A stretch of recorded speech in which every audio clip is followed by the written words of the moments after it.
Yeah, all right. We should be live. Testing, testing. One, two, three. Hello, hello.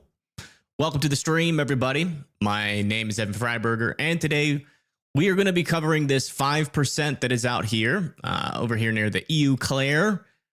Believe it or not, our original tornado risk has already pretty much completely busted. Our tornado risk was actually up here, or at least our 5% was, to be fair. But they have since moved that tornado risk a little bit further down to the south now in towards Eau Claire, Medford, Wasau, Stevens Point, Keshena, Shawano, Antigo, Merrill, and Wisconsin Rapids. And pretty much what we're watching out here for is to see if our storms are going to recover from this morning's showers. We've actually had a lot of rain and thunder out here already across like Hayward, Spooner, Rice Lake, Ladysmith, Phillips. A lot of our models were saying that that was going to kind of calm down eventually, and we were going to see some clearing in the clouds. But if I come over here to our satellite view, and then we come over to our blue band, you can see that we really haven't had any clearing throughout the day. So we are live just in case, but I got this nagging feeling that is usually correct. But I got this nagging feeling that we might not see any tornadoes at all, period. But we'll see. We'll see. There's a little storm here trying to rotate.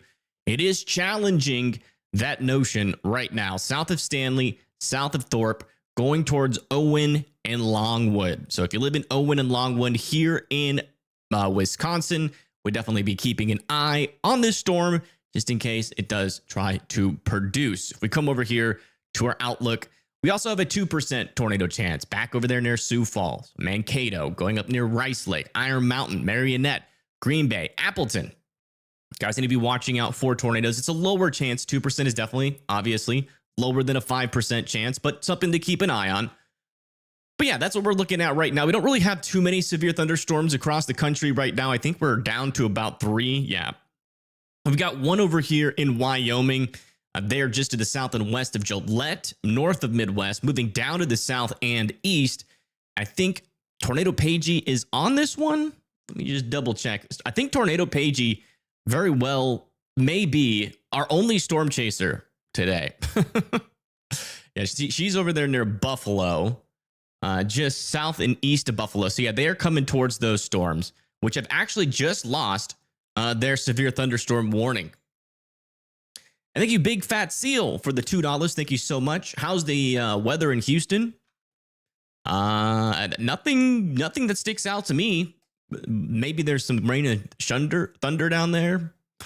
No, nothing around Houston. We do have this little 10% region down here in the Gulf of Mexico, but almost all models at this point don't even have that even trying to form right now, except for the Icon model, which is exactly what happened last time. So it's going to be one of those situations. I'm probably going to treat it a little bit differently than I did the last one and just not give updates on it until we actually have something trying to develop in the Gulf of Mexico. Because as of right now, there's just nothing. There's just nothing but a bunch of rain and showers and a small chance for something to form. It's going to be something I'm going to keep an eye on. You know, if we actually get a low pressure system form out over the Gulf of Mexico, we'll start talking about it. But as of right now, it's a 10% chance. And it's very likely going to do exactly what the last storm did, which is struggle. So we'll see. We'll see what happens down there. But yeah, up here, though, this is our main risk. We do have a little area here of some rotation trying to develop. We've got some broad circulation down over here, south and east of Stanley, still heading up towards Longwood and Owen. So you guys live over there. Just make sure you're keeping an eye on it. There's nothing strong in terms of rotation right now. And in fact, there is, you know, you could make the argument that this is already behind an outflow boundary and will probably struggle, which very well could be the case. But I was, you know, just in case today tries to surprise us, I would be keeping an eye on the storm. The lapse rates should be too low further north you go up there. And thank you, Sassy, for the $5. Thank you so much. Happy birthday to you. Yeah, man, happy birthday to you as well. Hope you have a good birthday. What you doing for your birthday? Flash flood warning in Nebraska. Check that out. Here we go. A wee little flash flood warning over here near Ugalala and Keystone. Flash flood, it is observed 1 to 2 inches per hour expected out over there. Let's go check in on that rain. Yeah, looks like you guys had quite the storm over there. Pretty slow moving storm as well. Maybe another storm could form and eventually go over Ugalala, bringing some more flooding to your guys' area. So I would be keeping an eye on that just in case. You never know. Could get some more rain and then it might become a little bit more of a serious situation. It is July. We all know how July does. How's everybody doing this afternoon? Hopefully everybody's having a wonderful day so far. AI sucks. I agree. Deciding on what snack you want. Okay. You have a lot of food. Not gonna lie. If anybody wants anything, let you know. Feel free. I don't know. Feel free to give me some. I just don't know how it's gonna work. I don't know how that's gonna work. Did we run out of severe thunderstorm warnings? Did they all just expire? No. Yeah, we have no more. All of our severe thunderstorm warnings have been allowed to expire. So there we go. This is one of the first times we've been live and no severe thunderstorm warnings are happening. And thank you, Big Fat Seal, for the 2. You are at the airport. Oh, in Houston, where are you flying to? Weather's not too horrible. It's really not. And this threat does have a decent chance of just not doing anything. We have kind of a battling of the boundaries. As you can see back over here, we do have some storms trying to fire, but they are behind an outflow boundary at this current moment. So if they don't get their act together and then surge back out into that outflow boundary and latch onto it, this is mainly going to be a damaging wind threat, if that's even possible with these storms further up to the north. Because again, we kind of have another boundary that kind of extends down like this as well. So kind of these storms over there near Red Wing probably don't have too high of a chance of producing a tornado. It's mainly these ones on the leading front edge of this outflow boundary out over here. If they can surge out ahead of that and maybe tap into a little bit more instability that is out there, maybe a little bit better lapse rates, but as of right now, our lapse rates are further down to the south. That storm that's actually tapping into the couple of storms that are actually tapping into that right now have a pretty elevated look right now on radar. We'll see what they do. We'll see. This is just one of those kind of what if streams. Thank you, Big Fat Seal, for another 2. Thank you so much. You live in Houston. All right. Thanks for letting me know. Thanks for doing what you do. Yeah, no problem. No problem. Got instability to spare. They can take yours. Oh, gosh. Don't we all? Don't we all? This storm back over here is interesting near Breed. It actually has a little hook. What the heck? Not a whole lot of rotation, but interesting looking storm. Would I be afraid of it? Probably not, but it is interesting. There is technically some super weak rotation in there.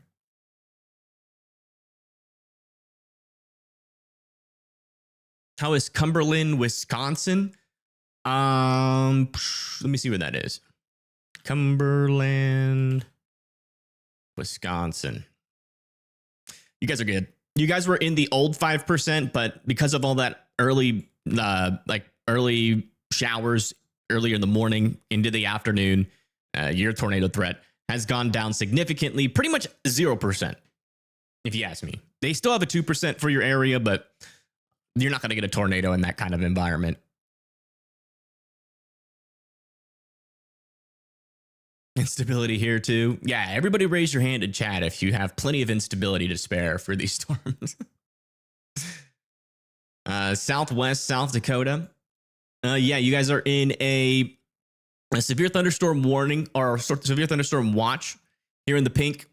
There's going to be a chance for, some thunderstorms and maybe some severe weather out there. Quarter-sized hail, 60-mile-per-hour winds are going to be possible, but, I'm not really seeing anything too crazy right now, but they do have some decent amount of instability. If these storms can mature in this environment, we could definitely see some instances of some large hail, some damaging winds. The tornado risk over here is pretty darn low.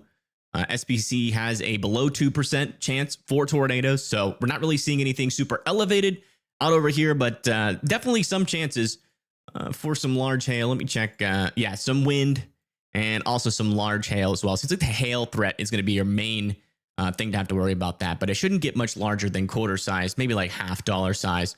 And actually, those storms in Wyoming are eventually going to be coming over kind of nearby you. And this is what the storm looks like right now, kind of in Wyoming, about to come into South Dakota.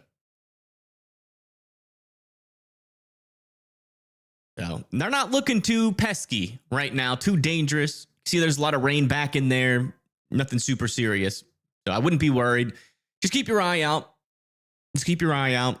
Little low chance for some severe weather out there. It's going to be super hit or miss.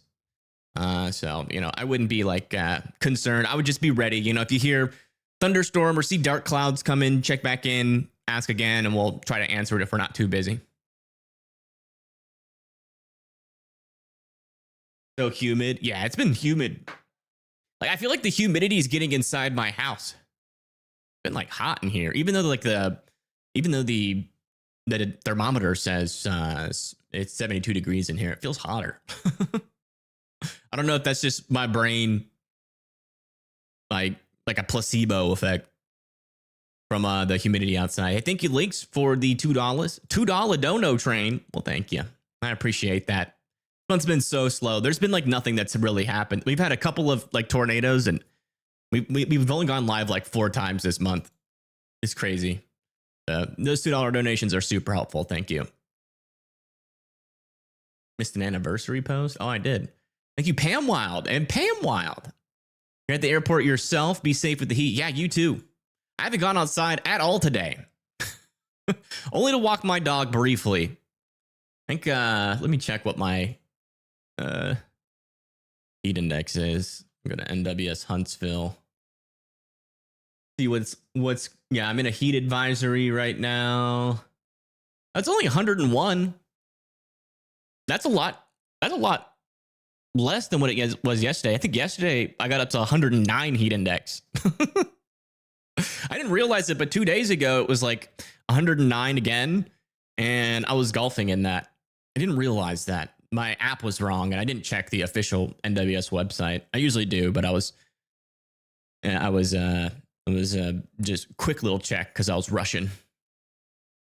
Those weather apps, man, they're stupid. At least the one I have, the one that's on Apple, not very smart. Can't do 50. Yeah, we can lower that, actually. I made that as a joke. We can lower the price of the EF3 membership. Let's see here. Near Turtle Lake. Let me see. Turtle Lake, Wisconsin. Yeah, you guys are fine. You guys are good to go. Your tornado risk is pretty much 0. Good to go.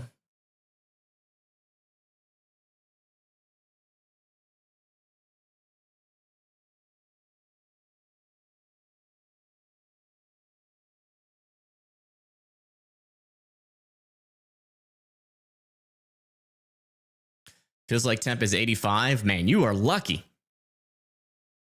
Where is Madison? Madison, Wisconsin's back down over here. You guys are well removed from our threat today. I think you guys are not even in a severe weather risk. Let me see. Yeah, you're just outside of the severe weather risk and the general thunderstorm risk. Let me fix this issue I have on my screen here really quick. There we go. We'll get chat up. Man, I've been trying to do so many new things on my channel. If you guys haven't noticed, probably only the OGs, if you don't watch videos, the videos that I post, which apparently is only like 9% of my subscribers watch the videos. So a lot of you probably don't watch my videos. But if you do, we've been trying to do new things, and man, has it been a disaster. Absolute disaster. I actually like had a lot of fun doing it. And I know a lot of you guys had a lot of fun watching it, or at least the few of you that did watch it. I know you guys had a lot of fun watching it, as the engagement was very high on those videos. But yeah, YouTube. I don't know what I'm doing wrong, but I guess I'm just bad at making video thumbnails. My live stream thumbnails do okay, but I think I got lucky with that. Because I just can't. I don't know. I can't break through. Every single time, every time I change something, the click through rate doesn't change. So I think my next thumbnail, I'm going to remove myself out of it and then just really try to change the thumbnail completely. So maybe I'll put like an little EF on the bottom right, so you guys know it's me, because you guys probably won't a lot of you won't even notice it because you don't watch my videos. But the few that do notice it, I'll try to put something, or that do watch my videos, I will try to put something on there that makes you know that it's me, even though the thumbnail changes a lot. Because I'm gonna be doing a lot of changes to the video thumbnails, because we are just not competing at all when it comes to videos. And yeah, I'm gonna try a lot of new things every single time I post.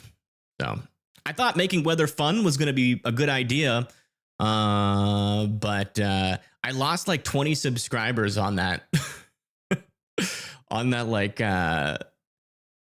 US forecast, but I rhyme every line.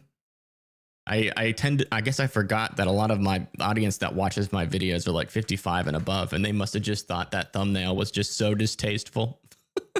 Not that I care, but I do have to figure out a better thing, man, because I don't know. Nobody clicks on my videos. Not even my own subscribers click on my videos. So I don't even know how to reach you guys. Yeah, I tried. I wanted to try something new. So they also highlighted an area in Nebraska with a 40%. This is in Wyoming. They are kind of on the north side of this storm right now. They're eventually going to be getting out in front of it, probably within the next 30 or 40 minutes. So maybe we'll see something. These storms don't look too impressive on radar, so we'll see. Thought it was hilarious. Yeah, maybe it's the thumbnail then. Maybe it's not much of the video or the video itself, but the thumbnail. But the viewer duration went plummeted as well. So I don't know what I'm doing wrong, but I'm gonna keep trying. I literally cannot stop trying. That is not quitting. Just doesn't exist in my brain, which is the reason why almost everything that I do, I get pretty darn good at it, because I obsess over it and just never quit, even though everything in my face is telling me that I suck. So clickbait then. I tried clickbait on my last one, a little bit more clickbaity than what I usually do. And that didn't really work out either. That's actually one of the least clickable ones. But I think it's because I said hot weather. I don't know. I know Max, he used the worst weather of the summer is coming. Maybe that was the right wording. I don't know. And thank you, Relic, for the €5. Thank you so much. You're 68 and you thought it was cool. Yeah. So maybe, I don't know. I've been looking for somebody to make thumbnails for me, because I just do not have I'm creative, but I don't know. I don't know what I'm missing, because I look at other people's thumbnails and I'm just like, I mean, they're not. I feel like mine graphics are decent. Yeah, out there, looks like these storms are becoming a little bit more outflow dominant. There still is a little area of rotation on this storm over here near Longwood and Greenwood. But that's about it. It's very weak circulation. These storms are going outflow dominant pretty quickly, which is what my gut is telling me that today is going to be like. I'm just live just in case we get surprises. I was actually pretty reluctant to go live because I look at the SPC meso analysis and it does not impress me whatsoever. But lapse rates have been low all morning. Our original tornado risk has already busted, and they just moved the 5% down a little bit further to the south, just in case something does recover. So there is, I think you could technically make the argument there is still a chance something could happen. So that's why I'm live, just in case we get some sort of July surprise today. But in my opinion, I still think that this is going to probably continue to underperform today, but we'll see. Shirts off? That's not a bad idea. Maybe a shirt off thumbnail. No, I'm just kidding. No, what they say online is to use somebody that's more well known. Like if you're not well known, then like I have 80,000 subscribers, but in all honesty, most of them were there for probably one live stream and then probably have never watched the channel again. So like I'm not really that well known at all. So if I put my face on a thumbnail, no one's going to be like, oh, that's Evan Freiberger on average, except for like the people that watch me. But what they do say, one of the creative ways around that, you could put like Jim Cantori's face on there. But I don't really feel comfortable using like his likeness without his permission. I feel like I would have to pay him to do that, even though that's already something that's common on YouTube. I don't know. Like people will use like Mr. Beast's face on their video to get to up their click-through rate.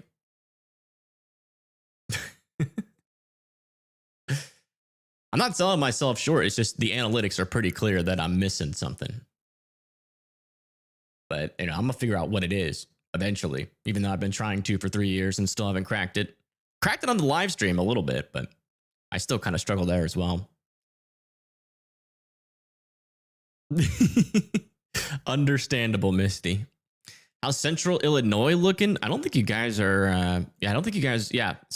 Some general thunderstorms are possible today, but in terms of severe weather, should be pretty darn low chance of that happening.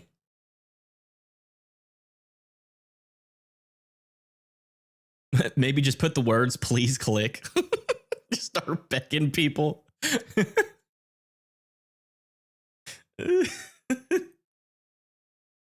Just out of pure desperation.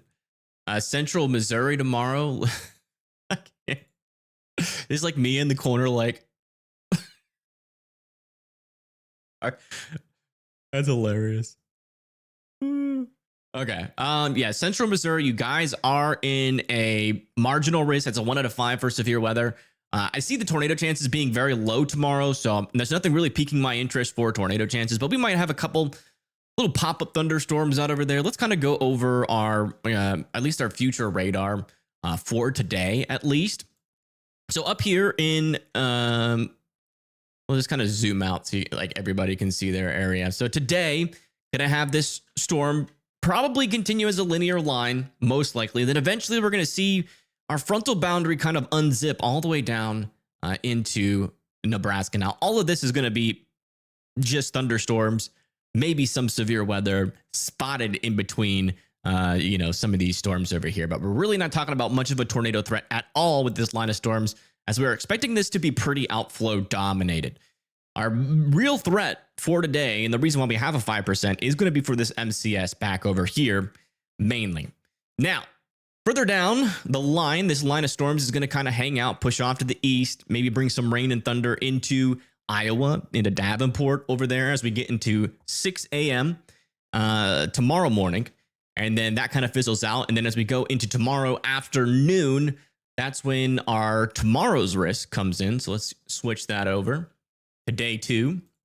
This is tomorrow's risk. As you can see, we have thunderstorms popping up by around 6 p.m. over there near Kansas City, near Wichita, back over there near Illinois, Missouri, going up into Michigan by around 7 p.m. That kind of falls apart by 9 p.m. And we still have some showers and thunderstorms with some small severe weather potential by 9 p.m. And then eventually all that falls apart as we go overnight. The daytime heating goes away. And we actually have a little bit of an MCS develop back down over here. Probably is going to bring some more severe weather as the atmosphere kind of recovers. Right now it's a general thunderstorm risk for the next day, but I wouldn't be overly surprised if this little kind of low pressure system out over here tries to spit out a little bit of severe weather. But yeah, after that, kind of the threat kind of moves off to the northeast on the day after tomorrow. You can see that some thunderstorms may develop as far north, kind of return back into the northeast by the time we get into the 25th at around 1 p.m. Could see some thunderstorm activity, and maybe some of those storms will become severe at times. Do we still not have any severe thunderstorm warnings? Man, that's wild. How often have we been at peak heating in the United States and had zero severe thunderstorm warnings? You can do cams. Is there anything to look at? I think I can handle cams today. There's really not going to be much that interesting to look at, other than a couple of storms, which I can keep up with. It's usually just on those more widespread days where there's multi-states, where it gets a little bit harder to keep an eye on. So I should be okay today, but I appreciate you thinking about me and offering. Let's see. Is there even anything up here? There's Eau Claire. Southeast of Eau Claire. Some rain. Can we even... Oh. Is that the storm? That may be the storm back there. Doesn't look overly interesting. And it's mainly... I think what we're looking at is more of an outflow boundary right now. But I think that's where the storm is. Eau Claire. Right. Right. Question, is that French?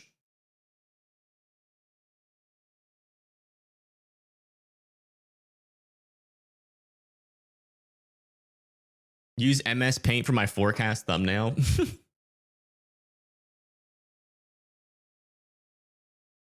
It's crazy. A little secret that it's actually not a secret because Max has talked about it like a billion times, but like he doesn't talk about it anymore. So he probably has like 1 million subscribers that doesn't know this about him, which is for pretty much like it may be even still today. I think he uses like the base Windows editor for his videos. Yes, I figured out what was causing the stomach issues. It was actually the antacid that I was taking. Antacid. Which sucks. Apparently it's got something to do with PIH or PIP, something that they have in those antacids, and that builds up in your stomach and then can cause big time stomach issues. It wasn't even a stomach bug. It was just my antacids. As soon as I started to remember, I was like, wait a second. This started right around when I started taking this stuff, because it went on not just 1 day, 2 days, 3 days, 4 days where I was having serious stomach issues. And I was like, what in the heck is happening? Like, it was like I was taking a laxative every day, just for those wondering what I was going through. But it was the antacids. Apparently 10% of people that take them develop those types of symptoms. And as soon as I stopped taking it, like literally the next day, it was gone. Proton pump inhibitor. Yeah, I think that's the scientific word. So yeah, if you guys are having stomach issues and it happened right after you started taking antacids, oh boy, yeah, this is all going outflow dominant. Like immediately. We do have some like prefrontals out here, I guess, near Wasau, near Rib Mountain. It's a creepy mountain name. Rib Mountain. Yes, omeprazole. That's the one. Maybe try to do some educational streams for people. People want to learn things about the weather and how to read radar, then allow them to ask questions. I mean, that happens every single day. Every single time that I'm live, people are asking questions and I'm educating. Do you guys ever have any science questions to ask about reading radar, or why is this atmosphere different than what was forecasted today? Why are these storms not performing as expected? Or, why is today overperforming? Always feel free to ask. Every single stream is an educational stream. As long as we're not inundated by 3 tornado warnings or more, and we don't have like a tornado on the ground. Like if there's no tornado warnings and no super widespread severe weather happening, that's the time to ask questions.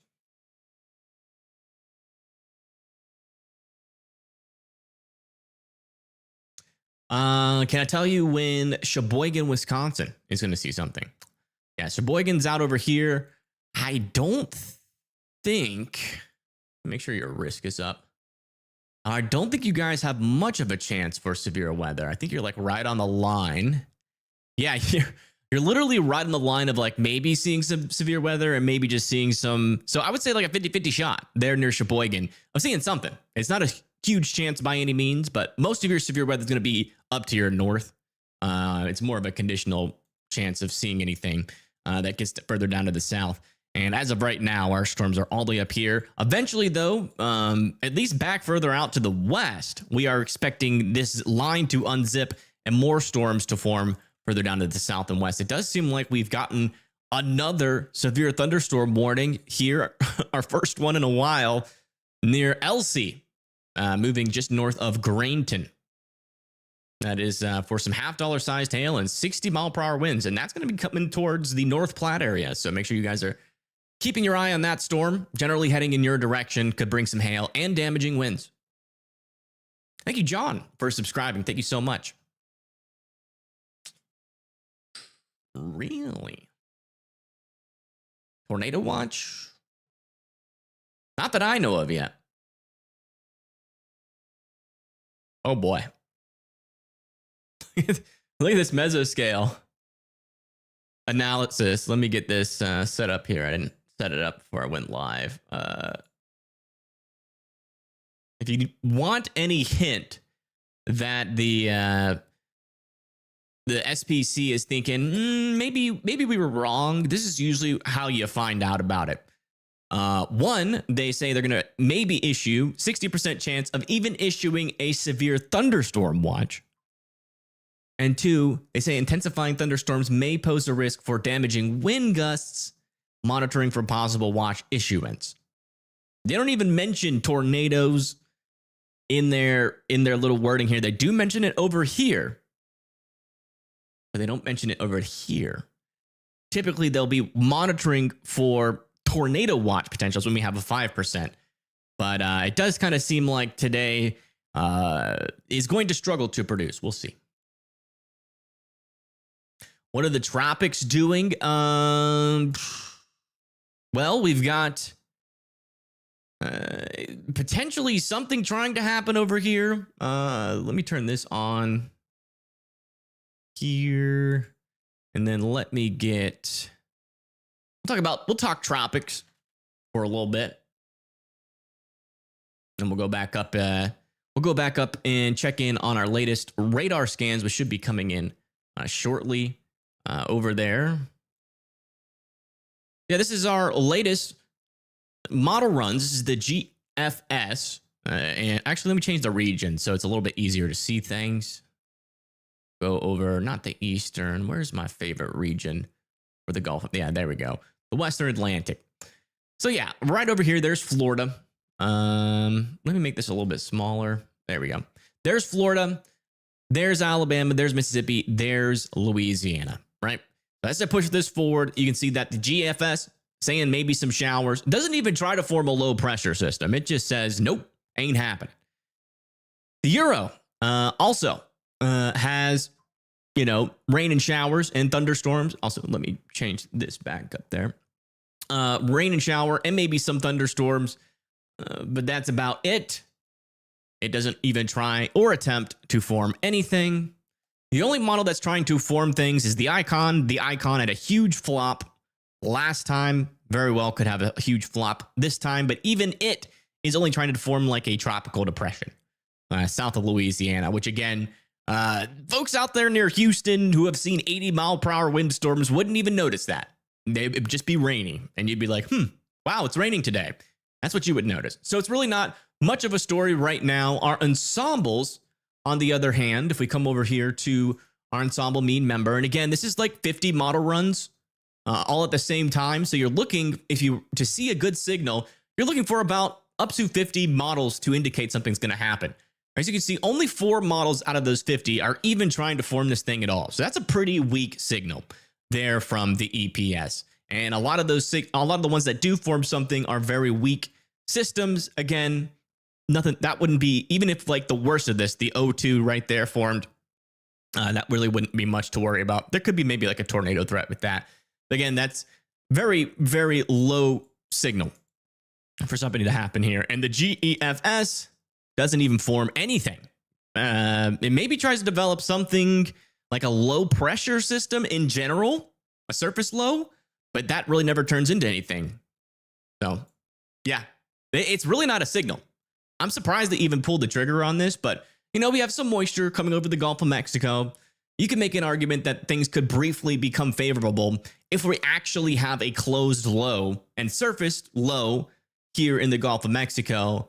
But a lot of what ifs right now. But as of right now, most of our signals are saying nada, which is what happened on our last system. And you know what happened? Nada. Even after all that clickbait saying hurricanes were coming, or, you know, this is concerning, or you need to prepare now, nothing ended up happening. So we got a severe thunderstorm warning back up here near Billings and Shepherd. Some stronger winds coming down through here. What in the heck? Was that a cow? We're like, what is that even? It's a yak. It's a yak. That's a yak? That even? Actually, might be able to show you on my phone. We're like, what is that even? That's a cow. It's a yak. It's a yak. They're saying it's a yak. There used to be an app called yak. Oh, I remember. It's Gulf that. People used to bully people. of whatever the heck you want it to be, folks. Please stop trying to police my speech. I have my reasons on why I call it Gulf of Mexico, and you have your reasons of why you call it Gulf of America. All of it has to do with human squabbles of naming things, and that's about it.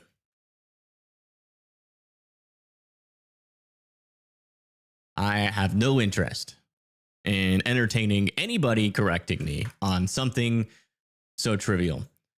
But yeah, that's the latest out there. A little bit of a severe thunderstorm up there near Billings. Another one over here near Wright, with 1.5-inch hail, 60-mile-per-hour winds moving down to the south and east. Is that outflow dominant or RFD? Where at?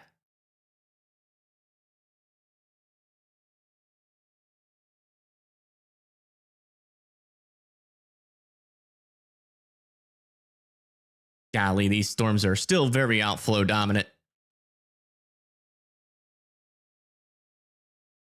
You can see that outflow boundary just all the way out in front of these storms right now. And then you include this, I mean, it is still not looking too favorable yet. Keep an eye on it. Looks like a pretty classic low lapse rate kind of event. But here's what the storm over there in Wyoming looks like, though. A little bit more interesting. Most people just call it the Gulf. Yeah. Those are the ones that are afraid to take a side. I am not. I'm just not going to argue why. I chose my side over and over again. We've already talked about it on stream, and I don't really feel like making that my entire personality. So whenever I say Gulf of Mexico and somebody corrects me, I just don't care. Honestly. And truthful, like there's so many more important things that I think about every day. If that's the biggest thing on your mind, you know what? That's great news to hear, because that means you have absolutely nothing wrong in your life, that you're comfortable enough to where that is the main argument that is on your mind at most times, is what a body of water is called. And that must be a good life. Must be a good life. Got to get back to the office. Work sucks. Yeah, I feel you. Well, good luck. Hopefully it's not super stressful.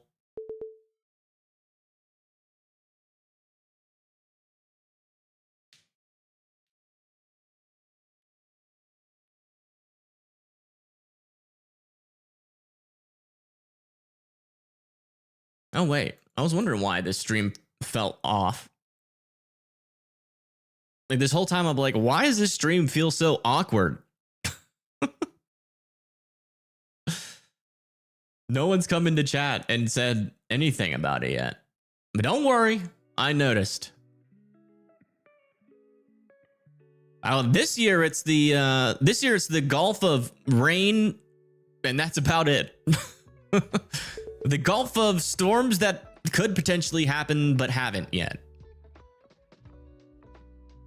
I still can't believe the only one that's actually succeeded in forming and being something was the one that came up into like the Myrtle Beach area. Really not where you expect something that early. And then we actually get these little systems coming to the Gulf of Mexico, but there's just things not lining up. Well, we're getting a lot more severe thunderstorm warnings back over here near North Platte. $half sized hail coming towards North Platte. This one over here near Sutherland and Hershey's. 1-inch hail, 60-mile-per-hour winds. I'm moving just to the north of those areas. Where did this storm pop up? What do you mean? You're asking what that is because I don't know what an outflow boundary. Well, if you say, is that outflow or RFD, you have to specify which storm so I can go look at it for you. Looks like we got a new severe thunderstorm warning on this line of storms here in Wisconsin that is moving towards Merrill there in Wisconsin.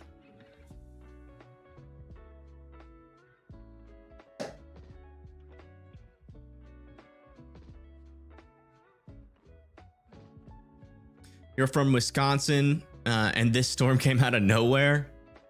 I mean, it's been there. It's been in the forecast for a couple of days now. The possibility of a storm. You know, the good news is that, you know, if you're just now hearing about the storm as it hits you, that's a good thing. Because we haven't really had any escalations today in this area yet. We haven't had a severe thunderstorm watch issued. We haven't had a tornado watch issued because a lot of questions still about whether or not this is even going to happen. But if you're wondering, the reason why I'm live right now is because we do have a 5% tornado risk out here near Merrill, Wasau, Antigo, Crandon, Kashina, Shawando. And then back over here near St. Paul. You know, maybe some chances for tornadoes back there, but you guys are behind that boundary. So I'm surprised that they still have you in a tornado chance, to be honest. As our outflow boundary goes all the way down like this. So no storms are going to form behind these that are going to be tornadic. So I'm not overly concerned about that potential there.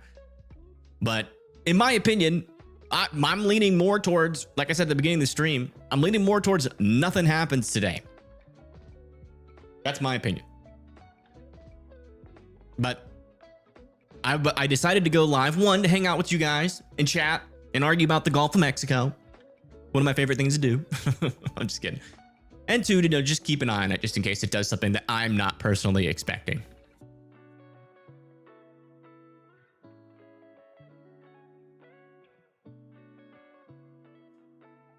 What's up, Kick and Wing? Welcome. Oh, Kick and Wing, as in like chicken wing?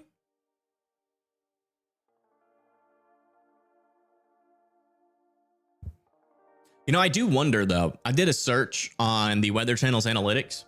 Apparently, a lot of people that watch weather, a mass majority of them are right-leaning. So I do wonder if that has anything to do with me struggling with videos.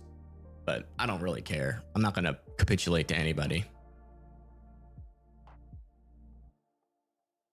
An online Minnesota chance of a tornado. Wait, in online Minnesota? What? Must have got a... Yeah, there's a 5% over here, but I don't think that's going to happen.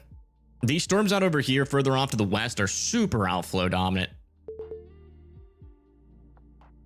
And see that boundary? It's way out front of these storms. These storms would have to really surge in order to become a tornado threat. And that's not going to happen pretty much under here. Maybe an argument for these storms, but it's just not looking good for the storms if they want to produce a tornado, which is great news for us.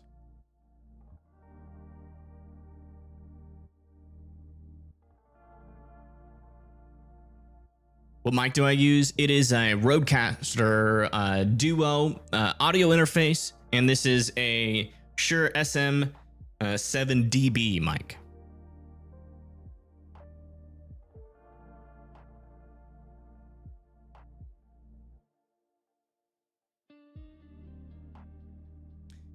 Summer turned the heat down outside. I don't think that's happening. I already tried. Didn't work. I can barely even turn the heat down in my house. What the heck? Oh. It looks like the storms near Pagey have fallen apart as well. How's Mama Fry? She's good. We just celebrated her birthday a couple days ago. So if you guys were wondering where I was on that day when there was like 2 confirmed tornadoes, I think it was. Or maybe like 3 confirmed tornadoes. I forget how many there was. I wasn't live that day because I was celebrating my mom's birthday with my family. Her birthday is actually coming up very soon, I think. Let me just make sure. Yeah, I think it's tomorrow. I'm so bad with dates and numbers. Let me just double check. Yes, it's tomorrow. But we celebrated it on, I think it was the 20th or the 21st, one of those days, because my little brother was leaving town back to California. He's been in Alabama for a little bit because he's been in between places to live because he moved out of his one apartment and he's been trying to move into this other apartment, and he's finally moved back to California, gotten out of our hair. I'm just kidding. But yeah, we had to celebrate it early. We went to I Love Sushi.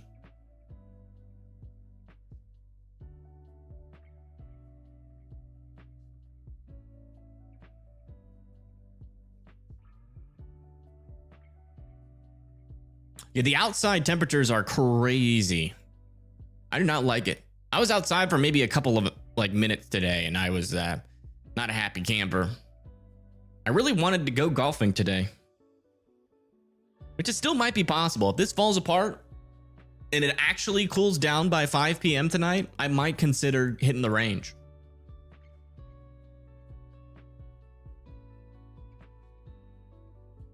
But it's crazy. Like, there is honestly nothing to talk about. Yeah, we have some severe weather coming, but nothing too crazy. The only thing that's actually pretty insane. Oh, look, a severe thunderstorm warning back over here. This is not what I was talking about, but there is a severe thunderstorm back down here near Cereal Springs for 60-mile-per-hour winds. Watch out for that. But is the heat. Let's go to that one outlook.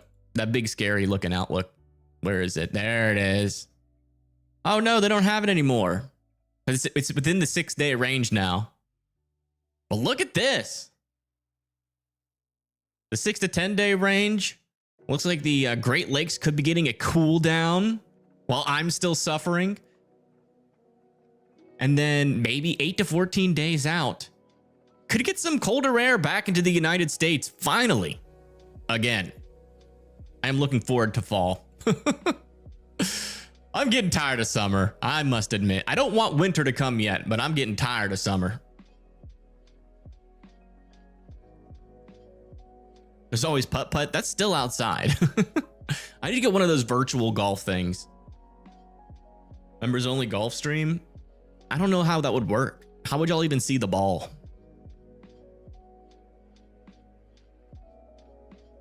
I love summer, but the heat index is close to 110. That's too hot for me. I almost died in the heat. I remember starting off the day, I played 9 holes 2 days ago in the morning. It was morning, going into the afternoon, because I'm usually out there for 3 to 4 hours when I go out there to practice. I'll hit 3 range tokens worth of balls. I'll hit on the putting range, do some chipping, and then I'll play 9 on the front of the par 3 course to practice my iron shots and accuracy. And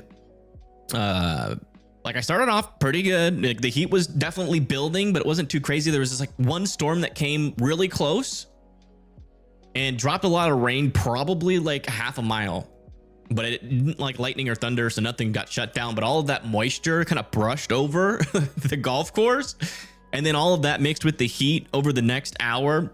And I started off the front 9 super still attentive, but by the 9th hole, I think I was walking a collective speed of around a mile per hour. And this one person that's at the golf course that always like is super friendly when I'm leaving, she's even she was like, "Are you okay?" And I was like, "I think I'm okay," but I was just ugh. I felt fine, but at the same time, like my energy levels were zero, and the heat, my shirt was just like completely like there wasn't a part of one part of my shirt that was dry. Just a little reminder over here near Merrill and Pine River, we have a severe thunderstorm warning coming your way. 60-mile-per-hour winds is still expected with this storm. Looking at velocities, still an outflow dominant storm. Pretty much all the way across the board. You can actually see that boundary here south of Nelsville now, heading up into Merrill and Wausau. You got so dizzy today, you almost fell twice. Yeah, it's super dangerous out there. I feel like I'm used to it because I go outside a lot for a long duration.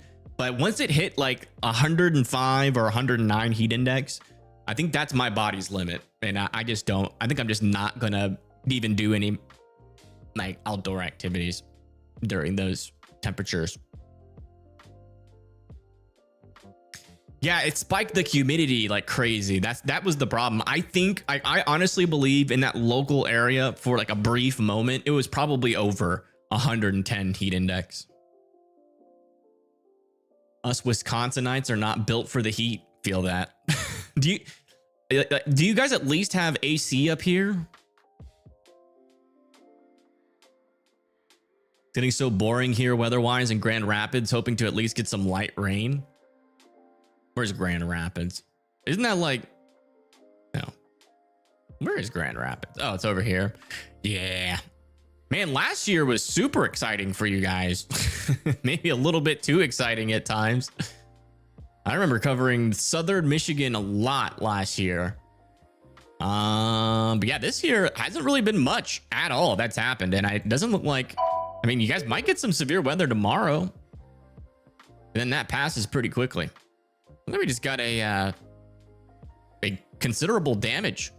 Severe thunderstorm warning out over here. Yeah. That's this storm over here in between Sutherland and Wallace here in Nebraska. Moving off to the east, kind of over the middle of nowhere, but that's going to come pretty close to North Platte. And also North Platte, your severe thunderstorm warning is warned for $50 sized hail. So make sure you guys are indoors and away from windows. Also some storms forming over there near Burwell, in between Chambers and Bartlett. That could become severe eventually. And then back over here near Wyoming, where Tornado Pagey is chasing, we've got a ping pong ball sized hail, 60-mile-per-hour storm. Really? You don't say. I don't know if he was new or what, but he had me. Are they inside of that? No, they're just north of there, according to their. Okay, I'm gonna put you in this room. It took forever. They should eventually get into that hail core. That might be the most exciting thing we see all day today. So what we went to, or I went into this room. I walked the whole way. This is Pagey Tornado and Bryce, good friends. It literally just like hit me in the face, like if you smelled like. Fun fact: before Tornado Pagey was even a thing. It's just a smell, and I'm a nurse, so and A lot of people don't know this, been around other things that I don't want to talk but about. I had paragraphs of conversations with Paige trying to convince her to take the leap of faith into the YouTube world.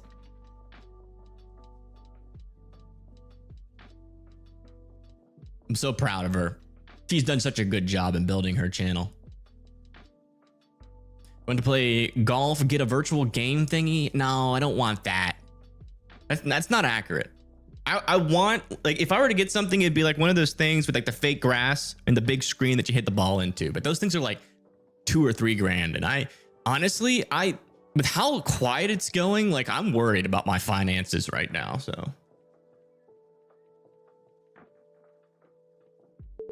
thank you, Brett, for subscribing. Is Wisconsin not technically a third world country, so we have air conditioning? That's good news. It's not, has nothing to do with third world or anything like that. It's just the fact that you guys are usually pretty cool up here Like in the Northeast, there's a lot of places up there that are very civilized cities that don't have AC because they've never needed it in the past. But now with global warming, you know, it's getting hotter over there, and not a lot of people are buying air conditionings out over there because of the heat.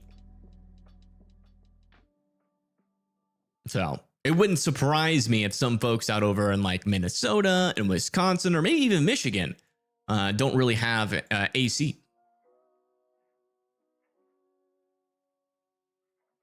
Yeah, we got a new severe thunderstorm warning back down over here. Not sure if we have. There we go. Yeah, near McCook, Nebraska. That is for 1-inch hail, 60-mile-per-hour winds, heading towards McCook. So if you guys probably see that storm, you probably hear it. There's probably lightning heading, like you can hear it near you, and there's a storm coming. If you're wondering what could potentially be inside of it, potentially up to 1-inch hail, 60-mile-per-hour winds. So you might start hearing some plinks here and there from the hail coming towards you guys. So I would definitely be keeping an eye on that storm. Definitely down here in Nebraska is where our most like active severe weather is right now. And you can see that it is a little bit unexpected what's happening back over here. We don't even have a slight risk down here, and we already have some golf ball sized hail. Vermont, no AC. Yeah. My dad's great grandpa, I think, or great grandpa, or just his dad. I forget which one it is. I'm horrible at remembering details.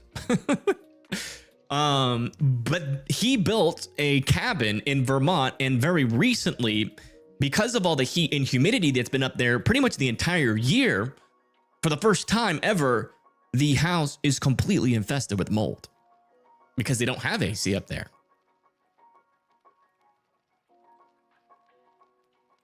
AC keeping me alive. Yeah, I'm wondering how my AC is doing. He got stuck today, and Bryce had to rescue her out of the bathroom. That's hilarious. How does that happen? That's kind of scary, not gonna lie. Not gonna lie. I just watched this show on Netflix about that cruise ship where like that girl got abducted, and then they still don't know where she is, but they think that she's getting trafficked. Like a bathroom that locks and doesn't unlock. If I were to watch that and I was a girl and then I got in that bathroom, I would have had a panic attack. Like, why doesn't it unlock? Is there any secret doors in here? Like, and you know the reason that is second place on Netflix is because it's a lot of girls that are watching that. It's like I can't even imagine being in y'all's bodies and just having to deal and think about that every day. That's scary. Free ice cubes. Yeah, there you go. Hey, if you guys are having problems out over here in Nebraska staying cool, you can get a big old bathtub and put it outside and just collect a bunch of ice. Put a fan on top of it.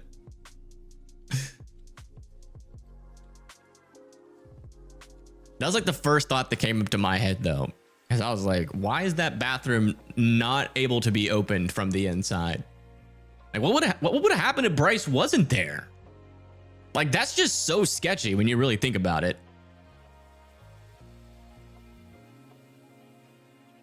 Window AC is your lifesaver? Oh my gosh, those things suck, though. At least you can stand close to it.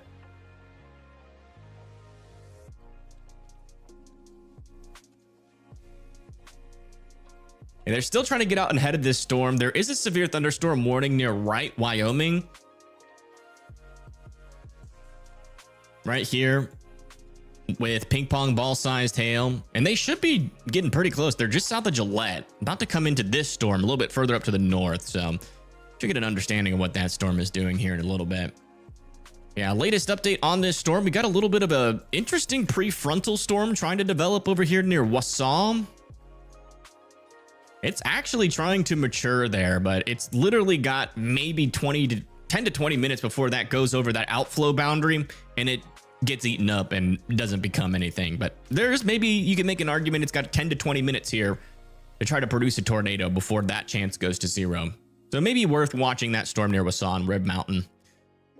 But if you put this in motion, you can see that this storm that has an outflow boundary probably reaching out into here is pretty darn close to that outflow boundary. Once that catches up to this storm and pushes through where the storm's quote unquote mouth is, and it starts eating that cold air, that storm's going to be untornadic, about as untornadic as it could possibly be. So question is, how long does that take to happen? That'll be probably the most interesting thing today that's happened in the Wisconsin area is this little prefrontal storm here. Because technically, I think out in this area, yeah, technically we have, where's that? What's around this storm here? It's about 20 knots, 25 knots of wind shear. In the lower levels, where the low level lapse rates are at. Yeah, I mean, this thing is right on the line, actually. Where this storm is the line of our 6-degree lapse rates. So it's just probably latched on pretty close to that warm front as well. Yeah, about a 1 on the significant tornado parameter. So you can make an argument that as long as it's not overtaken by that outflow boundary, it may decide to try to produce a brief tornado. Technically worth watching. I would say, honestly, a low chance, but technically worth watching. Even if you have HVAC, you should have a window unit, not overbearing on the HVAC. Yeah, like, what are the requirements? You seem to be knowledgeable about that. Like, is it the size of your house have to do anything with that?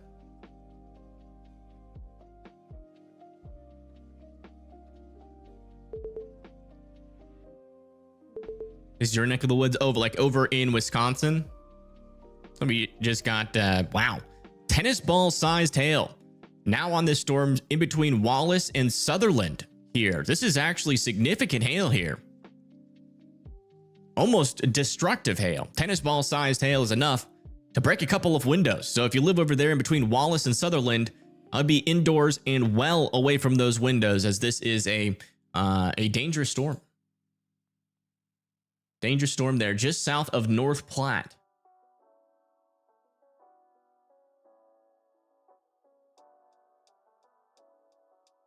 I swear I switched it on to subscribers mode, but now it says it's not on subscribers mode. What happened? Okay, that should have fixed it. I know. It's a free button though. Just press it. You can always unpress it later. Okay, this is our most dangerous storm in the country right now, in between Sutherland and Wallace here in Nebraska. Let me check this storm over here near North Platte. Still no upgrades yet, but you know, the fact that this storm does have that capability of getting up to tennis ball sized hail, I definitely wouldn't rule out this storm at least increasing its hail a little bit, maybe to like 1.5 or maybe even golf ball sized hail being possible near North Platte. Worst case scenario, another storm there with some tennis ball sized hail. But hopefully that doesn't happen. Let's come check back over here near Billings, Montana, where we still have a storm approaching. Not quite there yet, but 60-mile-per-hour winds are possible. Moving down towards Billings and Shepherd here in Montana.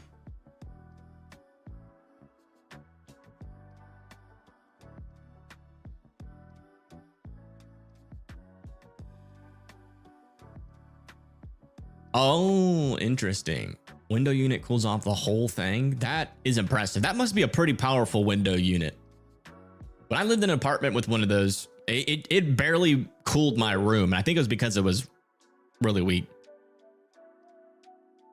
I appreciate that, weatherman. Thank you. What was the largest hail ever recorded? I think around 8 inches, if I remember correctly.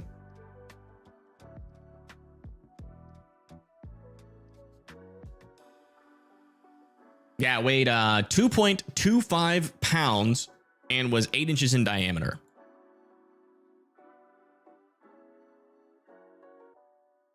Can you imagine that hitting your car? Like, would you even think that's hail? Probably not. You'd probably assume that that was like a meteorite.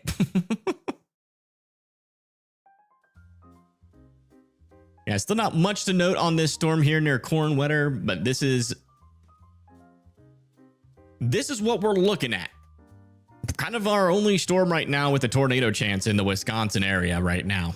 All these other storms further back are pretty outflow dominant. You can see that outflow boundary draped right in there, out in front of all of our storms right now. And the only storm that's out in front of that is right there. And we just recently looked at the kinematics up here, and there is an argument to be made that this might try to do a, you know, some sort of tornadic thing. Maybe. But it might be brief. We'll see. Let's go see what Pagey's up to. I'm waiting for her to drive through some hail. I think that's going to be possible here. It's kind of hard to tell what's being taken into a tornado, I feel like. I mean, our magnet is somewhere in a field in Gary. If anyone's from Gary, South Dakota, and finds our magnet, we'd love to have it back. Scan the QR code. We'd love to have it back, too. Hey, Whiskey Omega. Real Hunter Spain. No hail. This is the storm in Wyoming near Gillette. No hail yet. They're going through the northern storm right now near Wright. And the southern storm looks kind of similar to the northern storm. So maybe there's just no hail.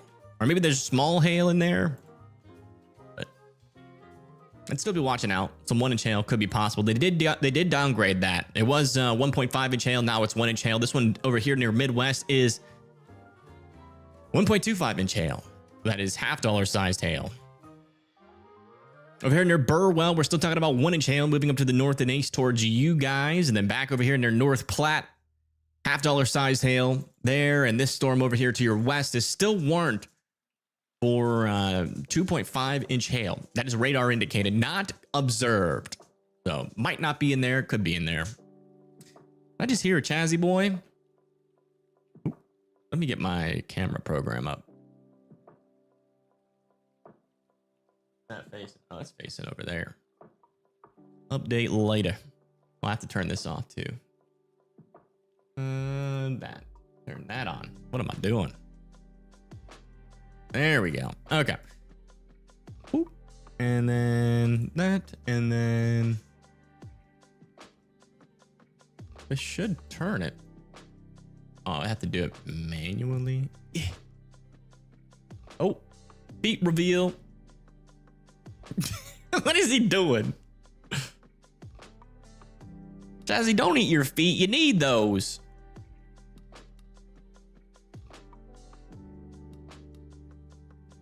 He's looking at it. He noticed it turned. And now he's running away. Oh my goodness.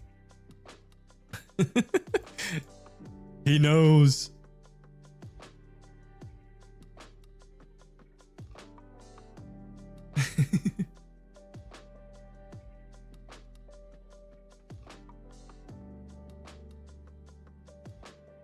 "19-year-old dog. Why do you think my dog don't look that old?"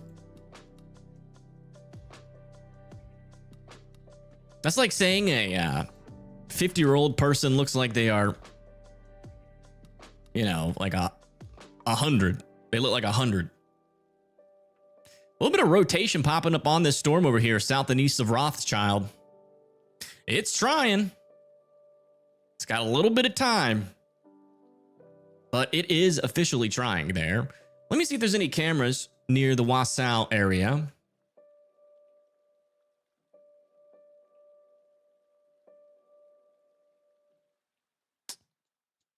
I doubt it, but hey, every now and then we get, oh, there are.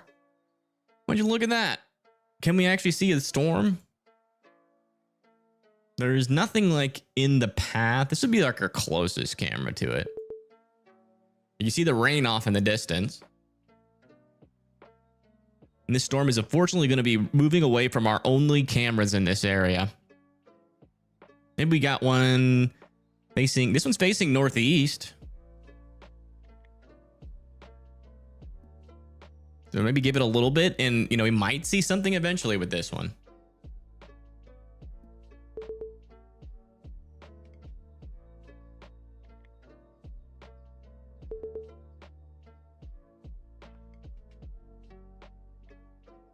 Getting some new severe thunderstorm warnings in here. Looks like we just got an update on this. They dropped the hail down to penny-sized and 60-mile-per-hour winds with this storm near McCook, Nebraska. And then in Wyoming, they've added a southern portion to this severe thunderstorm warning now with 1.25-inch hail, which is half-dollar-sized hail, moving off to the east towards Ross and this airport, Moore Ranch Aerodome. Pretty cool. That's a cool name. We check back over here near Billings, Montana. Can we look at this storm maybe? I don't know if Montana actually has live cams, like live traffic cams, but let me check. I would doubt it. Usually these more rural states don't have live traffic cameras, but hey, we'll see. Thank you, Brent, for the 5. He says, you're feeling outflow dominant today. Oh boy. What'd you eat? Beans?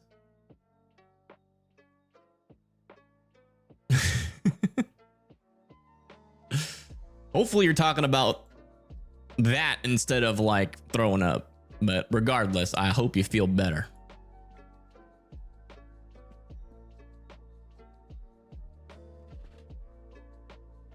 Yeah, no live cameras in near Billings.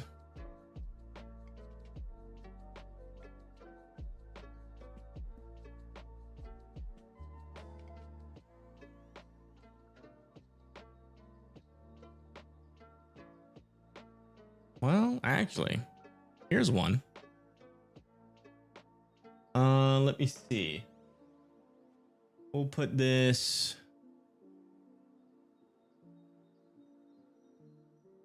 Maybe here? Actually, we'll keep this one. Put this one here. Oh, wait. This is the, this is the thing that I've been using for my thumbnail photos. The scene. Make that small again. There we go.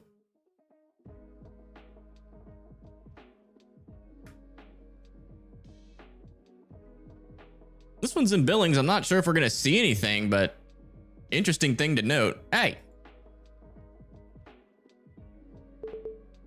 That is blue skies on this thing right now.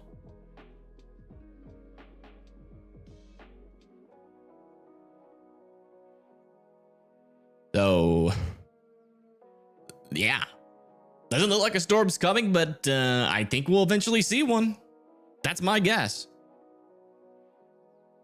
Put that there, and then we'll take this. A new tornado warning has been issued. Well, we got to do that now. All right. I think we got a new tornado warning in Wyoming. No, not in Wyoming. Where? Oh, in Wisconsin. Sorry. That's going to be on the storm we've been talking about. I mean, not a whole lot of rotation on it, but they have put one on there just for safety. Let me see how this is. There must be some reports that this thing has got something on it in terms of like a wall cloud or something. Because on radar, that really doesn't look overly impressive. So if you live in Ringo, Hatley, and Nori, I would just be in your safe spots there as our storm is deciding to rotate a little bit. Nothing strong on it yet. Let me check the storm relative velocities on it, though. Just to double check. Yeah, I mean, really nothing on the storm relative either. They must have gotten some sort of report on this storm.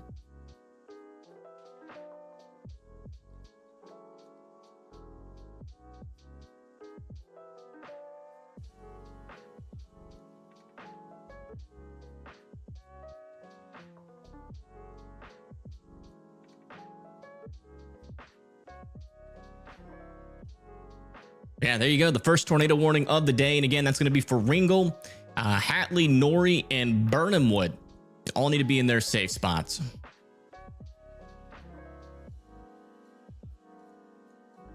There's a webcam at the Loves or Flying Jays there. Where? In Billings? Or here in Wisconsin? Today's still a 2%. No, today is a 5%. Probably most of this back here you can forget about, but just out in front where this line is, really not associated with the line itself, but this would be the only way we do get a tornado. But as you can see, we just don't really have that much rotation on this storm. Not really sure why they pulled the trigger on this at this moment. It's a little bit early in my opinion, but that's Wisconsin. Wisconsin does that a lot. I would just be in your safe spots. I'm assuming somebody has reported something, obviously. Like it has to be like someone reported like a wall cloud, or maybe somebody sees more rotation than our radar is saying, because just radar, I mean, they're saying it's radar indicated and they don't have any reports. I don't know. You know, I would just be in your safe spots just in case. But I will tell you, we're not seeing any signals on this storm right now that's screaming dangerous tornado right now. So it's just technically in an environment that could eventually support one if it doesn't get overrun by this outflow boundary that's coming towards it. Good AC. I do have good AC. Thank you for being concerned. Well, it's not a tornado on the ground. They're just saying that there is rotation on this storm enough to support a tornado warning, but I mean, not really.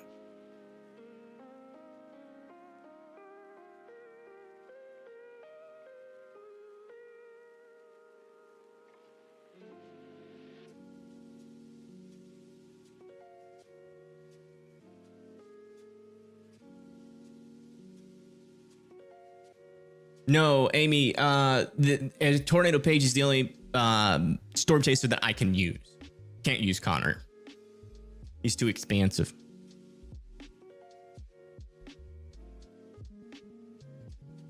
Is this live? I feel like this camera hasn't like changed at all. It says live. Are those clouds moving? It might be frozen.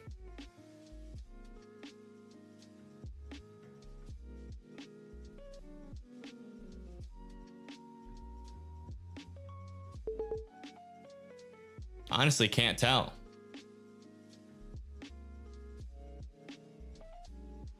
I don't see like any movement.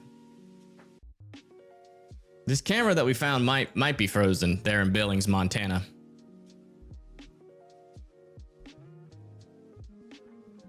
Yeah, latest scan on the storm, still not seeing anything concerning in terms of rotation. Let's check this camera. This is the closest traffic cam to this. It's about a mile and a half away from this. A new tornado warning has been issued.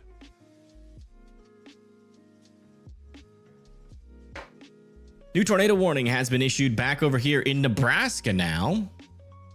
This is observed. Holy moly. This is on the ground.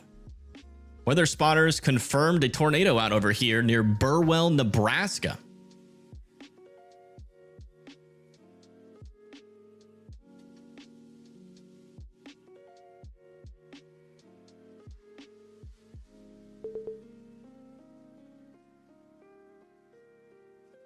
Not sure where it is. Radar is not very clear on where that would be located, but we do have weather spotters confirming a tornado near Burwell, Nebraska. Let me see. I can find anything near Burwell, like in terms of live cameras. I don't think I have any storm chasers in Nebraska.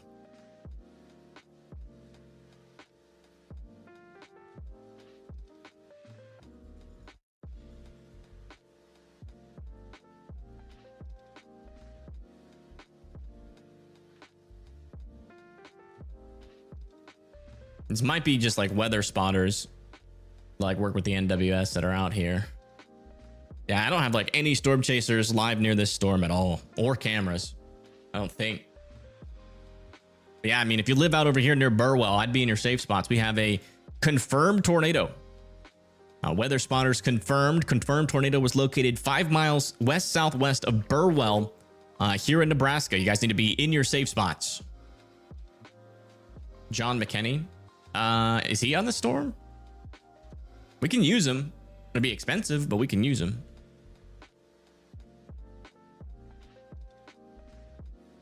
Nah, he's not live right now. I mean, he could be the one reporting this, but he's not live. He is going live in an hour though, so maybe he's close to this storm. Not sure. But it says he's going live in an hour in Nebraska. Let's go check back over here with this storm. It looks like they've downgraded this tennis ball sized hailstorm down to $half sized hail, moving just to the south of North Platte. Very interesting that this has produced a tornado, though, I will say.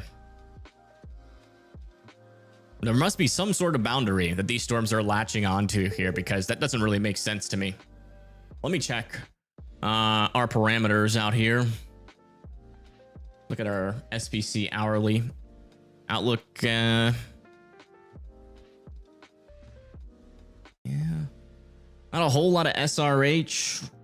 I'm guessing this has to be like a vorticity and 3 cape. Yeah, there's a decent amount of vorticity and 3 cape here, so there's definitely some sort of boundary in this area.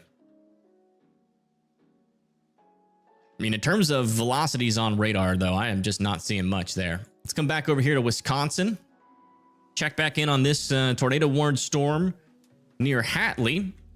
And not really seeing much here either, but I would still be in your safe spots. Again, someone's probably reported something on this storm. Most likely not a tornado, but they might see a wall cloud or a funnel or something, and that just hasn't made it out into the public. So if you live there in Hatley, Norrie, and Burnhamwood, I would be in your safe spots still. Is Reed Timmer there? I have no idea. You guys got to tell me.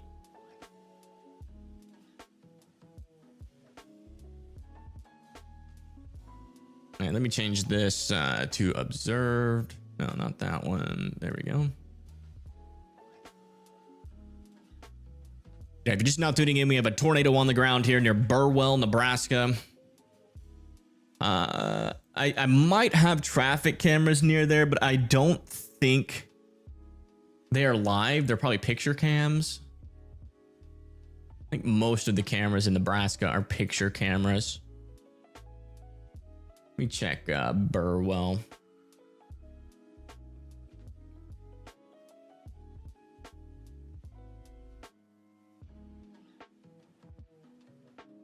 There is a camera in Burwell.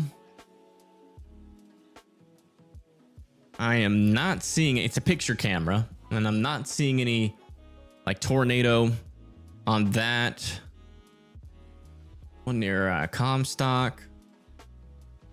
Not seeing anything on that camera. One near Arcadia, a little bit further away.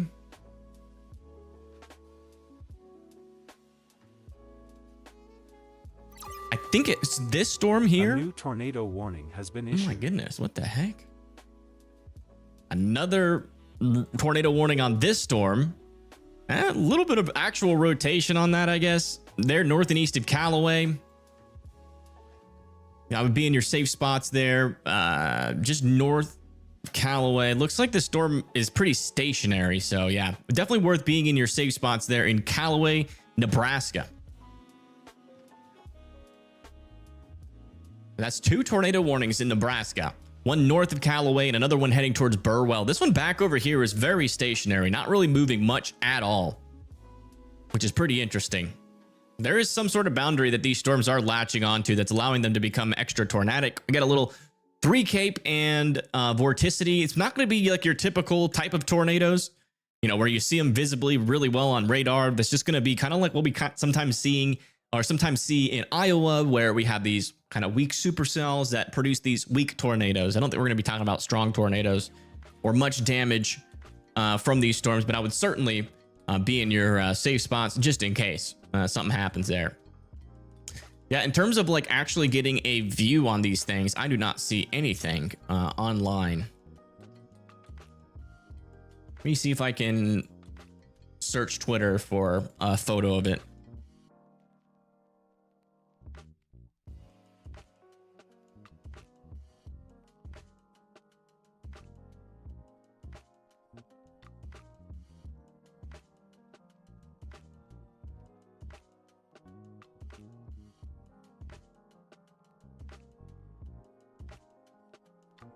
Yeah, there's no photos or videos on X right now. But I would just be in your safe spot. That's my best advice.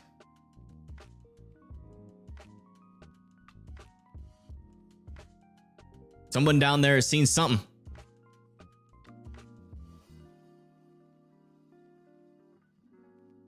Let's come back over here to Wisconsin and check back in on this storm. Actually, a little area of some stronger rotation developing on this storm. That's actually something. It's not super strong yet. Let's check it on the storm relative velocities. But it is strengthening. It is strengthening there near Hatley. A little bit stronger than it was. So I wouldn't completely rule out a tornado there. Does seem like this storm is actually trying. That outflow boundary still hasn't made it to the storm yet. So it still has a little bit of a chance. If you live there in Burnham Wood, I would still be in your safe spots, as this could eventually try to produce a tornado. This might be our only storm that tries here in Wisconsin, as I am not seeing much evidence of anything else developing.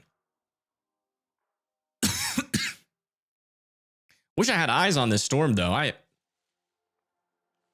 me see if there's anybody like storm chasing Nebraska.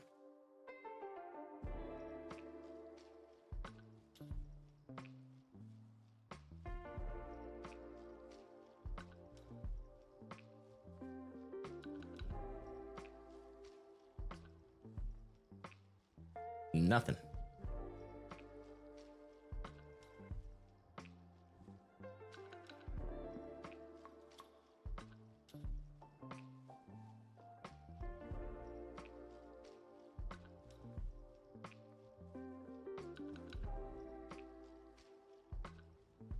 Let's go see if this is still observed. It is still observed there near Burwell.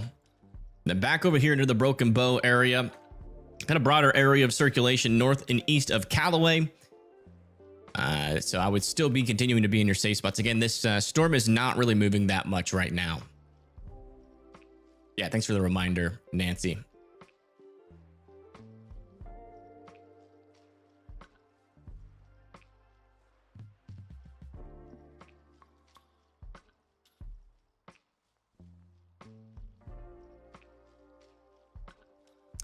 All right, latest scan over here near Hatley.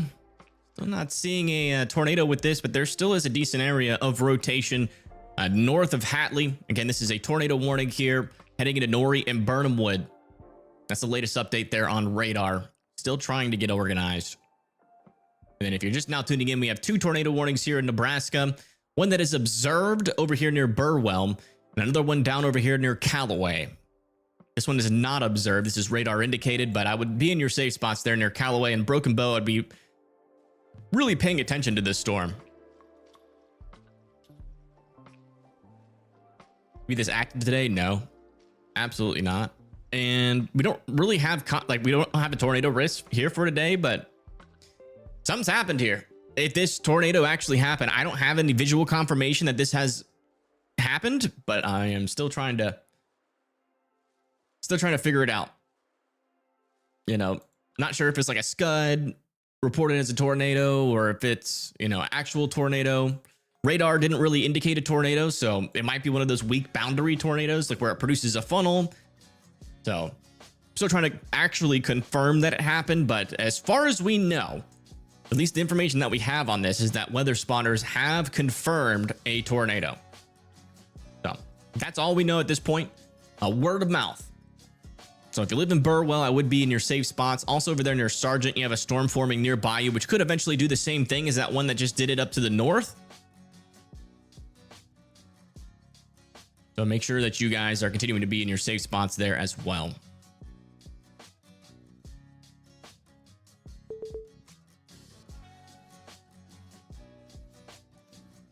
Check back in with Tornado Pagey. She's our closest storm chaser to the storm, at least. Driving into some heavy rain here in Wyoming. Let's see if there's any hail. Oh yeah, land spout. Could be a land spout. That is a good point. Very well could be a land spout. And in fact, that might be what it is. I'd have to see a photo of it. or like a video to confirm. It looks like mainly just heavy rain here in Wyoming. Not hearing any hail pinks yet.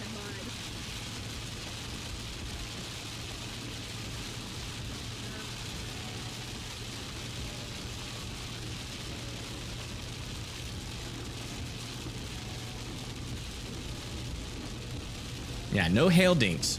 So I don't think that storm in Wyoming has any hail. I just wanted to listen in real quick to make sure. So we got an update on this. Has now been downgraded to radar indicated. That's great news. That has lifted. But if you live over there near Burwell, I would still be in your safe spots just in case this thing tries to produce again. Also a little storm over here near Gothenburg. Has a little bit of broad rotation to it. Probably outflow dominated though. I think these storms are pretty unique into their environment. You can see we have a storm to the north. Not really doing much. Got a storm to the south, mainly a hail threat. It's really only these couple of storms that are kind of close to a boundary right now that might have a chance of producing a tornado. So we'll see.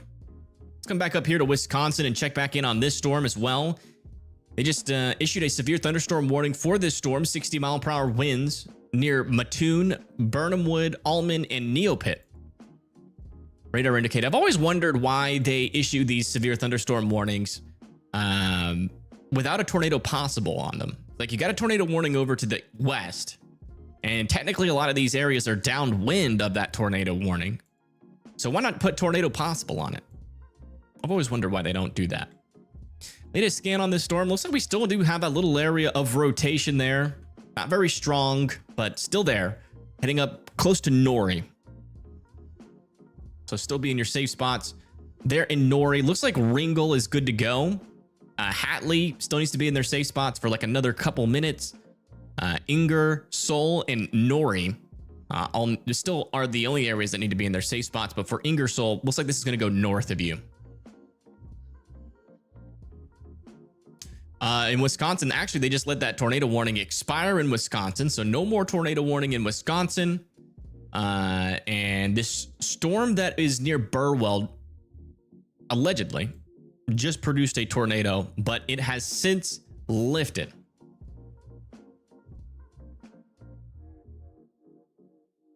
It has since lifted.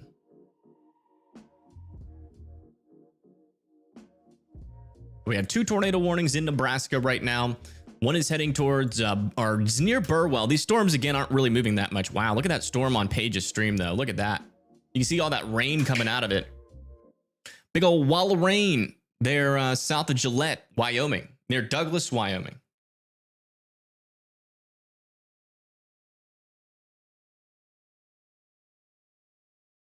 Pretty cool. Hello, hello, welcome to the stream. Yeah, no reports on this other one, and no new reports on this. Let me see if we can get into the feeds here, the Broadcastify. See if we can listen in and hear anything. It's probably where a lot of these reports are coming from. Let me see if I can figure out what county this is. Shoot. Always struggle to find the counties. They're usually in the tornado warning. Garfield. And I just don't know where exactly that would have been. So it's either Garfield or Nance, Plate, Howard, Greeley, Garfield, Custer.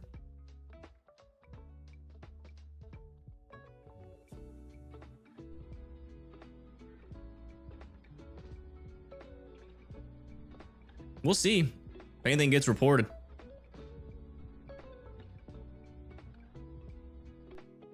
Not hearing any talk on there right now.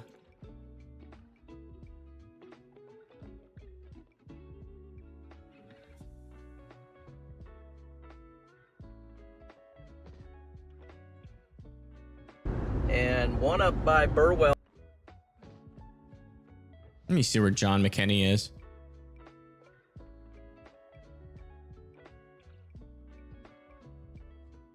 He's near Meadow Grove. Meadow. Grove, Nebraska. Oh, he's over here. I mean, he's kind of close. I'll keep an eye on him. If he gets close to these storms and he sees something, we'll use him. But until that happens, I am not going to be paying $50 an hour before then.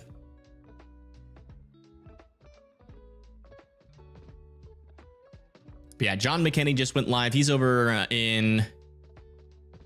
Shoot, I lost it. He's like over here somewhere near Meadow Grove, Nebraska. So he will eventually be on these storms. So maybe if something else happens in this area, we'll actually get a view from him. But he's like the only storm chaser that's near these storms right now. And that isn't a tornado. We don't have any tornadoes on the ground right now, but we just had a report of one near Burwell, which is why we have a tornado warning near Burwell, Nebraska. Sargent, Nebraska need to be in their safe spots. And then over here near Callaway, need to be in their safe spots. This over here, this is Pagey Tornado. They're about to look back at this storm in Wisconsin that has a shelf cloud on it. You see that big old wall of rain there as well. This is a severe thunderstorm near just to the south of Gillette. I think that's, yeah, Gillette, Wyoming. It says warned for $50 sized hail, 60-mile-per-hour winds, going towards really just an airport, the Moore Ranch Aerodome Airport. So you guys need to be indoors and away from windows. This is what that storm looks like.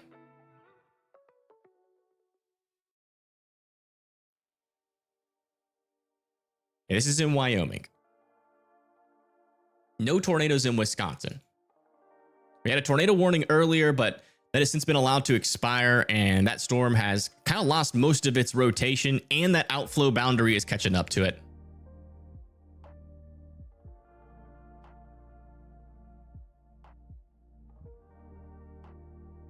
Here, Nebraska's doing Nebraska things. It is. It very much is.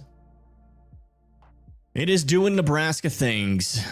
That is for certain. This little storm over here south of Brady is starting to rotate a little bit. Not sure if that's legitimate, though. I think that is in the clear air. Yeah, that might be inflow contamination, especially on the green side here, but definitely a hailer nonetheless. With some ping pong ball sized hail, 60-mile-per-hour winds heading up towards Brady. Nebraska is all flat land. It's pretty cool. I guess since we have a view of a storm, we'll watch it for a second, huh?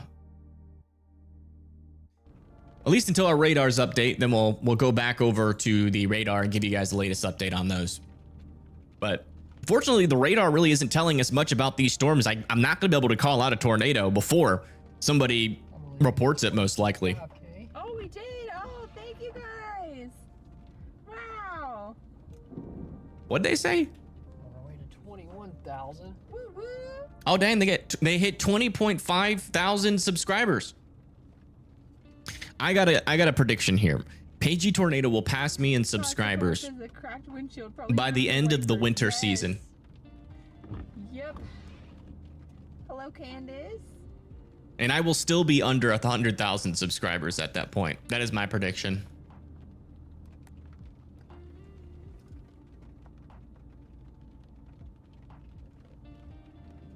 Come on, do something.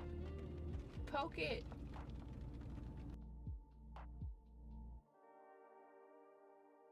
I'm waiting for that rain to come into them. They still got a while before that storm goes there, though.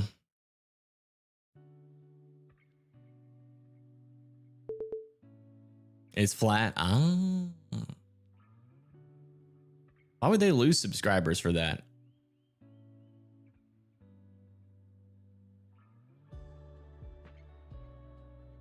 Oh, wow. I just know Connor Croft just rated John McKinney.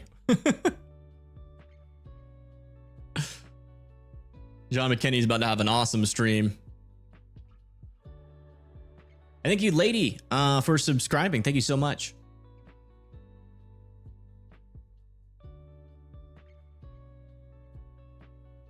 Yeah, latest scan on these storms. There's still a little couple areas of some rotation here, at least that I can notice on radar.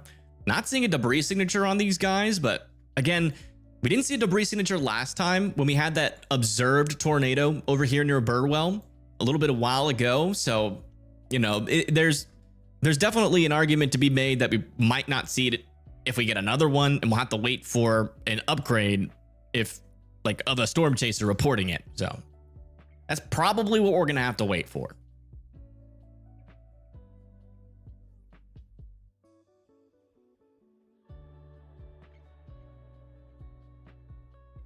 It's quality, not quantity. Yeah.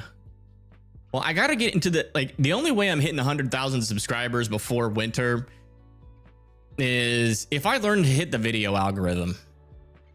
I just don't think I'll be able to do.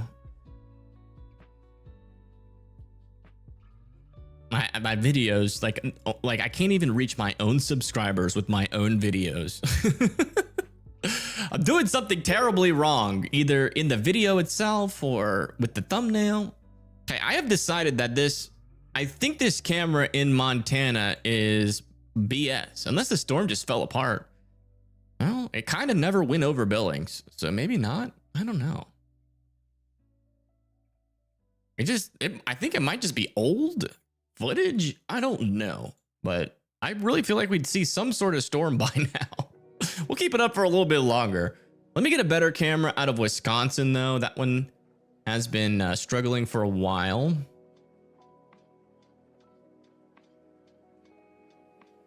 And there's not really too many near this storm. But maybe we can go like further south into Stevens Point. There are storms nearby. Maybe we can see something out of these cameras.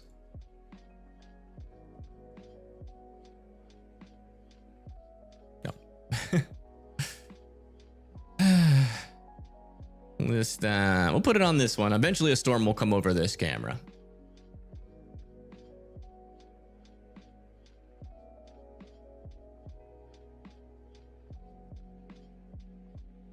Now you're good, Tara. You know, what's interesting about my long hair is that I keep thinking that I want to cut it, but then I just it's become so integral into my personality now. I don't think I'm ever going to cut it.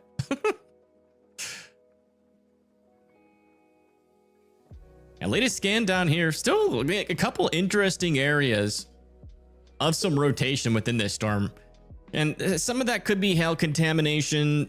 Some of that could be legitimate. The reason why we're on high alert for these storms is because one of them, this one in particular, well, a little bit further north, this one just produced a tornado. And that's why we have these 2 tornado warnings right now. It's because we just had a tornado just moments ago.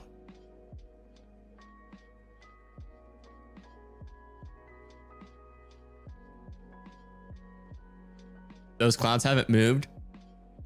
I mean, they moved a little bit. But I'm convinced, I'm thoroughly convinced that that camera is either showing an old picture or something. I don't know. It's weird. It's supposed to be in Billings, Montana.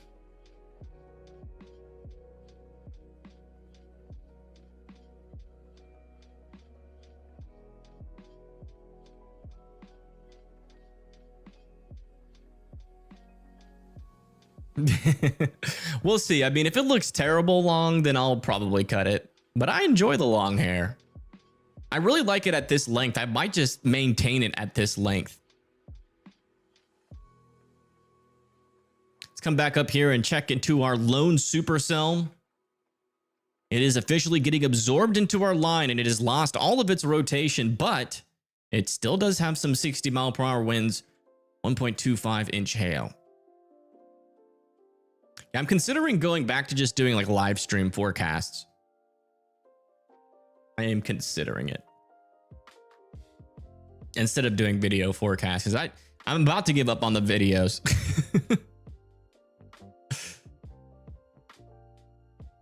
Tsunami watch would honestly be horrifying if one happened live. Oh my gosh. Can you even imagine? I don't even think we could show that footage. Even if we found it. If there's a tsunami watch and we had a camera in Los Angeles, right on we have cameras that are near Venice Beach. I don't think we could actually watch that and not get traumatized.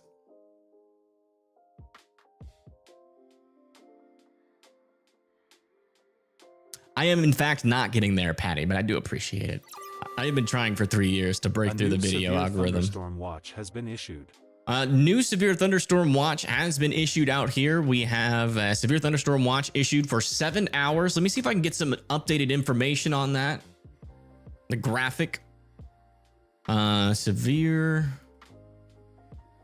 thunderstorm. Maybe able to get a graphic. There it is. Yeah, it looks like they are saying scattered hail of up to 2-inch size possible. Scattered gusts up to 70 miles per hour possible, and frequent lightning possible as well. Population in this is 468,408, 469 schools and 50 hospitals. It's interesting that they didn't put tornadoes on that.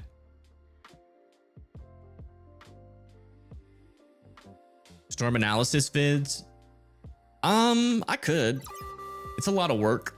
A new severe thunderstorm watch has been issued. Like, what do you mean by storm analysis? Like, doing the whole,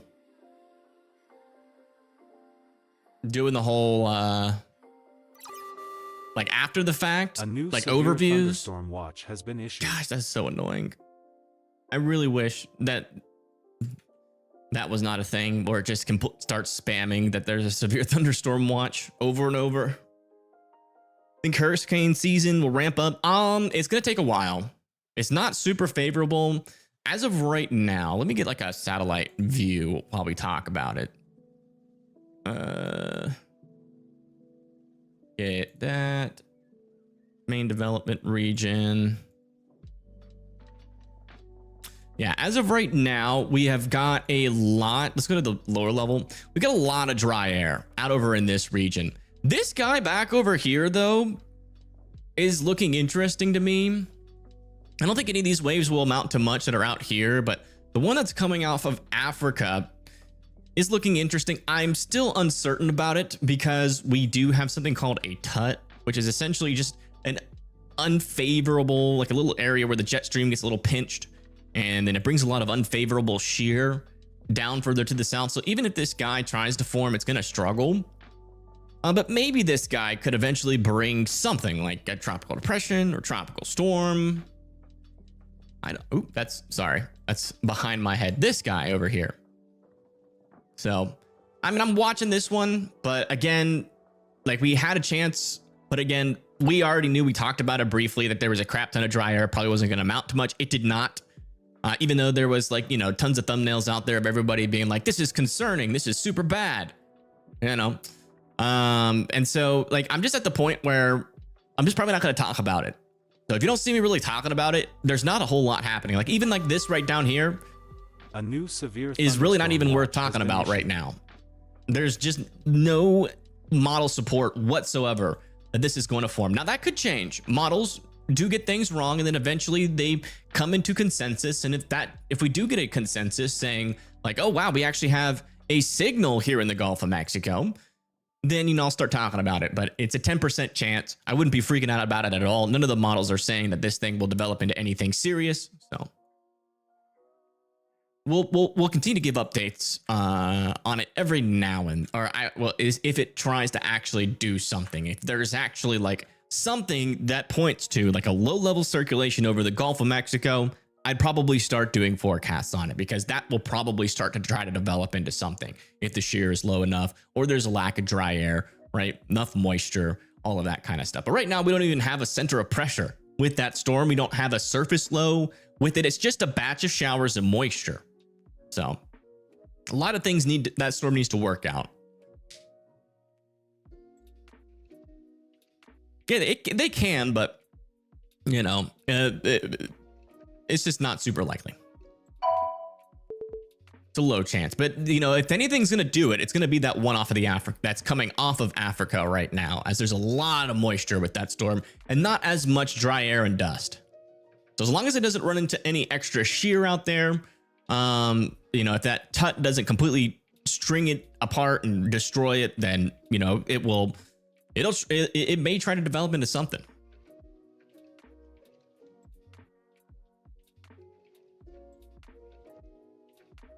Shorts? No, shorts don't do well.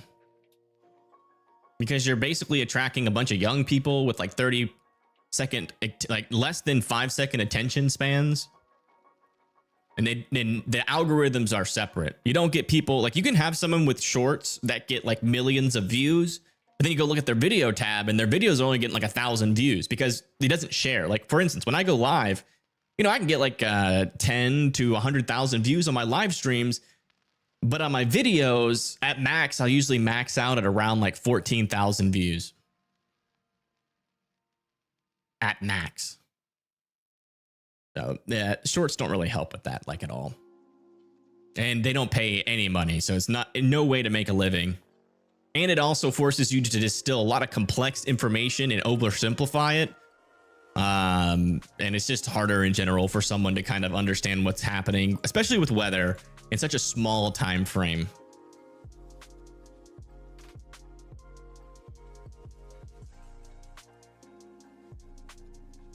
Yeah, I mean, I'm not writing it off by any means. Looks like Paige is going through something over here. Go listen in. Some heavy rain. Oh, they're saying hail.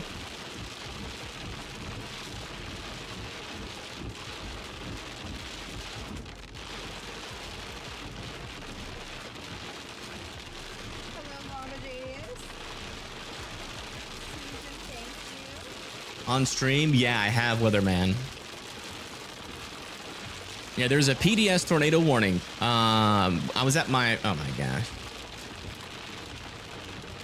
I was at my parents' house. It was when my house was getting remodeled and I had to stay at my parents' house for about a year or two as that happened. Because it was nasty in this house after the flood.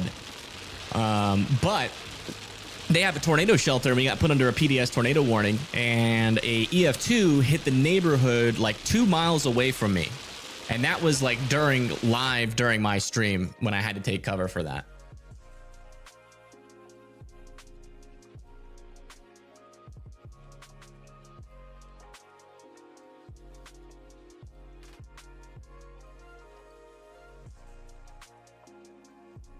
Storm analysis of breakdowns of superstorms or popular. Forget about. Well, not really. I think I'm too nerdy for those kind of videos. Like, but not nerdy in the way that would like add value that people like want. Like one of the things that Ethan Morarity has, he's super nerdy about engineering and like learning how structures react in a tornado is super interesting. And I do think weather nerds want to learn about how tornadoes form, or people that are just getting into it want to learn about that kind of stuff and the nitty gritty of it. And I don't know, maybe there's an argument to be made. I mean, you have like the GOAT at that already doing it though, which is Trey, or, you know, Convective Chronicles. Yeah. So I wouldn't want to step on his toes. That's really not something I'm passionate about, is breaking down. I'm passionate about forecasting. I'm passionate about storm chasing. I'm passionate about nowcasting. That's about it. I don't historical stuff. I don't really keep track of like how many deaths of a storm. I kind of ignore that stuff because I really don't find that interesting. How many people die in a storm? I don't want to know. But eventually it creeps into my feed anyways, but it's not something that I actively search for. I'm not like I don't like destruction porn, they say. They call it destruction porn or natural disaster porn, where you're just constantly scrolling your feed and searching for the latest and biggest natural disaster and death statistics, and you're like sitting there like, oh, what, only 20 deaths? That's nothing compared to that storm that happened last year. But like, that's not something I'm interested in. I just like forecasting and nowcasting. Anything in the past I usually don't hyper focus on too much, so I'm horrible at news. Not the person to ask about weather news. I'm not a weather journalist. I kind of just like it when it's happening. Like if I'm outside and there's a severe thunderstorm warning, I think it's awesome. because I get to see it with my eyes. Or if there's a storm happening in real time, I like to be there to keep you guys safe. But like filling you up with, you know, all the dramatics of it, that's not really my interest.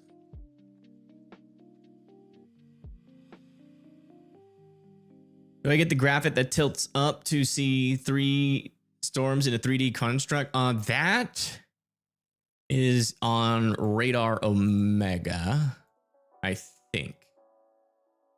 I remember them adding something like that. I forget how to do it though. There's a button you can press. I totally forgot how to do it. How do you do it? It's not like they do have, oh, a volumetric 3D. There we go.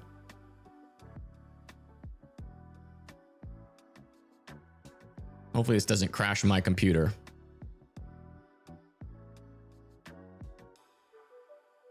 I forget how to do this. Oh, there we go. Yeah, you can like see like a 3D representation, a volumetric 3D representation of these storms. You can also change the gate filter. But, you know, in my opinion, it's kind of not really helpful. Nobody thinks, like nobody that isn't a nerd, a weather nerd thinks of storms like this. So like for the general public, it's not like if you are somebody that likes storms, but you know, this doesn't really like help you in any way. But it is, I like looking at it. I just don't see much use of it, even for myself, to be honest. I mean, I don't even know how to read this stuff, to be honest. Maybe if I knew how to read volumetric scans, it would be a little bit more interesting. There's like a hail preset though.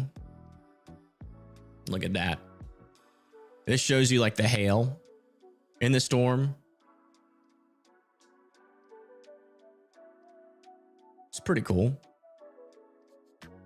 It's cool to like zoom around and stuff. I love the 3D when it comes to hurricane and satellite imagery. That's really cool, in my opinion. But that volumetric thing, it's really clunky. It's not like Radar Omega didn't really implement it that well. Definitely could have made it more user friendly. But for hurricanes, it's super duper cool. All right, latest scan on our storms. I am still not really seeing much indicating that we have much rotation on these storms. Kind of have like a little hook trying to develop maybe back here. Maybe that could be like another thing to watch out for here. And then back over here, really not seeing much. I see some broad areas of circulation near Callaway. A couple are in that one over there south of Sargent, but that one's not even tornado warned. These tornado warnings expire in 5 minutes. And I got a feeling unless we get a new report that we have a tornado on the ground, that we're going to see these tornado warnings expire probably within that 5 minutes. But we'll see.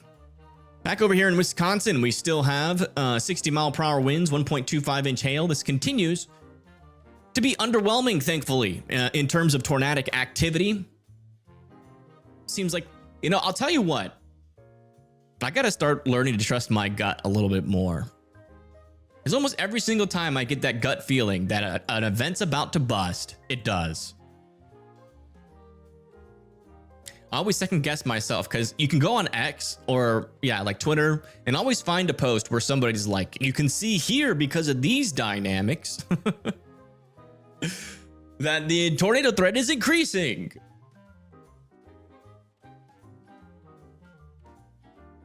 You may see a tornado by Broken Bow. It is technically possible. You know, unfortunately for you, these are the kind of storms that you really can't confirm with radar.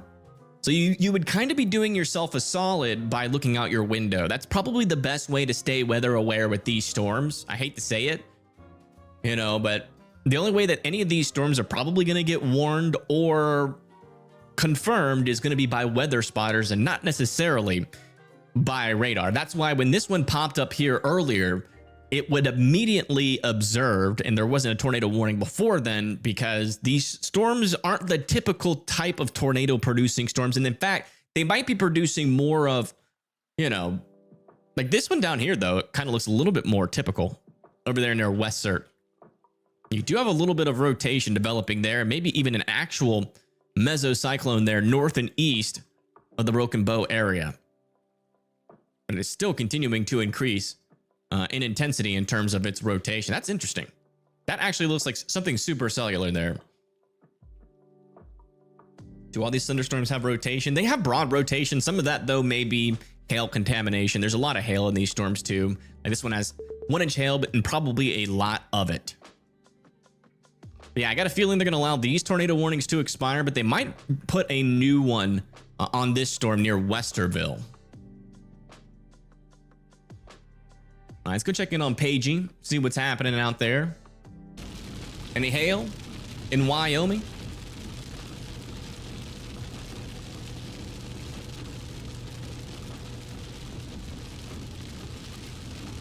Does not seem so. I wouldn't say it's useful. I just really like the way the 3D looks on satellite.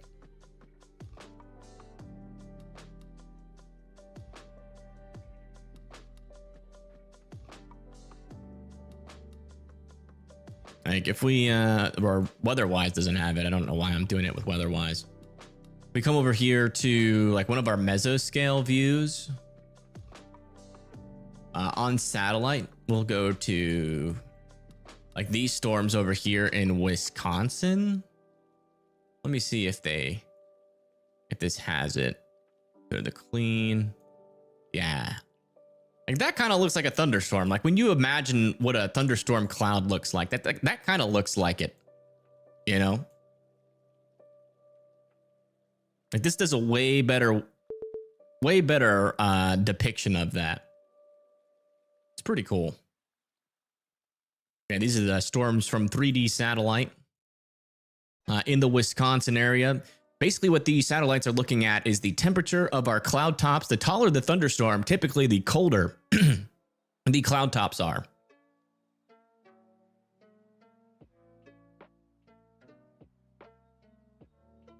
No problem, kid. Glad we could be of service. Helene was crazy. I remember covering those dams almost bursting. Like it was devastating, but man, it could have been even worse, which is just crazy to think about. So we got both of these tornado warnings just expired.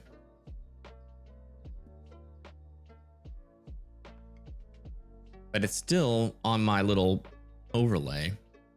Let me change that. They haven't extended it. Yeah, they just expired right now. So there we go. Should expire on my little overlay on the bottom here in a little bit. Yeah, see it. No more tornado warnings. Thankfully, we are tornado warning-less. Oh, well, that's why. A new tornado warning has been issued. Well, that only lasted 5 seconds. We did get a tornado warning now for this storm over here near Westerville and Berwyn. That's that little area of rotation we've been monitoring. It was more organized earlier. Let's see, radar indicated, but now it's not looking too bad. Seems like they maybe waited too long to warn that, but there still is a little area of rotation there. So live in Westerville, I would continue to be in your safe spots just in case. There in Westerville, also maybe a little area of rotation there, but that seems like it's in some clear air. Let's come back up to Wisconsin where we have the bust of the century happening. Yeah, not even a severe thunderstorm except for this one over there near Wittenberg and Allman. They did a girl once with the last name of Wittenberg. Yeah, heading into Neopit, 60-mile-per-hour winds, a $50 sized hail. Maybe that's where her name comes from. I think that it's a French. I think it's a French. Is that French, right? Had to say it? Yeah, I had to say it. Well, all I said was the tornado warnings expired. So I was just speaking facts.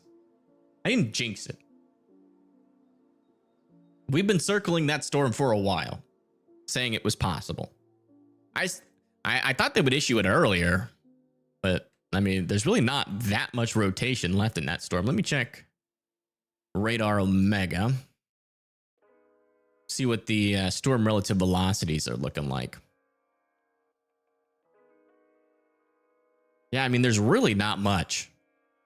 But there might still be a like land spout threat with this storm. So we shall keep an eye on it. I think John is in Clarks, Nebraska. Let me see how close he is to that. What? Dang, he's all the way out here.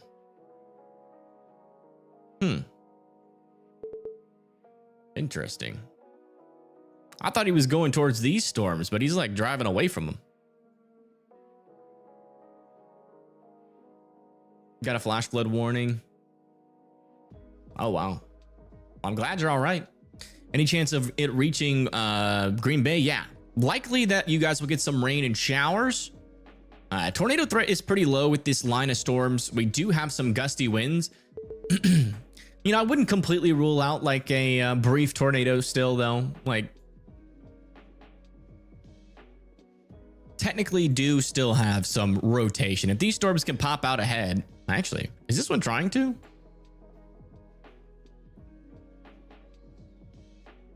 This storm over here near Norski is trying to pop out ahead of that outflow boundary. Just a little bit here. So yeah, if I was in Green Bay or Marionette, it's kind of like the only area where I could see a tornado happening here in Wisconsin. Still, maybe a little bit of storm relative velocity up there. And it does seem like these storms are becoming a little bit less outflow dominant, which means they are starting to eat a little bit more inflow or warm air, which they like more than the cold air, which cold air is outflow.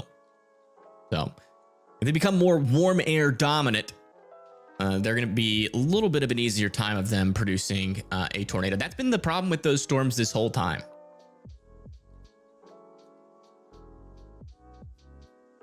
Go check over on Paigey. Looks like she's still in Wyoming. Not much to look at. There are some clouds, though.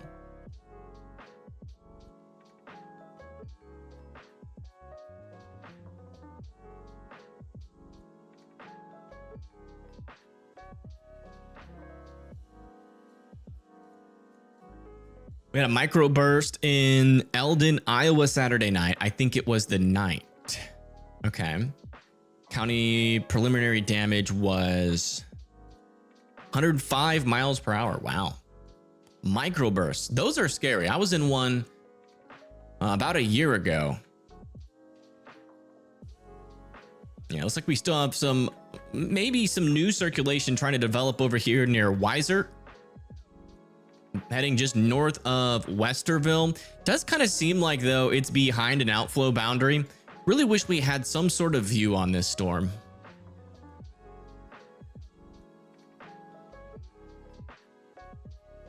Let me see if there's any picture cams near it.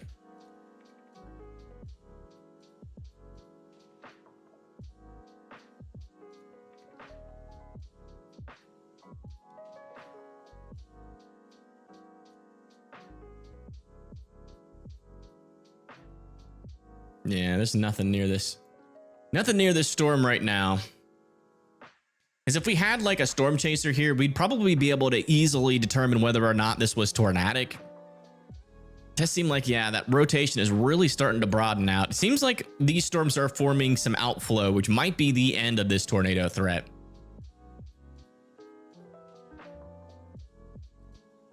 We'll keep looking at it. We'll keep an eye on it just in case, but these storms will not be able to last if they're outflow dominant. And that'll probably be the way that they stay the rest of the night. What about Norfolk? Let me see. Norfolk and Nebraska. Yeah, I mean, you got some rain and showers near you right now. And then off to your west, there are some storms near Deloitte.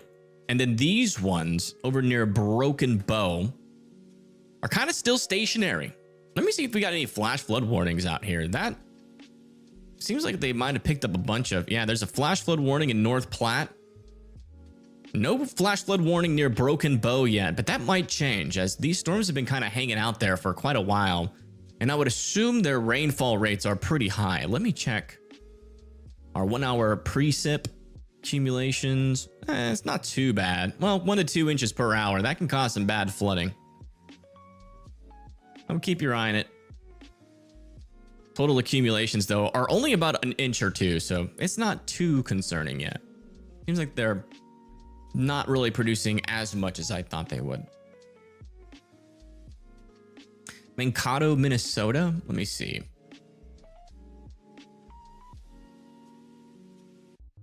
Mankato. Is it Mankato or Mankato?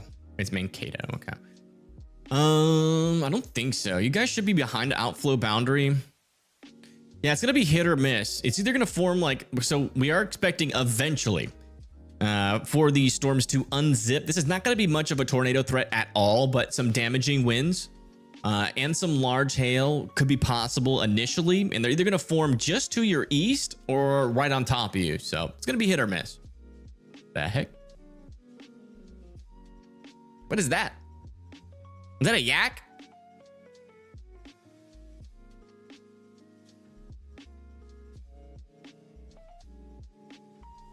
It is a yak.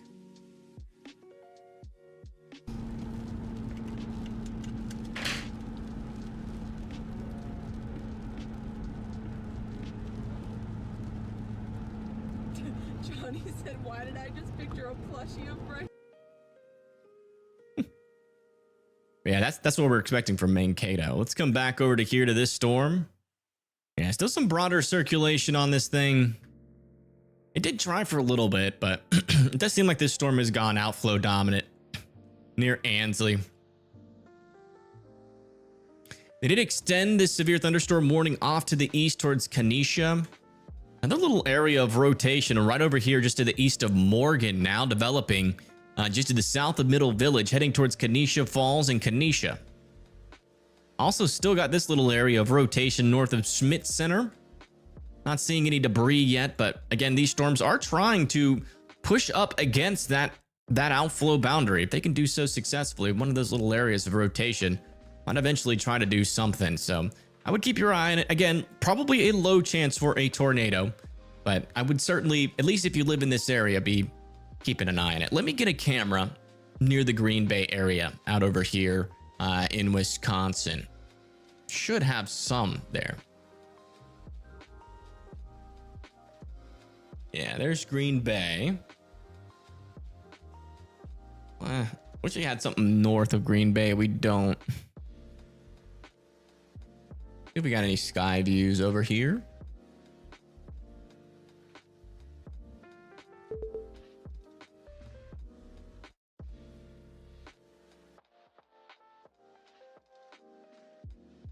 Doesn't look like it. A little bit of a sky view there. Ooh, that one's got quite the sky view. Yeah, we'll keep it on this bridge cam for now. This one's facing generally to the west. Oh, wow. It's kind of windy over there.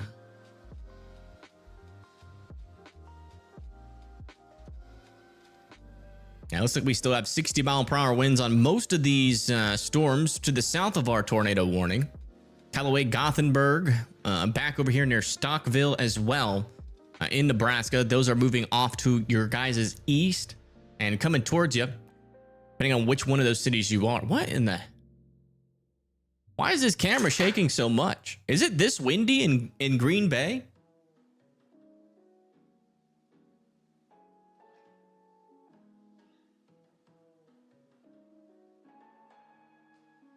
It's windy.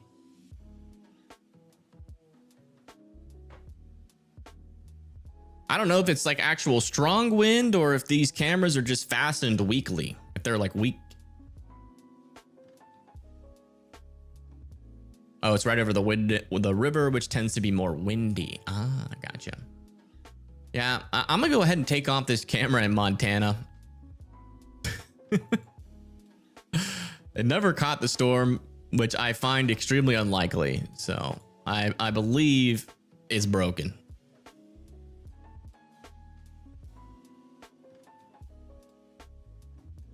Jeffree Star has a yak ranch? Really? Of all the things Jeffree Star could have, that's hilarious. Does he really have a yak ranch? Are you talking like the Jeffree Star?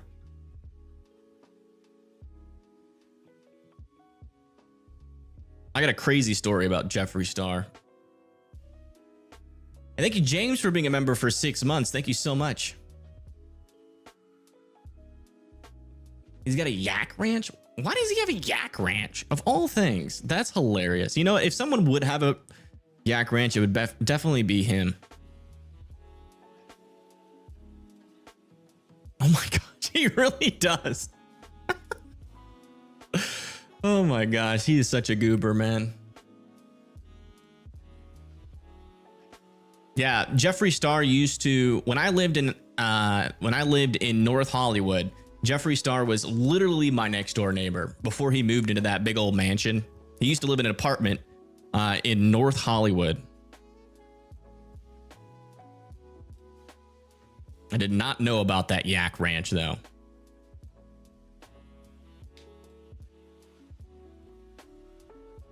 He is a personality, I'll tell you what.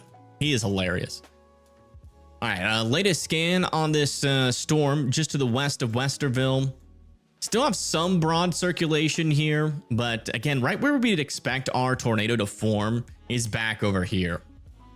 So we're not quite seeing much rotation in that area still, but I still want Westerville to be in their safe spots just in case.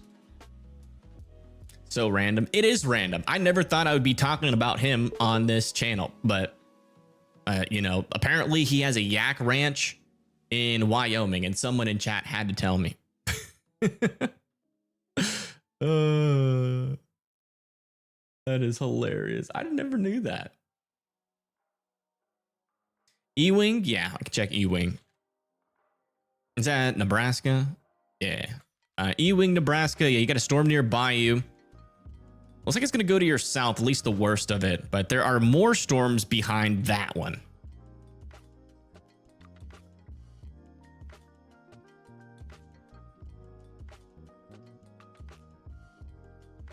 Yak meat is good. Oh. Is it?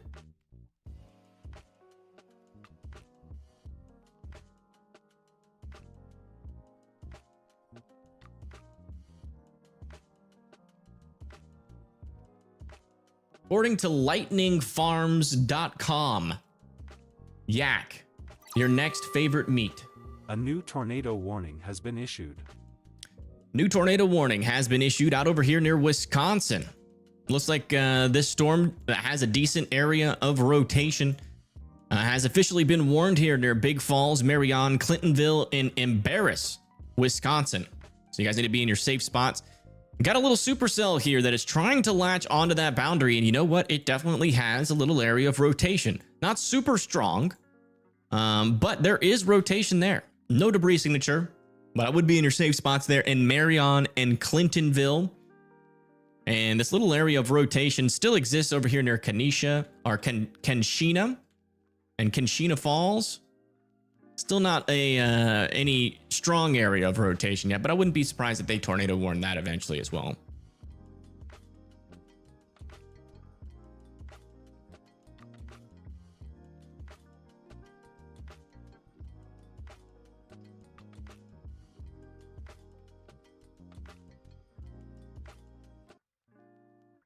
Let's see. Yeah, this is radar indicated. So no reports that this is on the ground right now.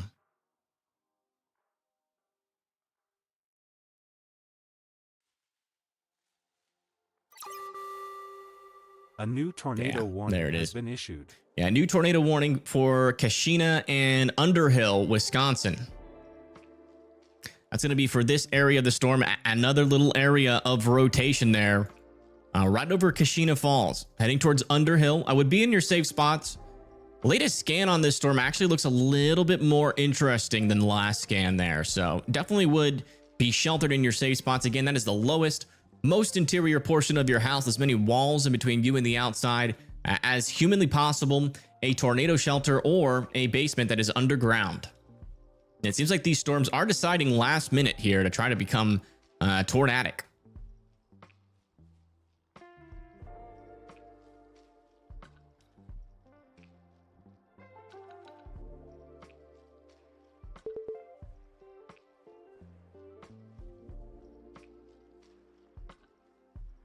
Yeah, latest scan on this storm near Big Falls. Still some broad area of rotation just over Big Falls. Not seeing a debris signature yet. It's pretty close to the Little Wolf River fishery area. And again, this is going to be heading towards Marion and Clintonville. And the one to the north, let's check on it. It should have a new scan in. Yeah, still a little area of rotation there. Maybe something popping up on our debris. Look at that. It's very subtle and most likely isn't anything. That's probably just leaves. But just in case that could be a brief tornado, if you live over there near Underhill or Kashina, I would still be in your safe spots.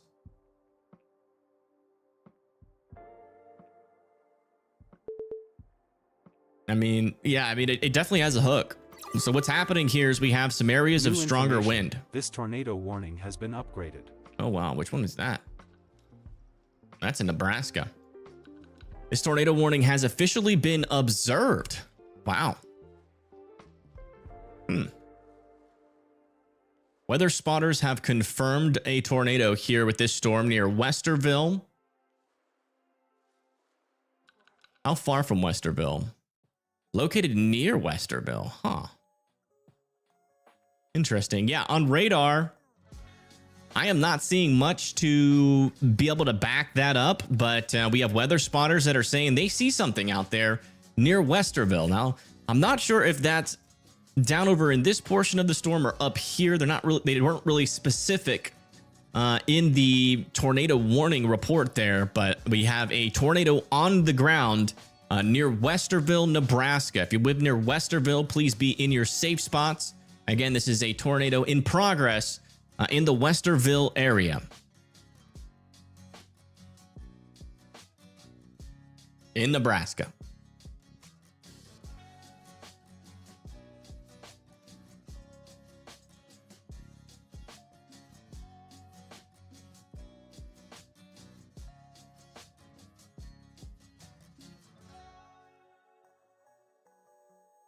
There's a good camera with darker skies between Green Bay and Appleton near Little Rapids. What do I search to find that? I'll try to bring it up if I can. Ray.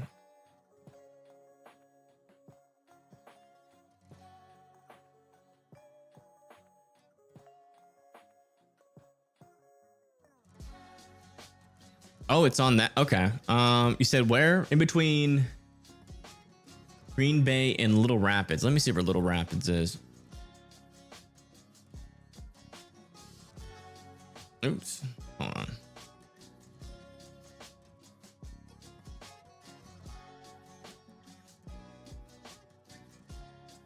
Oh, down there. Yeah. I'll check it out. Let me look at it.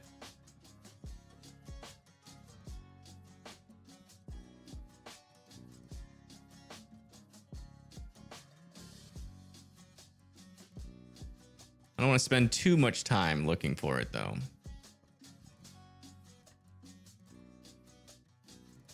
Are you talking about this one? Yeah. I think that's not really darker skies, like in terms of like storms, but it's not the worst camera to see the storm come through, but we're definitely going to want to be north of here if we want to see the storms, at least that have some tornado potential.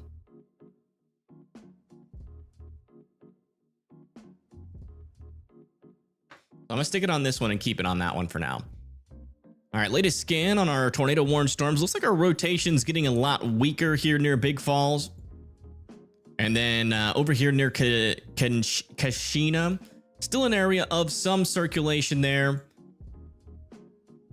Again, still seeing some sort of subtle little debris signature there, but I'm just still not convinced that is a tornado. Could be wind just picking up leaves. It's not a definite signal there, but I would still be in your safe spots and treat it like it is a tornado on the ground just to be safe.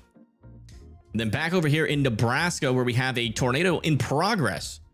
Yeah, if I had to guess, it has to be this rotation. Certainly near Weisert. They're north of Westerville near 183, moving up to the north and east. Very broad circulation.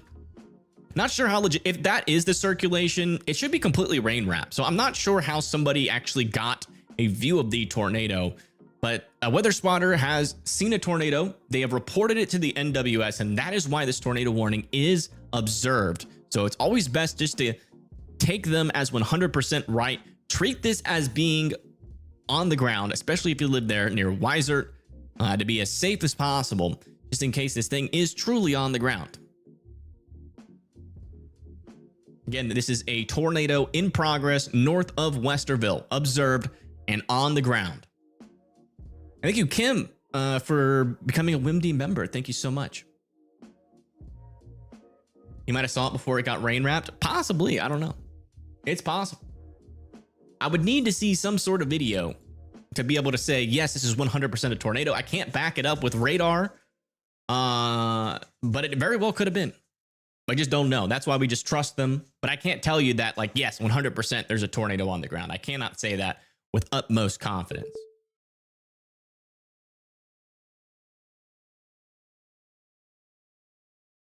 Yeah, I'm not seeing any videos or pictures of it, so I would just treat it like it's on the ground, trust the report, and be in your safe spots.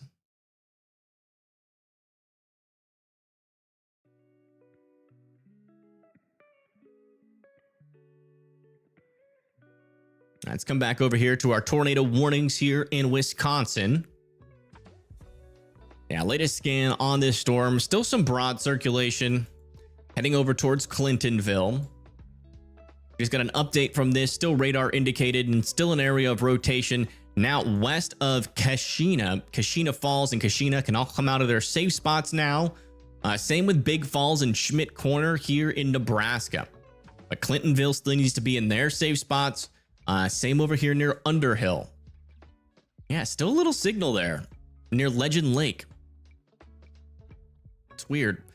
I don't think that's anything, but still keeping an eye on it. Let's check out Paigey Tornado, see what she's looking at here in Wyoming. Looks like there's a storm in the distance. That one's crazy. We also have seen some monster hail this year.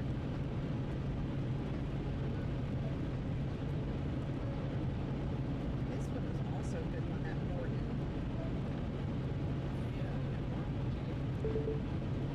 That was a massive one. It was dusty. Big dusty boy.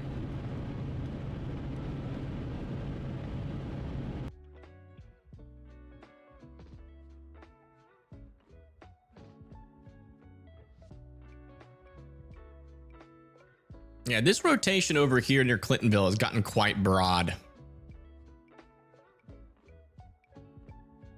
But I still think it's worth being in your safe spots for.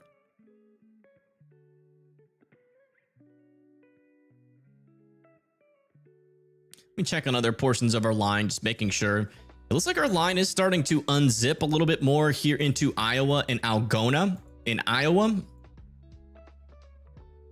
And then back over here near North Platte, all the way up there near Broken Bow, we have a tornado in progress over here near Weisert still. It's either near Weisert. I would assume it's up here. That's the thing. On our report that came through, all they said was that a confirmed tornado was located near Westerville or 11 miles east of Broken Bow. So we don't have an exact location on where this was reported. Let me check Radar Omega, because sometimes those reports come in here pretty quickly.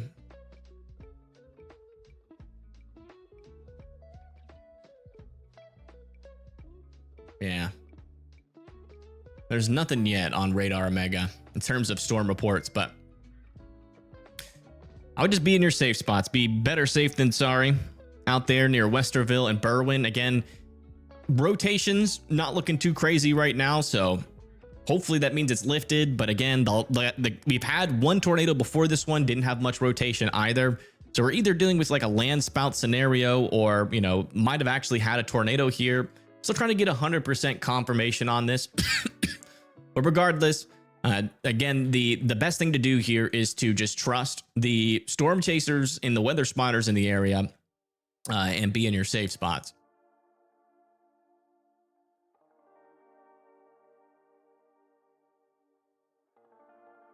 Near Minnesota, near Winona? No. Yeah, nothing to worry about over there near Winona. Very stout outflow boundary surging just to the south of Winona. So again, all this back here is cold air. Storms don't like cold air. The air that the storms would love to tap into is south of this line, but it's not going to be able to because it's behind that line. The only reason that we're seeing tornadic activity up here is because our storms have actually caught up to where our instability is, and it's pushed into that outflow boundary and past it, allowing these storms to kind of tap into that warm air that is sitting right over Green Bay, Pulaski, Luxembourg, Abrams, Oconto Falls, Sturgeon Bay, Luxembourg, Algoma, Kewaunee, Pulaski. That's where our warm and moist air is at the moment. And you can see these storms don't really have much of an outflow boundary out in front of them. And you can even see an inflow on this storm, which means that this is the storm's mouth right here. It's basically chomping on that warm air that's out there and bringing that into the storm, which allows it to kind of intensify, which allows it to tap into that shear environment, and in turn allows it to start to rotate. And as you can see over there near Underhill, still needs to be in their safe spots, as we do have an area of rotation to your west. So that's Underhill, Wisconsin. Back over here though, near Clintonville, we have broader circulation here. It's not as tight as that one further up to the north. You see our colors are not that different. You know, they're transitioning from green to blue pretty smoothly with no random jumps in color like we're seeing back over here. You can see it transitions from that blue and then all of a sudden jumps into gray and red. Transitions kind of abruptly, which means that we're dealing with winds at different directions. So if you live near there, this one's probably the closest to dropping a tornado. The one further down to the south near Marion and Clintonville probably needs to reorganize or recycle before it can produce. But I would still be in your safe spots there in Clintonville, because you really don't want that to develop like right over your head. But yeah, I mean, if you're out over here near like Bondul or Oconto Falls, you can probably hear some thunder in the distance. And that's these storms that are off to your west that are coming towards you guys.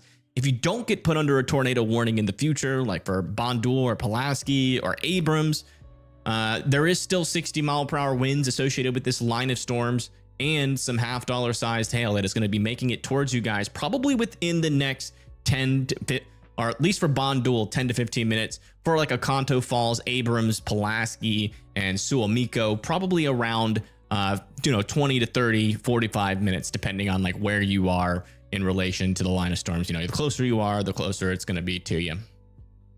Obviously, I guess that makes more sense. I think that's like a thank you, Captain Obvious moment. You know, the closer you are to the storms, the sooner it's going to get there. Appleton, you just got a tornado warning. Let me check where Appleton is. Appleton. Oh no, I see you guys down here. You guys are not in a tornado warning, and in fact, I wouldn't be overly worried about a tornado in your area. What we're dealing with here is a hyper local severe weather event and tornado event. The only area of the storm that is not outflow dominant and has actual access to warm air is over here near Keshena, Shawando, Pelham, and moving into Sturgeon Bay. Further down to the south, if we come down a little bit further down to the south on our radar, you can see this little boundary. You see this little green, little snaky looking boundary here near Sparta, Tomar, and La Crosse. And in fact, if you live in La Crosse, Wisconsin, you could probably look outside and see that outflow boundary, and it's about to start to cool down a lot as that comes through you. This actually extends all the way up into this area. So that's just basically a big old cold pool. Now, storms can still form in that, but typically they're not severe when they're that far behind an outflow boundary, and they also completely lack the ability to produce a tornado. So anything further south, like near Big Flats, Adam, Watumwa, Oshkosh, maybe could still get some storms like with some thunder and lightning, but our main severe weather risk and our tornado risk is going to be hyper local to pretty much right here in this circle, right there in that circle. And it really shouldn't last for much longer, even with it, even with, you know, the fact that we have these storms bumping into that warm air. one of the things that are going to be changing drastically as we go further and further into the night is how much of that warmth is available near the surface, how much fuel is available. All right, let's come back over here to Nebraska. We are still dealing with a line of storms and potentially still a tornado on the ground here near Berwyn and Westerville. Again, this is an observed tornado. Some $half sized hail is also in this storm. This looks like a big bunch of hail contamination. I don't think that's our signal. I think that probably, let's look at our radar. One of the ways that we can determine is whether or not, yeah, see that signal just kind of pops up out of nowhere. Doesn't really make a whole lot of sense. It is likely hail contamination there, but I would still be in your safe spots. We haven't had any new updates from the storm spotters that are in this region in Nebraska near Westerville. So I would still be in your safe spots. We haven't had any confirmation that this thing is lifted yet. So it still could be on the ground. Again, we don't have any like glaring indications on radar that it's on the ground. So this is one of those tornadoes that is evading our radar detection right now. And we're mainly relying on the public. Okay, there we go. We just got a new update issued just now, expires in 12 minutes. They're continuing this tornado warning, but they have removed the observed tornado warning part of it. So if you guys live near here, I would still be in your safe spots. All that really means is that they've either lost view of the tornado or they know for a fact it's not on the ground anymore. So that doesn't mean that it's not going to produce another one yet. So just if you live in Berwyn and Westerville over here in Nebraska, I would still continue to be in your safe spots. Further down to the south, we're still dealing with some severe weather, 60-mile-per-hour winds. Basically, what we're dealing with is kind of similar with what we're dealing up with Wisconsin, except we have a little bit more instability. We have had a lot more surface heating. We didn't have a bunch of rain and showers earlier in the morning going into the afternoon. So these storms have really been able to tap into the environment a lot more effectively because we've had a lot more surface heating. The differences of the temperatures from the lower levels of the atmosphere and the higher levels of the atmosphere are pretty different. So these storms have an ability to have stronger updrafts than a lot than those storms over there in Wisconsin. But basically what we have is a big old cold pool of air here surging out to the east. These storms, because they have a lot more instability out in front of them to tap into, they're way more likely to have severe weather, which is what we're seeing right here. And we have a little bit of a boundary where we have an overlap of what we call vorticity and three cape. Three cape basically just allows the updraft to be stretched a lot more effectively. It's just essentially the amount of moisture and heat or moisture and heat energy in the very lower portions of the atmosphere. And there's a lot more of that down here because we didn't have those morning type showers that we had in northern Wisconsin earlier. If you guys remember, not sure if you guys watched any forecasts this morning, but northern Wisconsin was in a 5%. That completely busted. They actually moved it down to the south. And yeah, these storms I think are almost out of that 5%. Yeah, because we are running out of that daylight heating. So they're probably not going to extend that 5% unless we start to get some more tornadic activity, which we do have technically. Still a little bit of rotation here north of Underhill. It's a little bit broad, but you see we do still have those reds next to those greens. But when we see those grays in between, that means our rotation is more broad, not as tight anymore. So that's good news, but that still doesn't mean that our storm is done. Usually when we have broad circulation, that's still an indication that it might eventually try to tighten up again, or it'll just kind of fall apart. It's really impossible to tell in the moment whether or not that is going to happen.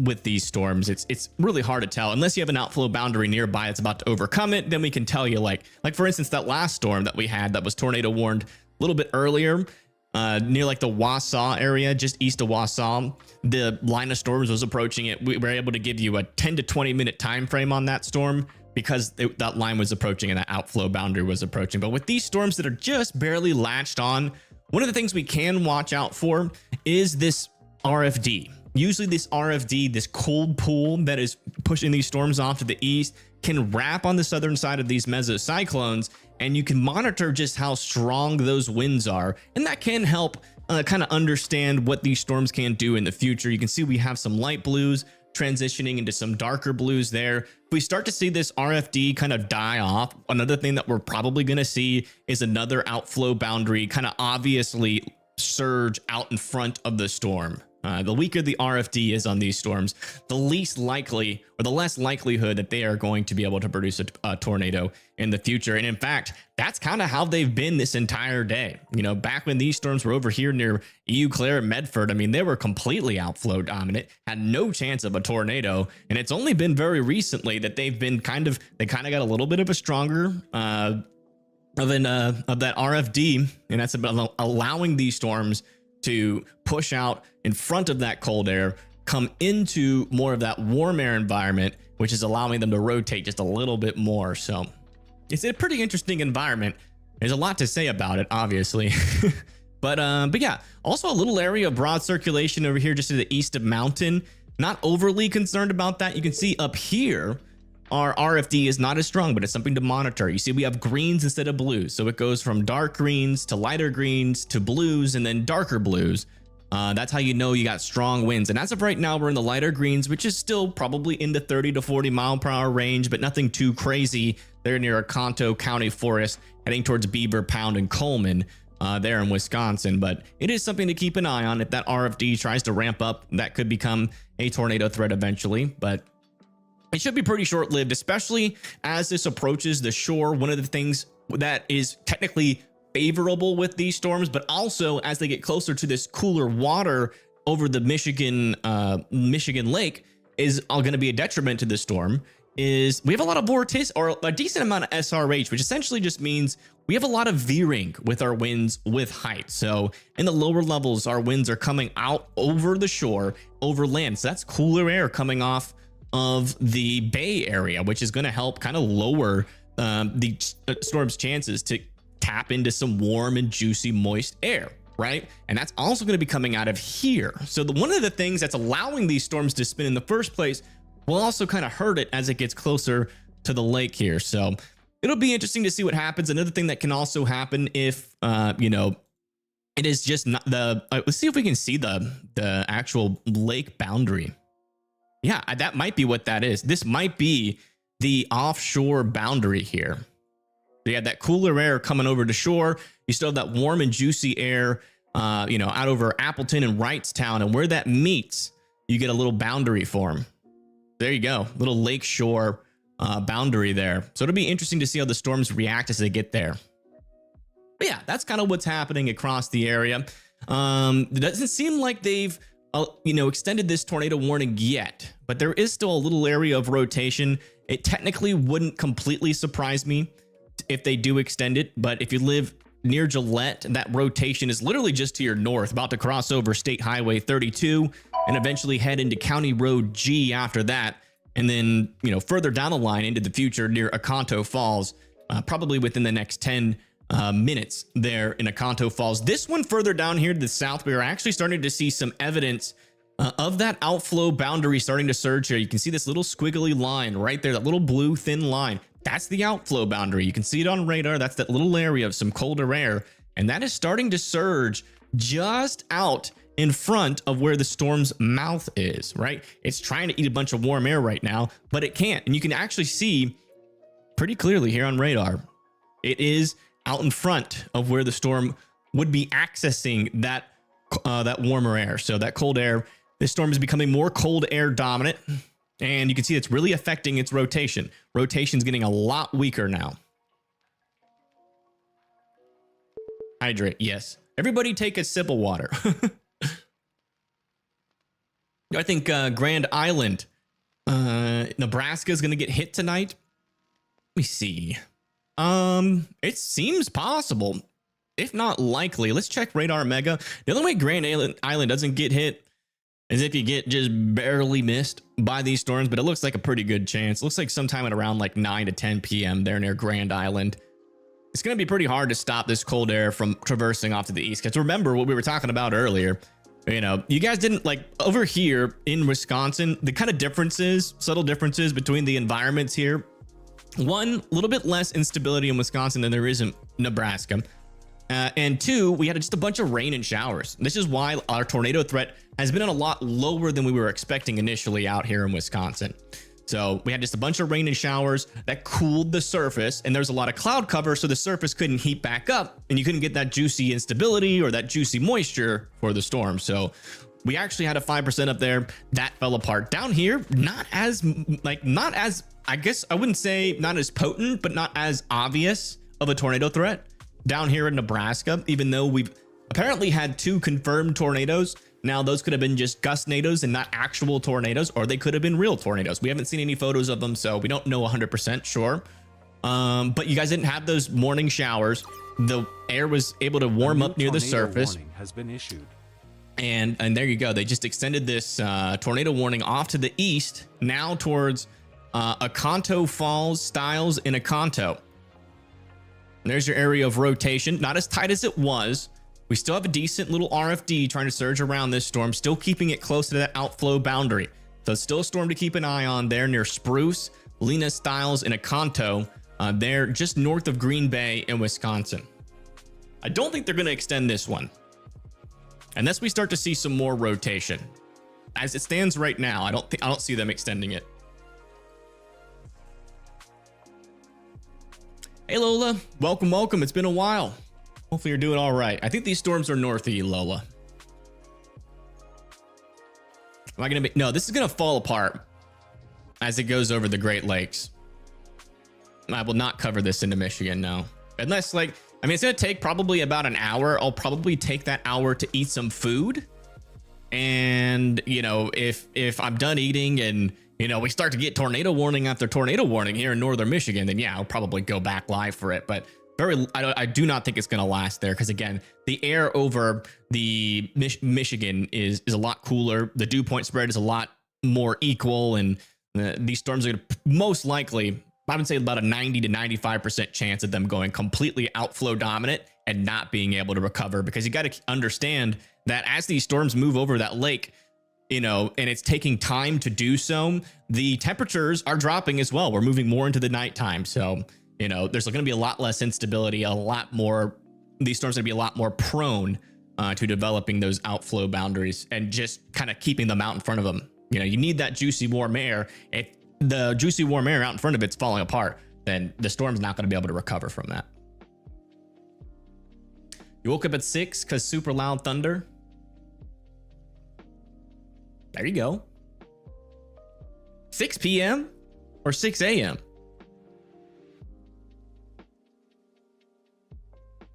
Manawa, Wisconsin. Let me see where that is. Manawa, Wisconsin. So you guys should be okay. Yeah, you're just outside of the severe thunderstorm warning up to your north there. Yeah, I would say you're pretty good to go. That outflow boundary is already well surged past you, so you're not going to see a tornado. Your tornado chances are 0. Now, I do want to see how quickly this boundary is moving, just to make sure there's not going to be any like unforeseen flood threats. Yeah, you should be okay. Might see a little bit of ponding here and there, but it doesn't seem like the heaviest rain is going to really stick around for that long. See a damaging wind threat though? Yeah, I do think there is a small chance for some damaging winds. Yeah, there's a small chance. And in fact, it might be a little bit higher than this lets on. It just really depends. I mean, you know, if we go look further down in the south, you can really see what storms do in the outflow, kind of this more outflowy environment. They lack severe thunderstorm warnings further down to the south. If that happens to these storms further up to the north, you know, it's kind of hard to make the argument that they will be able to produce damaging winds, especially if they run out of that instability. But maybe it won't be severe as it moves onto the coast, and then as it goes, maybe through Bond City or Petoskey, might still have some damaging wind potential. But again, the timing is just off for that. Again, we're going to be seeing that sun go down, that air cool down, and it's going over a cooler lake at the same time. There's not a lot of things in favor for this storm, but let me check our mesoscale analysis, see what our thermodynamic profile is out over the Michigan area. Yeah, it's really not looking too favorable. Like in terms of instability, you guys are lacking that quite a bit. I mean, maybe 1,000 joules per kilogram where this storm is going. So yeah, it's going to struggle. It's going to struggle. Watching from Green Bay. Our camera here is actually in the Green Bay area. So we got a camera That's in the path of this southern storm. By the way, that southern storm's tornado warning has been just allowed to expire. I don't think we have any cameras north of Green Bay. I would love to get one like south of Marionette, Wisconsin, but I don't think, yeah. Okay, this is like our first, believe it or not, this is our furthest north cameras in Wisconsin, almost as far north as you can get. This is just outside of Green Bay, near the this little, I don't know, what do y'all even call this area of water near Green Bay? Is that still the lake, or is that like a bay area?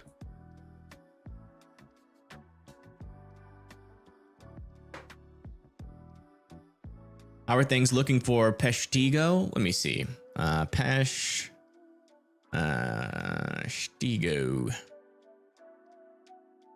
You guys are just north of the tornado warning. You do have storms developing near you, but I would say your main threat is going to be off to your west here. 60-mile-per-hour winds are your most likely scenario here. So maybe some power outages, a couple small limbs down. At worst, some trees fall down if you have some unknown diseased trees near your property. So it's always a good idea to just kind of be in the lowest portion of your house as these severe storms come through. But our strongest winds with this storm are probably located in this area. So there's an argument to be made. You might not even see those 60-mile-per-hour winds, but I would still be indoors and away from windows just to be safe. Latest scans on our tornado warning still have a decent area of broad circulation. I don't think this is a legitimate signal south of Kellybrook. And I'm still going to keep an eye on it just in case. Yeah, it went away on the latest scan. Our main area is going to be right where you see this little pigtail kind of curl around here north of Aconto Falls. That is our mesocyclone, or our updraft. Our area where not only are winds, moving around in this direction from bird's eye, but if you were to look at this, from like 4,000 feet, and we're able to do like it wouldn't even be like an X-ray scan, but if you were able to look inside of it, the updraft has winds going like this, bringing that air up, right? And then also around, right? And that's what we're seeing right here. And that forces the rain. What we're looking at on the radar here is rain and a rainfall, our DBZs of the storm. And it's that little mesocyclone and that rotation is forcing the rain around that updraft, which is located right here in this area. Actually a little bit further to the east on our latest radar scan right there. And so you see that rain that comes around in the backside here and then fully wraps around that updraft. And that's why, we watch for these areas here for the warm and moist air to come in, because the mouth of the storm is the updraft. That's what forces the air up. The air comes up, spreads out, gets carried out by the shear that's in the area. And if the storm motion is faster then the updraft or the shear that is moving the wind, or like the rain out in front of the storm, if the storm motion is faster, then the rain falls back in this direction, even if your shear is aloft, still kind of going in this direction. +1 for the Encanto Harbor Cam. Ooh, let me search that. That sounds like a cam we can use. Oh yeah. If it works. It's not loading, but if it loads, I'll bring it up. Is it loading for you?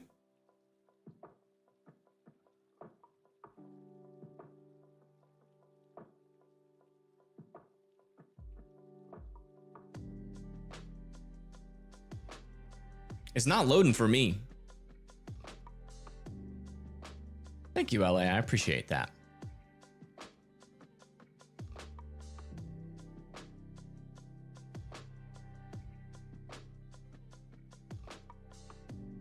Yeah, the Aconto Harbor Cam is not loading for me.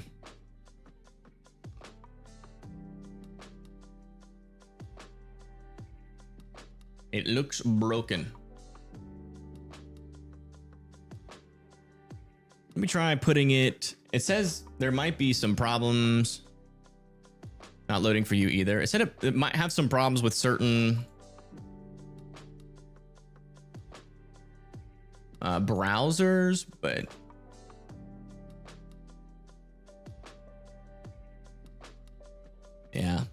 Unfortunately, it's not loading, but that would have been an awesome cam to have, probably.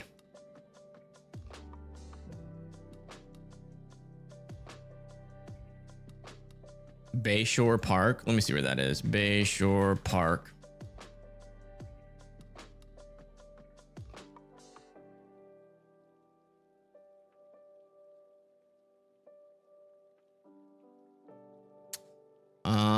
What city is that in? What city is the Bayshore Park in?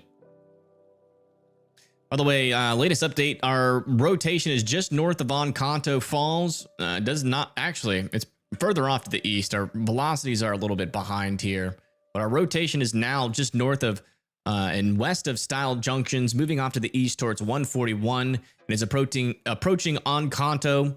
Guys, still need to be in your safe spots. Still enough rotation to take this storm seriously. It is still relatively on the broad side. We still see those grays in between our reds and greens, but still a storm to watch out for. Let's come back over here to Nebraska, just to let you guys know that this tornado warning has been allowed to expire. But damaging winds are still going to be a possibility, and heavy rain, maybe even some flooding, can't be ruled out. We've had some flash flood warnings out over here, like over there near North Platte, and even some flood reports. Video estimated 2 to 3 feet of, or 2 to 2.5 feet of water covering roads in North Platte, and flash flooding in North Platte. So we're getting some videos of flash flooding in the North Platte area. So that could happen somewhere else. There's some decent rainfall rates out here. I would definitely keep an eye on it. But, you know, one of the areas that are going to be probably heaviest, will have the heaviest impact, I guess, by the daylight heating going away is going to be these storms. They're all associated with a line. So, and there's a lot of competition all for this one little area of instability. And these storms, if they have too much competition, they're going to go outflow dominant and then just kind of fall apart. But there will still be some damaging winds possible as those cold air kind of builds up in our atmosphere and then every now and then surges, like we are seeing here near Callaway and Westerville. So 60-mile-per-hour winds, maybe even some hail up to $half size is possible there. Also, some cells developing over here near Sioux Falls, heading towards Laverne. None of those are severe yet. Not much besides rain. Okay. Yeah, this... Oh!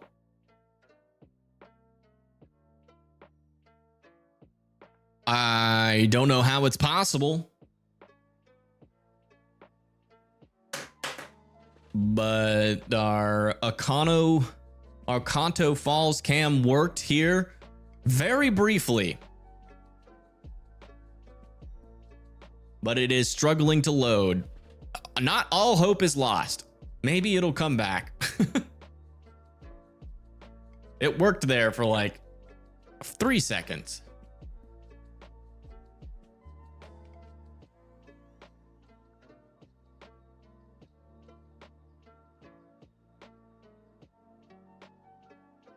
Thank you, Imp. I'm glad I am, because I typically don't care to get them right. It's usually too much to focus on the big days, but today's not too bad. Oh, I see. Where's Bayshore Park? We can use this camera. We'll put this one here. Bayshore Park camera. Look at that. Don't know where this is looking or where it's located. This is near Brown Shore Park. No, Bayshore Park near Brown County. Oh, wait. Where's Brown County? That'll help. Brown County, Wisconsin. Okay, so this is like near Green Bay. But yeah, we might see the storm come through. This will probably be our best camera. Hopefully it's facing towards Green Bay and not away from Green Bay. If it's facing away from Green Bay, then we're not going to see anything.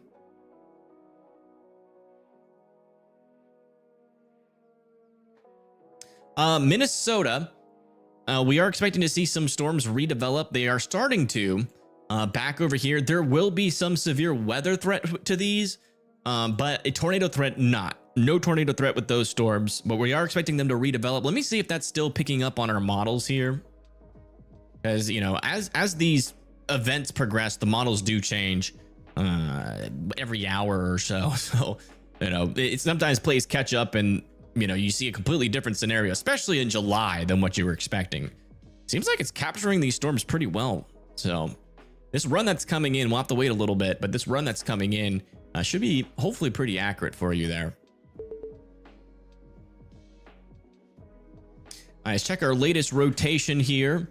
Yeah, still an area of some rotation, still relatively broad. We still have those grays in between our greens and reds. But, sorry, that's red's going this way, green's going that way. But so it's still relatively broad, but enough, I think, to continue to be in your safe spots for as that comes over towards Encanto. It does seem like our southern storm back over here might be trying to redevelop some circulation here. It is pretty interesting. I will say that might be, I'm not sure. Let me see how this has progressed. Because if that is legitimate rotation, that actually might be a tornado.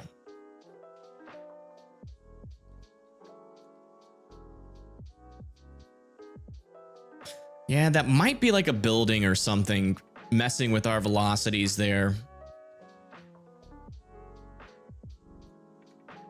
We'll have to wait one more scan, but that might not be legitimate. But there's a debris signature like right under that couplet, so let's wait one more scan. But if you lived over there near Black Creek or Seymour, I'd be keeping a close eye on that. It should be outflow dominant, so I don't think that it's anything. Our outflow boundary is here, but I just want to double check. That could be, like, you can see like over here, like those are probably buildings or some sort of contamination there being picked up on our radar.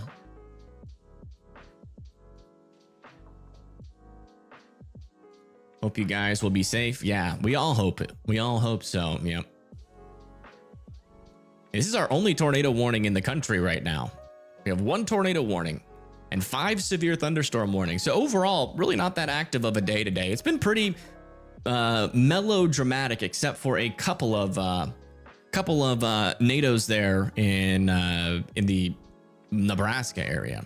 Hey, we just got a new update on this tornado warning here. They're keeping it going, and our latest scan. Oh, interesting. Interesting. You see this right here? Those yellows? That's our, I think that's our onshore winds. I think that's our onshore winds. It might actually be helping the storm a little bit.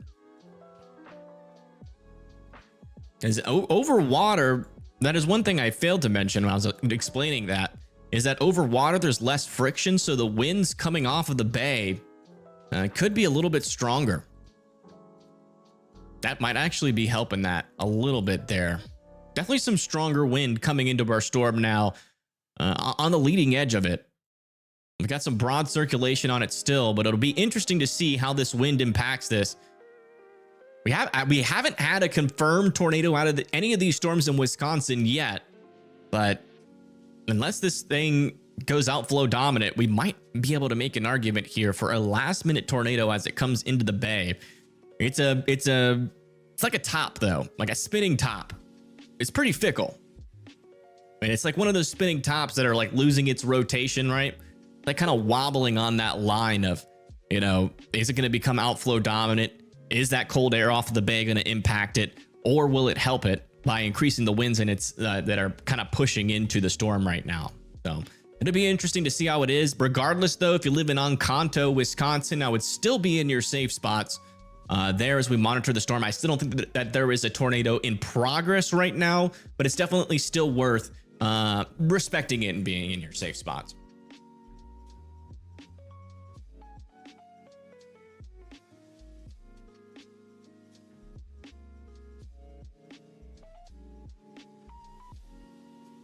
Let me try refreshing this camera to see if it tries to come back up. It was interesting there that it worked for like 3 seconds. We'll see. We'll keep on refreshing it.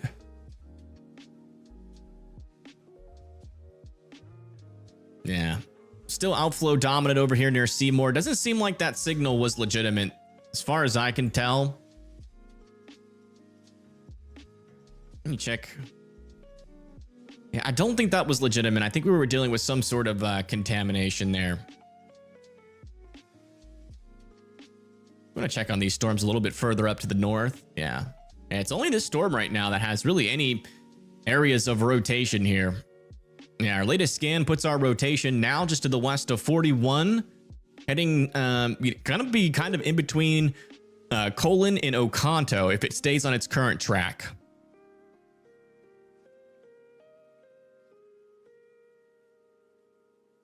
Getting a hook. It's had a hook for a while now. Yeah, latest scan though, still broad circulation. So although we are getting stronger winds from the lake, that still, at least for now, hasn't helped this storm reorganize or tighten up its circulation. I wouldn't let your guard down just yet. After this goes over this little bay area though, I don't think that this is going to last much longer.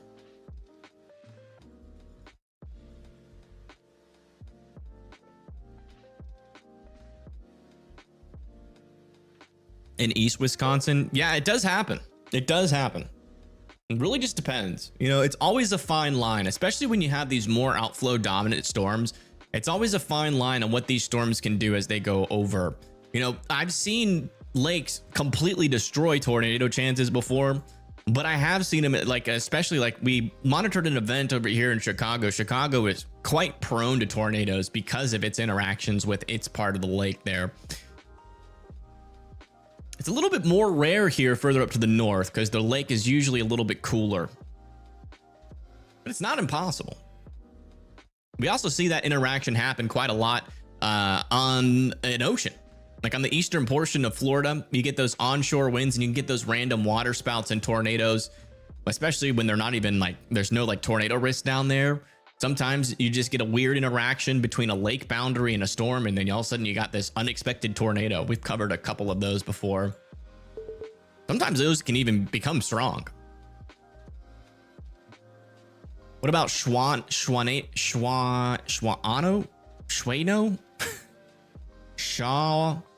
Shaino? That's a tough one. Yeah, you fine. You're okay. You're well behind that outflow boundary. You're still gonna maybe hear some thunder and some heavy rain, but their tornado chance is 0 there in Shawano. Shawano. Okay. Then why is there an A? Is it silent? Please help your bros in Sioux Falls. Sioux Falls is fine. There are some storms developing there. One of the things that I'm worried about for Sioux Falls is that these storms really aren't moving too much. So for now, they're fine. We don't have any like major flooding happening right now, but if that continues to kind of just pile over the same areas, it's probably going to be the biggest risk in the Sioux Falls area is for some flash flooding. We don't have a flash flood warning right now, but I would tell him to keep an eye on the roads. And if he lives near a creek, to keep an eye on that and be prepared to seek higher ground. If these storms kind of sit around for a long time, you can see they've been there for already a decent amount of time. Let me see how fast our rainfall rates are out here. I mean, they're not particularly strong, but we are a little bit close to the radar, so we might be getting a little bit of a messed up reading there, unfortunately. But as far as I can tell, the rainfall rates aren't insane. So it'll take a little bit for that to actually cause some decent flooding. It's not going to just happen all at once, I don't think. Now, let me make sure we fix our traffic camera here near the Green Bay area. You can see off in the distance, it is getting darker on this camera in Green Bay.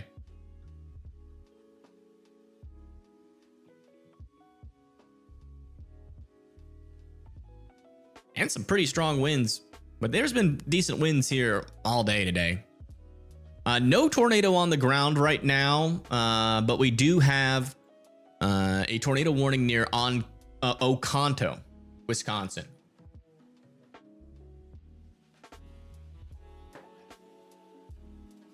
Will the storm in Nebraska hit Sioux Falls? Nah, this one's going to be going mainly to the south. Maybe like near Sioux City or like Omaha. Could see these later on. Let's check our latest velocities on this.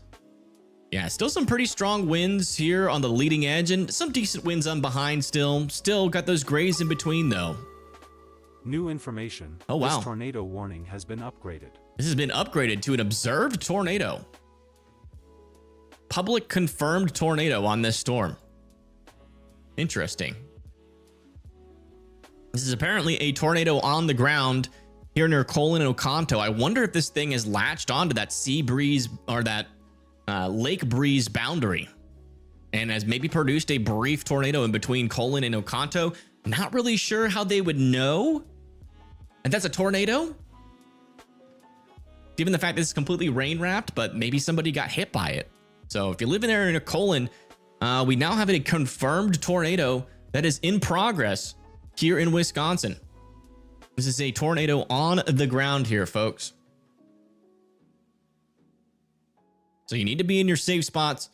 Out over here near Colin is probably where this thing is closest to, but it's going to be coming somewhere in between Colin and Oconto. Our tornado would be located right here in this area. And again, this is a public confirmed tornado. That's usually the least reliable source to get a confirmation on, but I would take it seriously just in case they're right.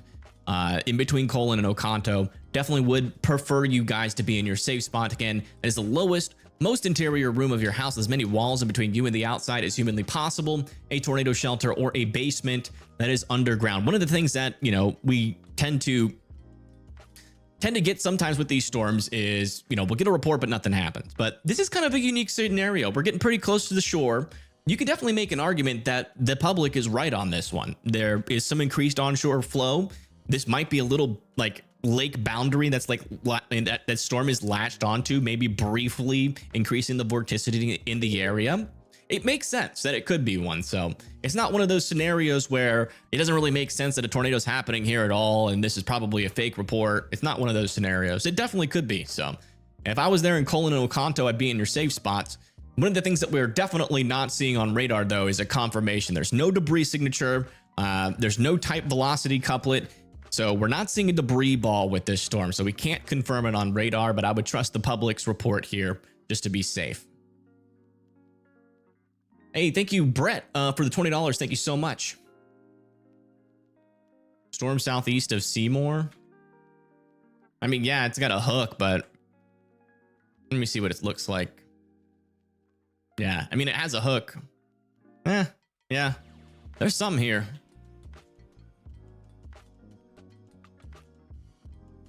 No debris signature, but there's definitely something there south of Seymour.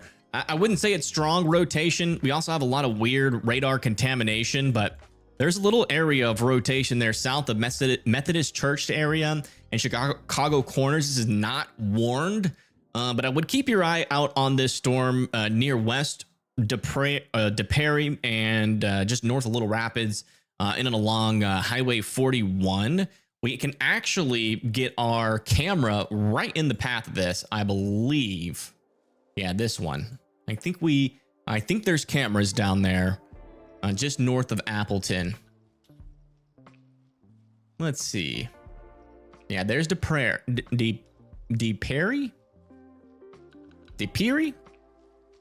I mean, we want to be just like south of there. So like right here. Do we have a sky view on any of these?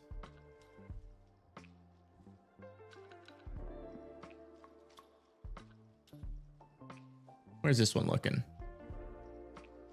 Might be able to see it with this camera. A little bit too far to the south, though. We're gonna have to be like right in this inlet.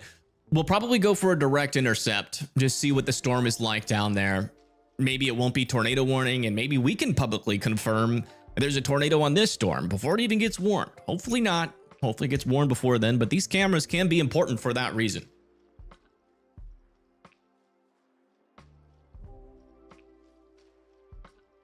Oh, De Pere. Gotcha.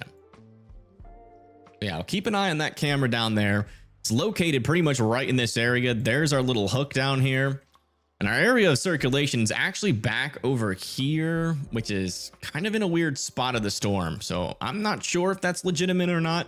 Again, when you get really close to the radar, you see all these like little spikes coming off of the radar. That's all just jumbled up mess. You know, you got buildings in the path of this storm, in between the radar beam and the storm, and things get a little bit jumbled up as this thing comes close to the radar. So unfortunately, we're not going to have the best view of this storm, but we do have traffic cameras in the path, so that might help us. Let's come up here towards Oconto, where we have a tornado on the ground here southeast of Colin, about to exit off of the coast here, about to go over the water. Once it does so, that that tornado chance is going to really dive off a cliff before entering into like Jacksonport or Valmy or near Sturgeon Bay or near Egg Harbor or even near Little Sturgeon. So hopefully, yeah, looks like they're going to allow this tornado warning to expire. There you go. As it exits off of the coast, this tornado is no longer going to be a threat. If it's still on the ground, it's a water spout now. So it's not a threat to land anymore. So Oconto, Colon can all come out of their safe spots as they are letting this tornado warning expire further up to the north. And I think that's going to mean that we are now at 0 tornado warnings,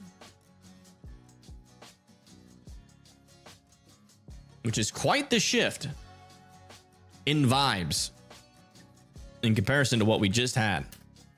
Yeah, that's interesting. We didn't get a tornado all day in Wisconsin until it interacted with that lake breeze. That's all. That's what it needed. It needed just a little bit more oomph.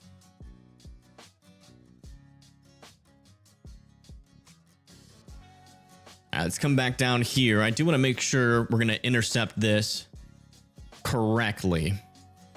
Yeah, it looks like there's going to be rotation. It's going to be coming near, right near there, which is pretty much right where our camera is. Let me get a radar on here, just so we can watch that as it comes through. We don't have any tornado warnings right now, so we don't have to be staring at it constantly. But well, we can still have the radar down here in the bottom left, keeping an eye on this storm. Our camera is pretty much right here in Wisconsin. And we have this portion of the storm, which did have a little bit of rotation, but it's kind of hard to tell now because it's near that radar. So unfortunately, it's going to be kind of hard to tell just how much rotation is inside of this storm from this point on until it comes out over there near Humboldt. But we're going to be watching it with this camera. We're going to see if we see anything as this comes through, if we see any debris flying or anything. I don't think so, just based off of what we saw before the signal got jumbled, getting too close to the radar. But always good to be safe than sorry. And we've got a camera that's pretty much directly in the path of this storm right now. If I come out of it, you see, click on here. Here's another camera, more in the central portion of the road here. This is another good camera to right next to where that camera we were just looking at.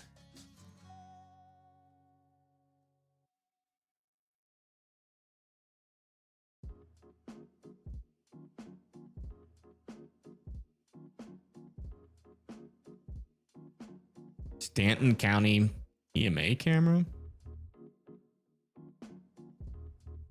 Is that on like Radar Omega or something? Or is that like on a website?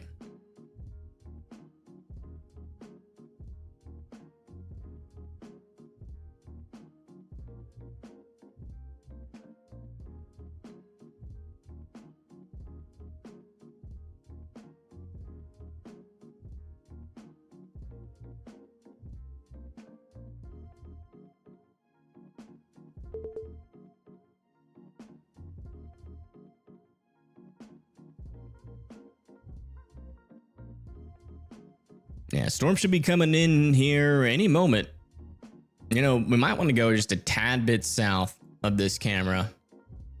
Seems like the worst of it's going to go south of here. Like to like, maybe even this. Let's see what this camera is looking like.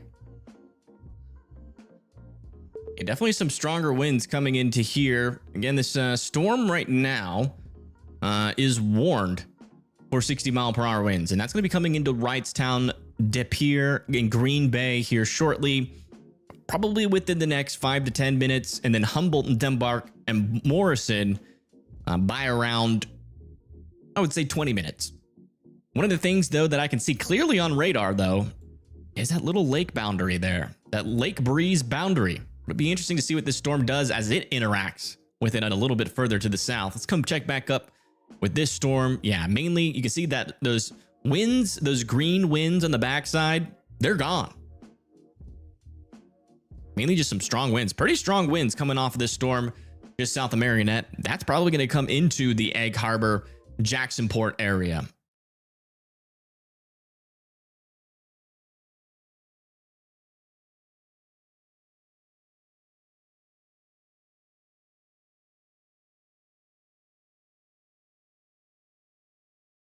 Somebody said to look at CC and compare. Unfortunately, it's not super easy to do that on weather-wise or Radar Omega. Yeah, that would have been the inflow of the storm there. Maybe something right there, like a brief NATO, but that looks more like inflow to me. I'd have to see like screenshots side by side.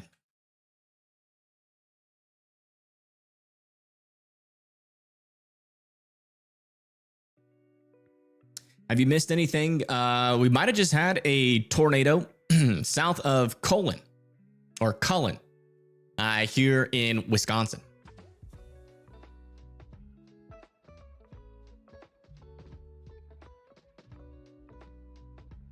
And we're waiting to see what this part of the storm does south of Green Bay as it interacts with this Lake Breeze boundary.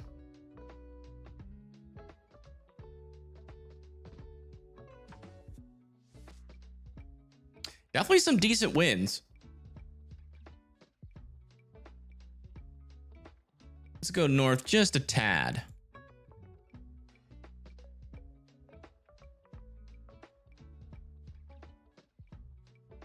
Yeah, it seems like the strongest winds with this storm is a little bit further to the south. And it's really not like, it's nothing like out of the ordinary in terms of like, oh my gosh, like this is going to cause a bunch of damage type winds, but it is probably enough to maybe knock out some power for some folks.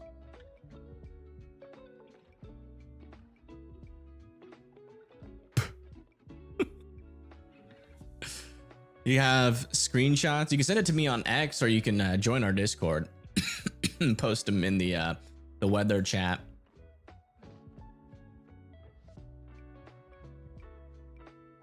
Here's our Discord link is in the chat if you guys want to join.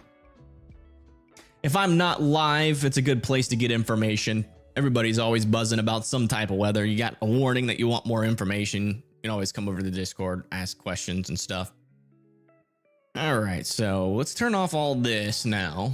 Go back over to here since we don't have any more tornado warnings right now.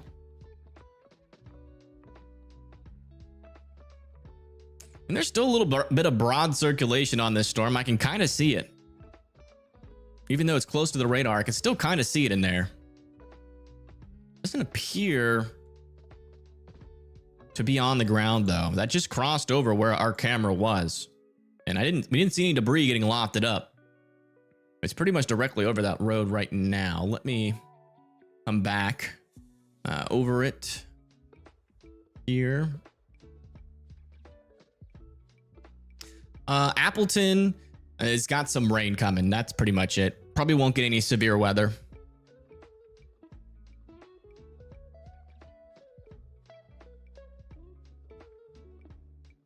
And thank you, Adam, for joining the Discord. Welcome to Ray, The Wide, and Michael for joining the. Welcome to the Discord.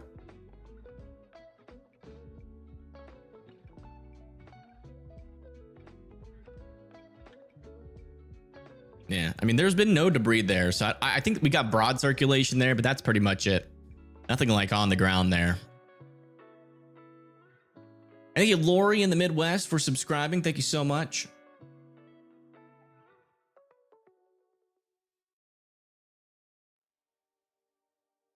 All right, guys, I need some water. Let me get some water real quick. I'm running on E.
We have something not so fun that we can do.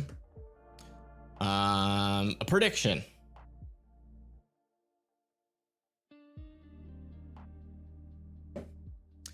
I think that if this storm over here is going to produce a tornado, it's going to do so,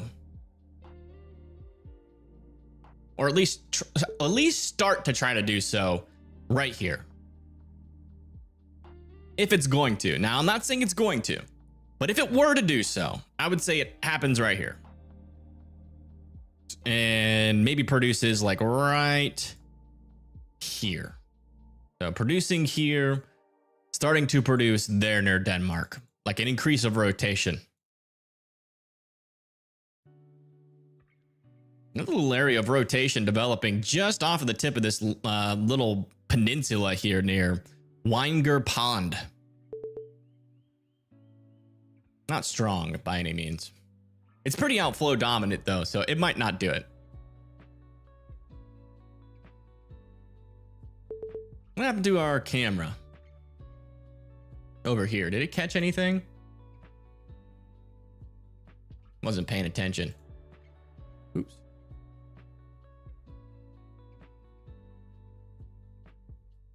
You're like a time lapse.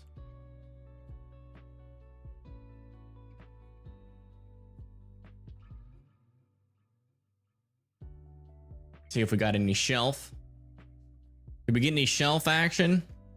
This is near Green Bay.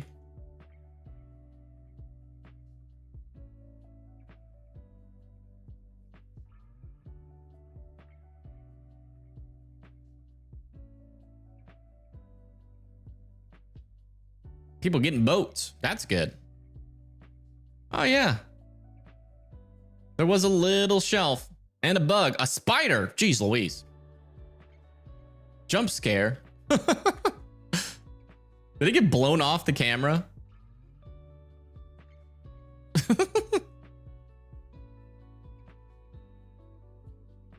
Oh yeah.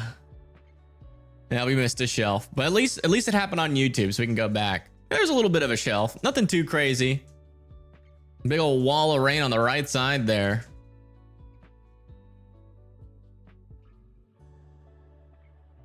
And this is live in the storm near Green Bay. See a windsock back over there blowing a little bit. Rather had the spider than the wasp. Yeah, that wasp was crazy. Where did that happen? Was that like in Arkansas? I forget where that wasp happened. We've had a couple wasps land on our cameras before.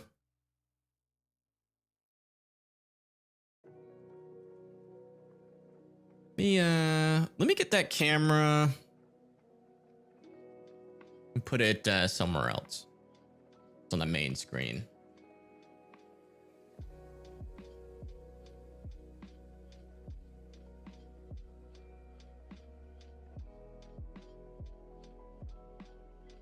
There we go. I'm back over here. Hear some thunder? Nice. Thunder's fun. Where do I get my camera from? A bunch of different places. We got traffic cameras. This camera that we have on the bottom left, that one near Green Bay, is a city camera. You know, you can't use cameras that are like owned by news agencies. They're pretty strict about that. But traffic cameras are good. Like city-owned cameras are good.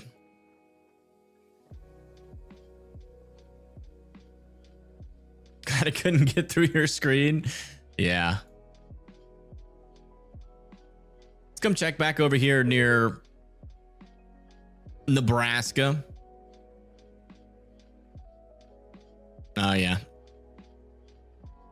Very outflow dominated storms right now near Loop City. It's good news, but some damaging wind is still possible and some hail of up to $half sized hail to quarter sized hail. Heading towards Overton, Sumner, and Mason City. That is eventually going to be moving towards Litchfield, Pleasanton, Riverdale, and Kearney, Nebraska in a little bit. Also a lot of showers and thunderstorms entering into Kansas near Colby, heading towards Oakley, and then back over here near Wyoming. Have a little supercell back over here near Case, heading down towards Sussex.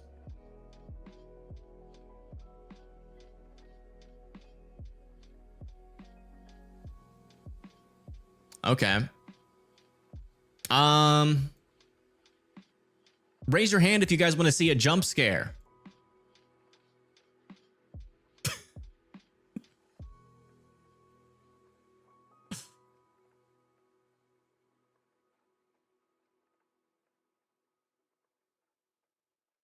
Only if it's not a wasp. It's not a wasp. I can tell you that for sure. It's definitely not a wasp.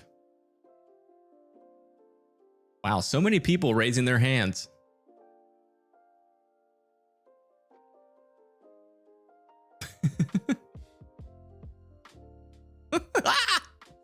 It makes it look like it's jumping at you.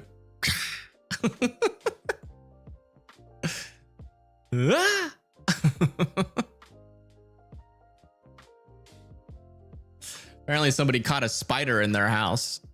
Kitten lover. Hey, you guys rose your hands. I asked you for your permission and you guys said yes. So that's on you. You brought that upon yourself. Michael's calling it a cute spider. You caught it. That spider is huge. That's the kind of spider you don't catch and just go out to your local Walmart and Google how to make a flamethrower and then you burn the whole house down. What even kind of spider is that?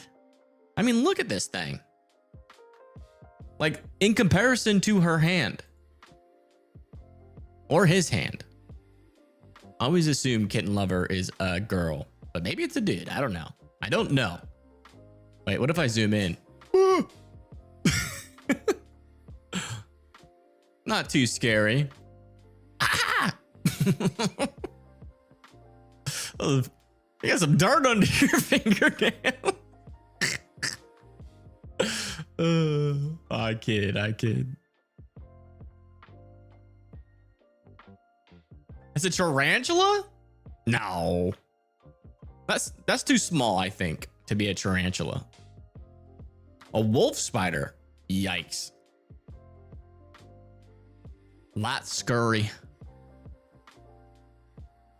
Yeah, this is mainly just an outflow dominant line of storms now going into the Morrison area, then eventually it's going to be pushing into Denmark. I'm going to say the most eventful thing that's going to happen out of this is maybe some power outages, but probably the coolest thing about this storm, the most positive thing about this storm, is going to be, it's going to be literally cool. It's going to cool your temperatures down like quite a bit. Let's see what you guys are battling over there on the coast. Probably nothing too crazy because you guys do got the lake next to you and you guys have been getting a little bit of a sea breeze. 84 over 75. I mean, that's not nothing. So yeah, you guys will be getting a cool down. It's worth it. 5 minutes to, it's not going to be the power outage that lasts for more than like an hour. It'll probably be like, if you do get a power outage, it might be for like 5 to 15 minutes because it'll probably be like one tree. But plus side, it's, you can go outside without dying.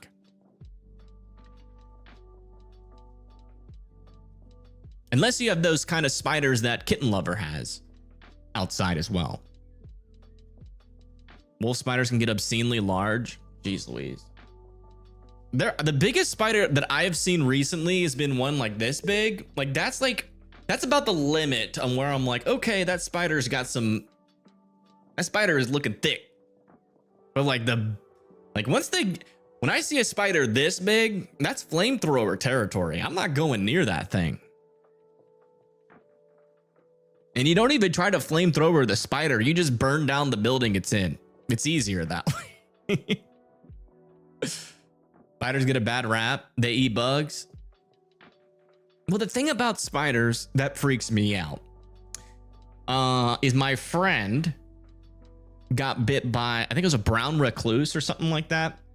And like, I forget what kind of spider it was. It might have been a brown recluse. It's the one that like rots your flesh. He has like a hole in his calf. Not like a hole, but like a chunk missing out of his calf.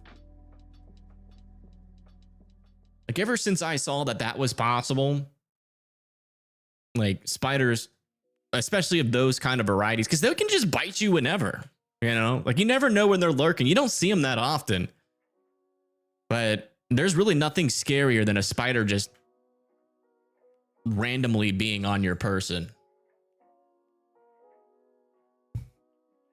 Like, honestly, I'm not scared of tarantulas because they're not venomous. Their bites hurt, but they're not going to kill you. They're not going to cause your skin to, what is it? Necrose? What is it called when your skin starts to rot? Let me refresh this camera. Like they don't do that. You know what I'm saying? So I'm not scared of tarantulas. It's the ones that are venomous, like the big venomous ones. I don't like those. Even black widows scare the living crap out of me. They're Croesus. That's what it's called. Yes.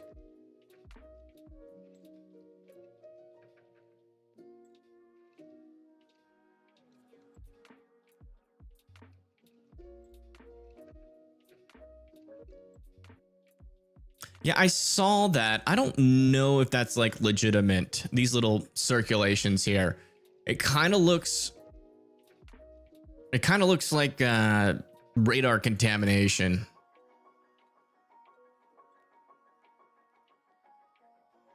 But that is right where that, honestly, that's right on top of that sea breeze boundary. Like where that outflow intersects this little sea breeze boundary that is here. But it kind of looks like there's like a building there or something that's making this look a lot worse than what it is. It doesn't look legitimate to me, but I'll keep looking at it. If it doesn't like randomly disappear in one scan, then we'll take it a little bit more seriously.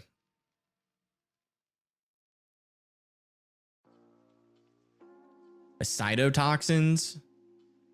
Is that's the type? Oh, yeah. Not a fan of cytotoxins. Like, I think even if the venom is just painful, I can handle that. But if it's like deadly or if it causes like lasting injury, then that's where it starts to scare me.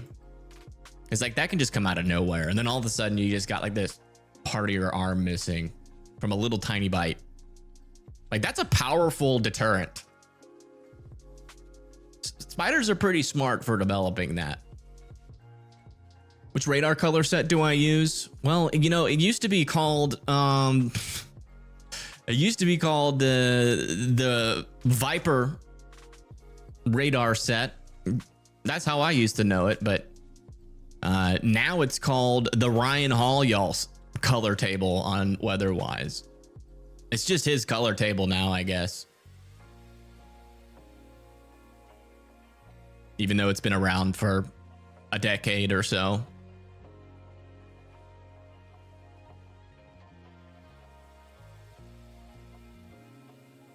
You're bitten by a poisonous spider as a toddler and had to have the growth cauterized off your chin.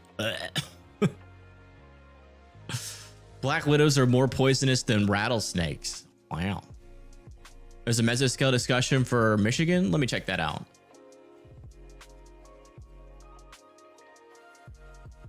Yeah. They're saying a line of storms capable of damaging winds may persist over the next couple of hours, mainly into the northern, very northern portion of Michigan. We're talking about near Traverse City, Petoskey, might brush Gaylord, and Sheboygan.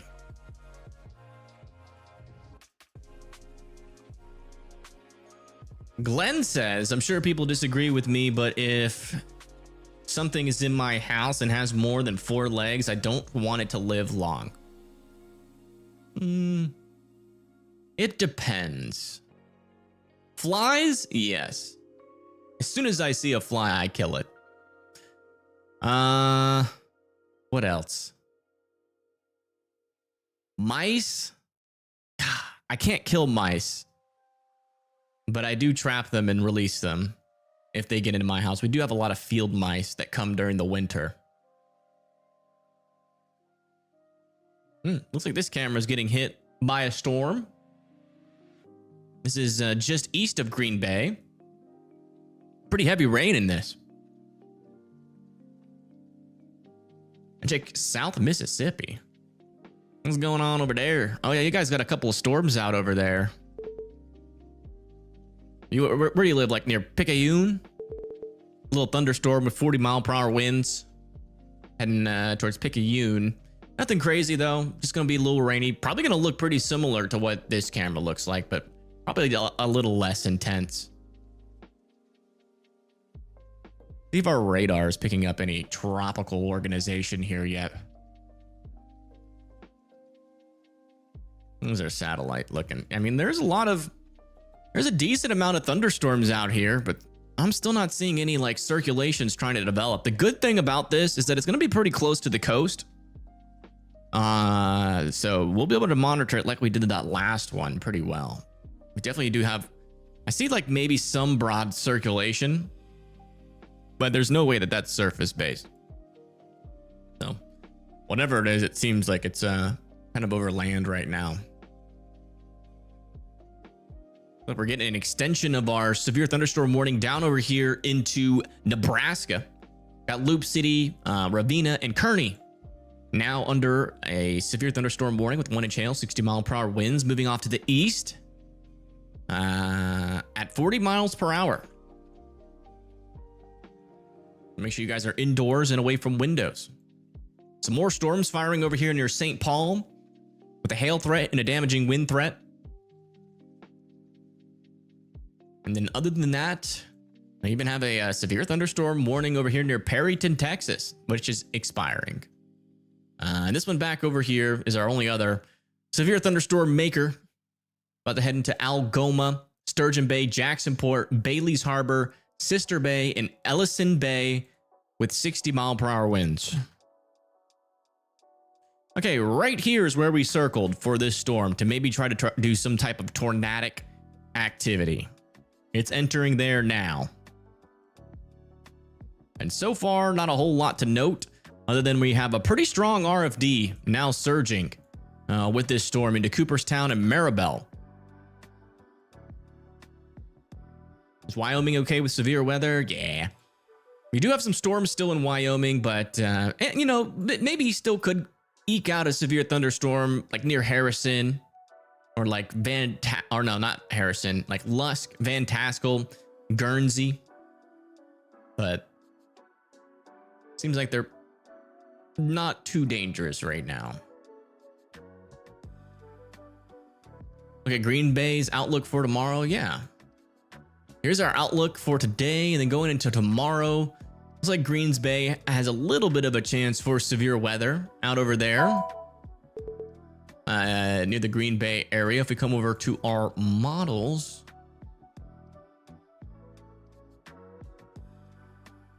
let's get that reloaded in here. I have to look at the 18Z. Yeah, maybe a brief moment of some thunderstorm activity near Green Bay at around 7 p.m. tomorrow.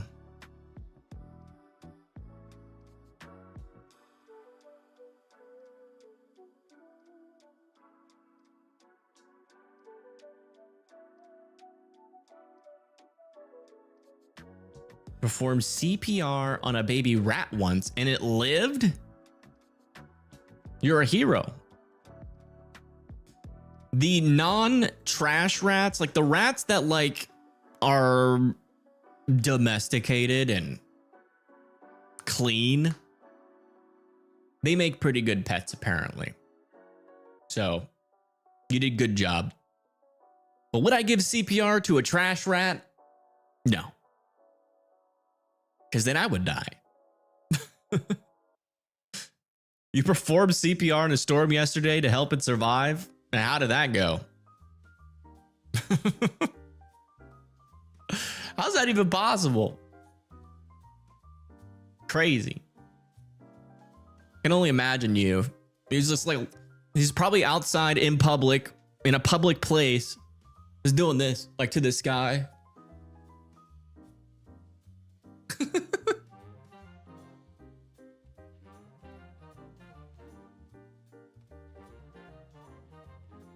You just heard thunder in your area? Where are you at?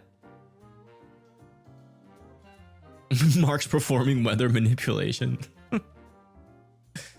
Mice are very clean pets, and my female colony buries their waste. Oh, wow. That's pretty cool. All right, looks like the wind and rain is coming into Egg Harbor. Next in line is going to be Bailey's Harbor, Fish Creek, and Ephraim. Yeah, strongest winds are back over here near Denmark, though. My goodness. Let me see if I can get a camera. Maybe a little bit further south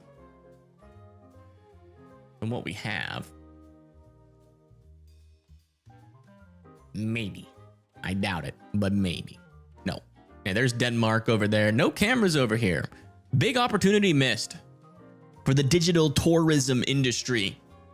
We need traffic cameras all along every coast.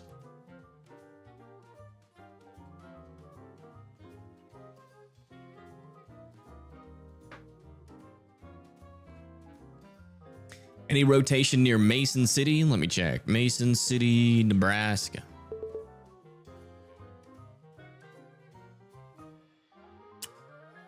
No. This is all contamination. So no. See that outflow boundaries there? This is an elevated storm.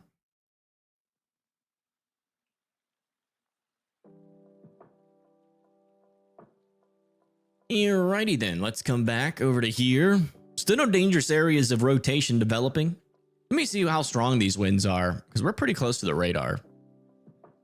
Yeah, maybe some isolated spots of near 70-mile-per-hour winds. They're near Cooperstown. Watch out there. That could be a little bit hectic there.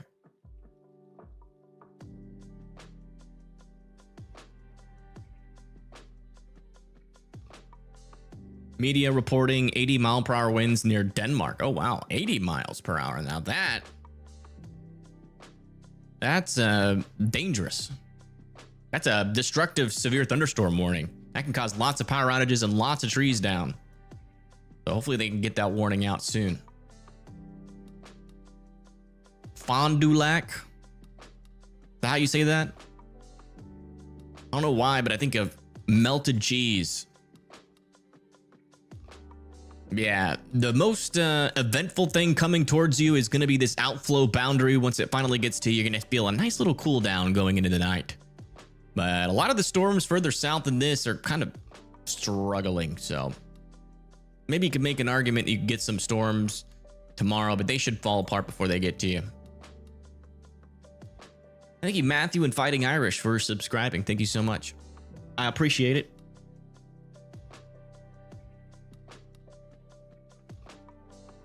That's funny, Michelle. Groomed your eyebrows? What a nice rat. Yeah, you can definitely tell this storm is interacting with that sea breeze now. Now, the only question is, does that sea breeze help it? If it's going to produce a tornado, it's going to be, like we circled earlier, somewhere in this area. We're getting pretty close to that spot. Seems like at the very least, it is helping the storm produce some stronger winds. Mankato. Let me see.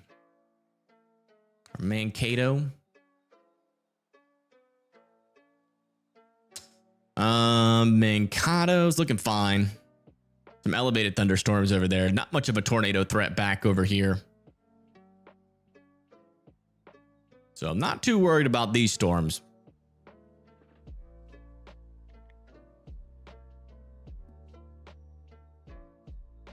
Just some heavy rain, maybe some smaller hail. I wouldn't rule out, even with an outflow boundary and a lot of rain that just came through, sometimes you can get some hail still develop on these storms. So I wouldn't rule out some hail in these guys, but for now they seem to be struggling.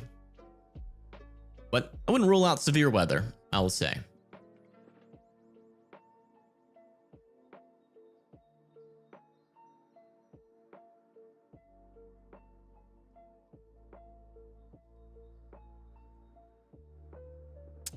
Yeah, Wilmot, you got a storm nearby you.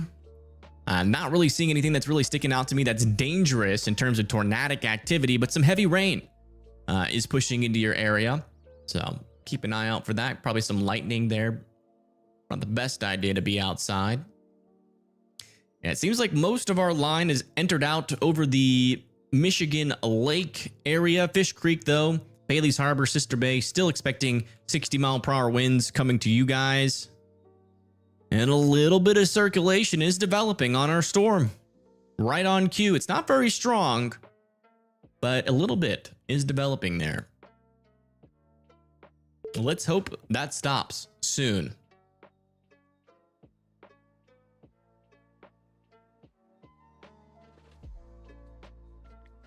Nina?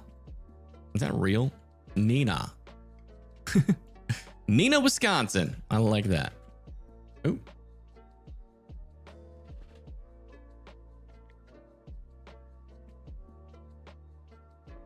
Yeah, you guys got some rain coming, but 0% tornado chance. I wouldn't be worried, just some lightning and thunder.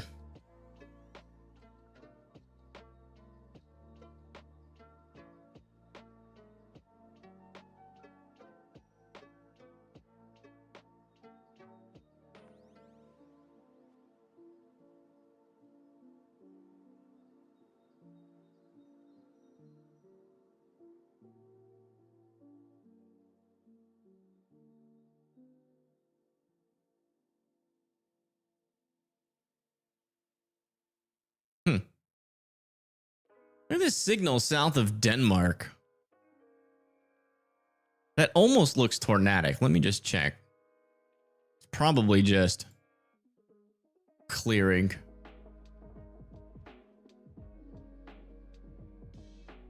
Yeah, I don't think that was a tornado. Yeah, latest scan looks like that rotation went away. Thankfully, it did try there for a little bit. For one scan. But thankfully, this is now mainly just a damaging wind threat. It is past that boundary pretty decently here. We'll keep an eye on it just as until this portion of the line goes out over the bay, and that's probably going to be it for this live stream. Thank you, Laura, for subscribing. Thank you so much. The Discord decided that I should go to Australia to face the fear of spiders. Yeah, that's going to be a no. Hey, if somebody donates $100,000, I'll go do that. Anything for River Falls? No. I'm just kidding. Imagine I didn't have to look at radar. I just like memorized every city name and weather type. You do have some thunderstorms around you, but nothing crazy. And they could get a little bit more intense as we go throughout the night. There could be some thunderstorms, but I'm not really expecting much more than that. Is there a hook near Wisconsin? Not really. I mean, you could make the argument there's some weak rotation here near Wilmot, but again, this storm is really elevated. It has a very low chance of producing tornadoes.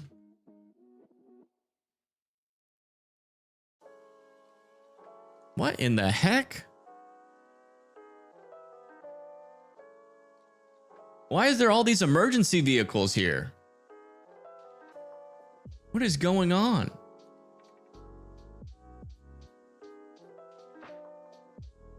Did somebody drown? There's a fire truck there. Like, this is a medical emergency. Did somebody get struck by lightning?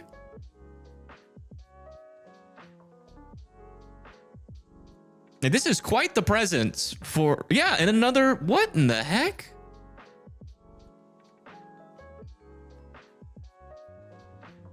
What is going on? Did somebody get lost at, they got a boat and everything. Maybe somebody fell off a boat.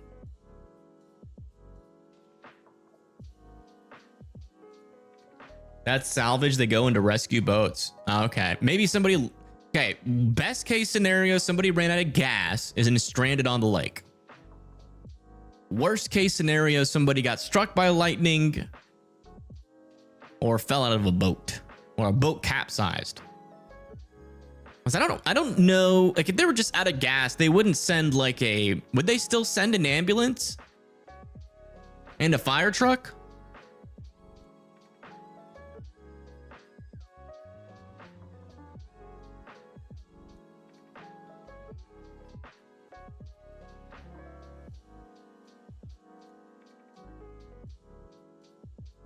This is odd. This is a large presence, like something big just happened.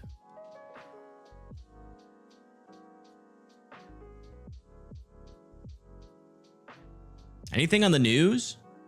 Let me bring up the scanners. What county is Green Bay?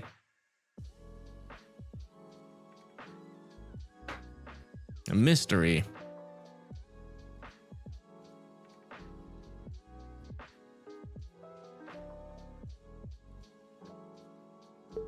Brown County? Okay.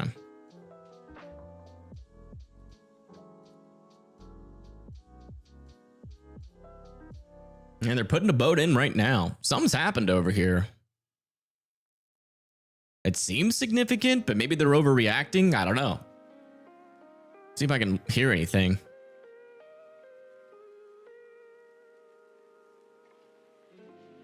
That's a lot of emergency vehicles if it's like just somebody that ran out of gas.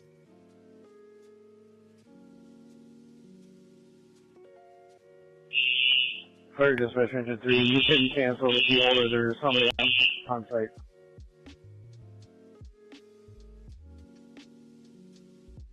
Dispatch copies.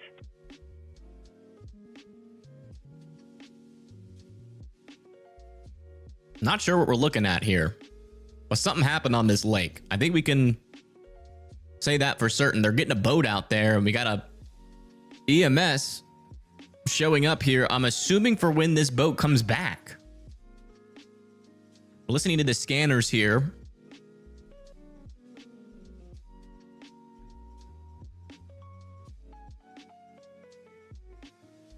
What camera? Let me see. It's the Bayshore Park boat launch. Oh, speaking of spiders, we got another spider visitor. He's back. Let's see where that boat goes.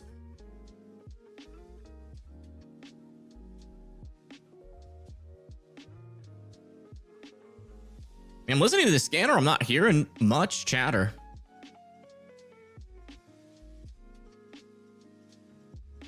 Now, let me turn on the public safety feed. Maybe that's more active.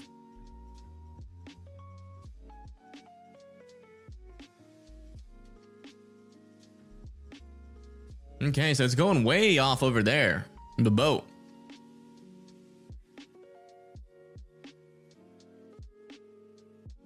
It's definitely some sort of a medical emergency. They have what appears to be like 2 ambulances.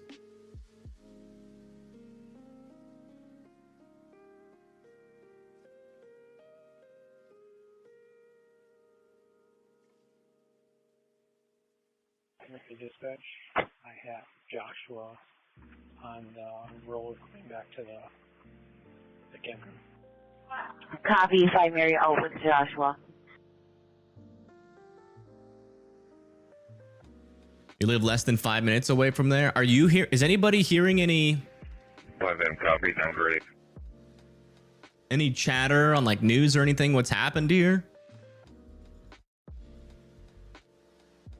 Seems like we're dealing with like either someone got struck by lightning as a storm came through, or our boat has overturned or run out of gas or something. We just had a rescue boat go in here off of Green Bay Bay. Off the Green Bay area. Those are all rescue trucks. Interesting. Big red one is likely water rescue. Asking someone who works for dispatch. What's the lake called again? It should be Michigan Lake. Yeah, Lake Michigan. Just one correct, you have visual and verbal confirmation. Correct, I have him in my car right now. I'm going to be transporting him back to the campground. Copy, dispatch. We'll cancel all cars except for 5 Adam, as well as Chemical Fire. The Bay of Green Bay. See no ambulances, fire truck. There is a fire truck. and a boat has been put into the water. Yeah, what kind of vehicle is that yellow truck? Oh, dive team trucks. Whoa. That's not good. That can't be a good sign.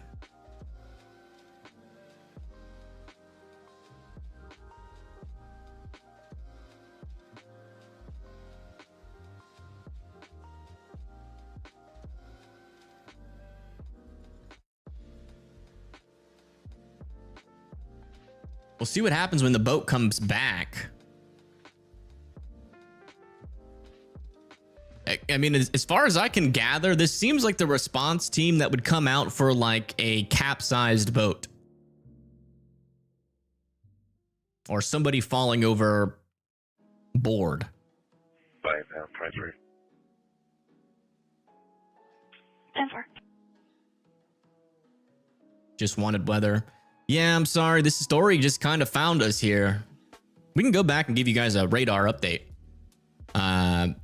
Radar update. Stronger winds coming into Two Rivers. We got stronger winds coming into Ephraim and Sister Bay and Ellison. And then we've got some strong winds coming into Kearney, Ravenna, and Loop City. 70-mile-per-hour winds now possible. Escalating a little bit here for Loop City, Ravenna, and Kearney, Nebraska. Back over here near St. Paul, we have this storm near Timber Creek with some wind and hail, 60-mile-per-hour winds as well. No tornado warnings anymore. Let me change my title. Sorry. No, I changed my title back. Good. We're trying to figure out what the heck's going on over here. We think maybe somebody fell into the water. We're listening to a scanner to see if we can get some more information. Which camera is it? Oh, it's this camera. As far as what we know is that a boat has been dispatched. We have dive teams on site and a fire department truck. Dispatch 904.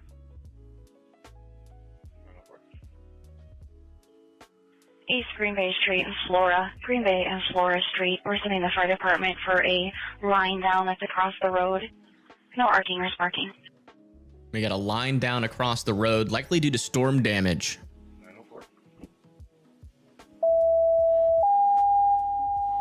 This is why I don't like listening to these scanners. Ow, that hurts. Pulaski, Engine 1111, Rescue 1111, Tender 1111, and Chief 1190. Respond to wire down call at East Green Bay Street and Flora Street. Cross streets are intersection of Flora Street and East Green Bay Street. Timeout 1758. My ears. Ow! Ow! Pulaski, Engine 1111. All right, I'm muting that for now until that noise stops. On Houghton, let me see. Houghton. How do I spell that?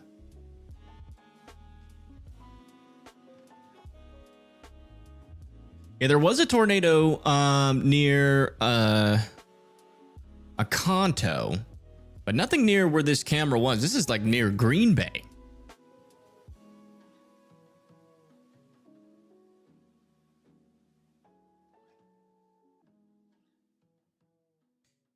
Yeah, Houghton's fine. You might not even see a raindrop from these storms.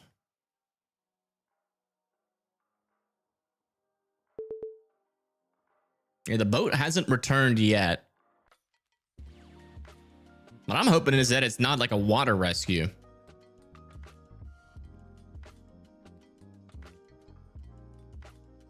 Nah, Two Rivers is fine. No spinning in Two Rivers.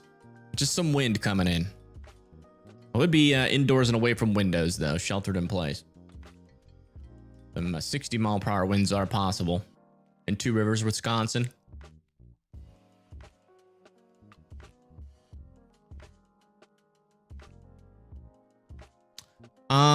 It was a skiv, I think is what they call it. Oh my gosh, another okay, now that's an ambulance.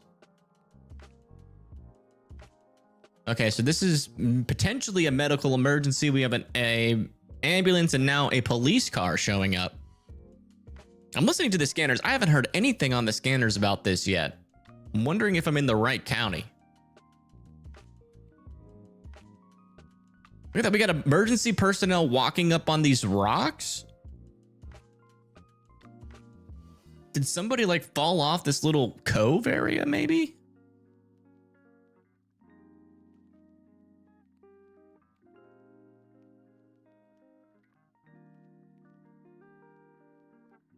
I'm kind of scared to go back and look at the footage.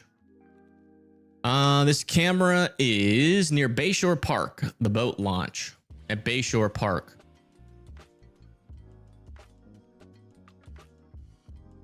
There's another dock on that side. Okay.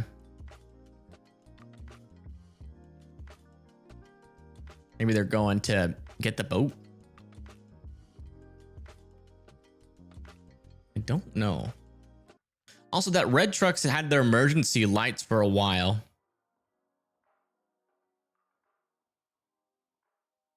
So I'm wondering if it has to do with whoever, maybe that, hold on. Let's do some investigation here. When did that red truck show up?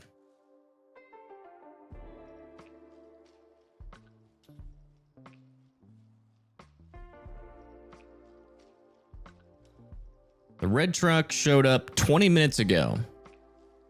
And it had the emergency lights. Okay, so that's like the first responders there.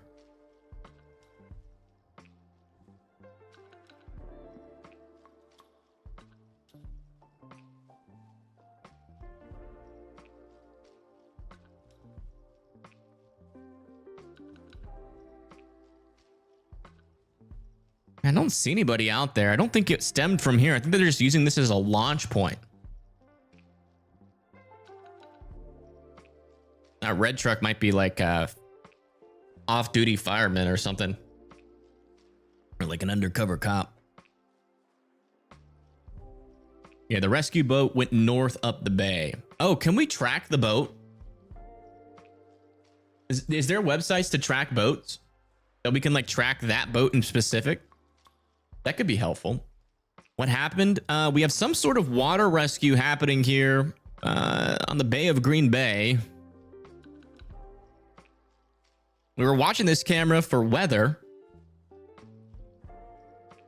And after the storm came through, we had a bunch of emergency vehicles come here. We have a dive team on site, the fire department, an ambulance, and a rescue boat has been deployed. We're just trying to figure out more about it. Let me unmute that. Copy that. Let me unmute the scanner traffic. 904, are you calling? Wrong county. Is it not Brown County?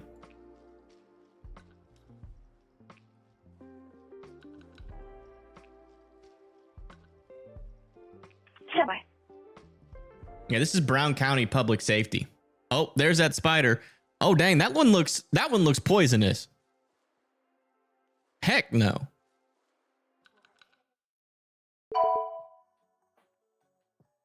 Dispatch 2 Charlie 32 Bravo 1. Kewaunee County is the county. I mean, are you listening to Kewaunee County? Are you hearing anything out of there? You looking for Bravo 1? 2 Bravo 2. Bravo 2. 904, we'd have to call the complainant back. They were just driving by. Door County Rescue has it, but they just launched from Green Bay. Door County Rescue. Door County, Wisconsin. That's not a thing.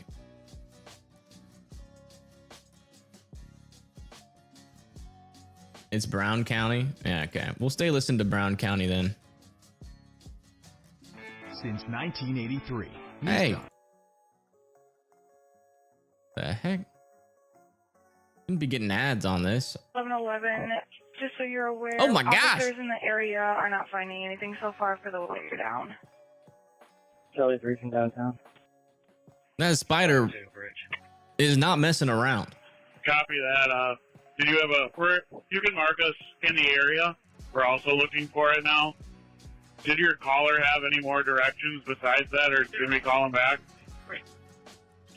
looking for I it. can try calling them back. They were not on scene anymore. They were just a passerby. You can cancel that. We found the wire. It is going to be right on the intersection of. Oh, they're looking for a Green Bay wire down. and That was the wire Flora. down earlier. It looks like a tree came down. We'll need And a tree came down. Dispatch copies. As in Brown County. 1111. The boat still hasn't come back yet. Go ahead, 1102. Let me see if I can find like a boat tracker. So it looks like they're both inside the vehicle that she arrived in.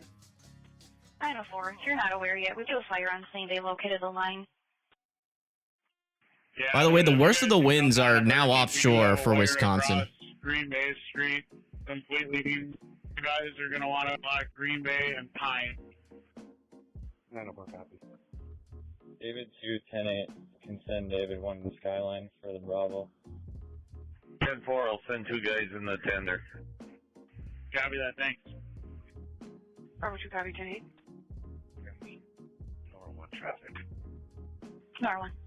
Charlie, they were last seen walking near a brown building with a black top on it. It looks like this is a juvenile caller and they can no longer see them. I'm not seeing any boats in the water.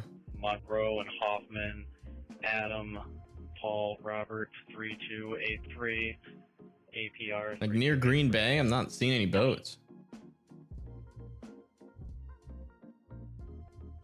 Is it on the other side of the bay? There's only 2 boats in the water. It's a tugboat and it's near Marionette. Put me on Skyline as well. Copy. Scanner's a 30-minute to an hour delay. That's not very helpful. 90423. How do you know? It shouldn't be delayed. It should be current. At least that's what I thought. Is that not right? 5 King to 5 Adam. Because we've had people listen to it when there's tornadoes on the ground. Oh my gosh.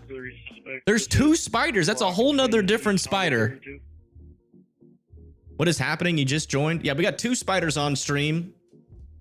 10-4 from Swarmville. We got twins. 3 patterns, 9. And also we have what appears to be a water rescue. Right now we have a diving team. We just had a boat go into the water. We've got an ambulance and a fire truck that are pulling up.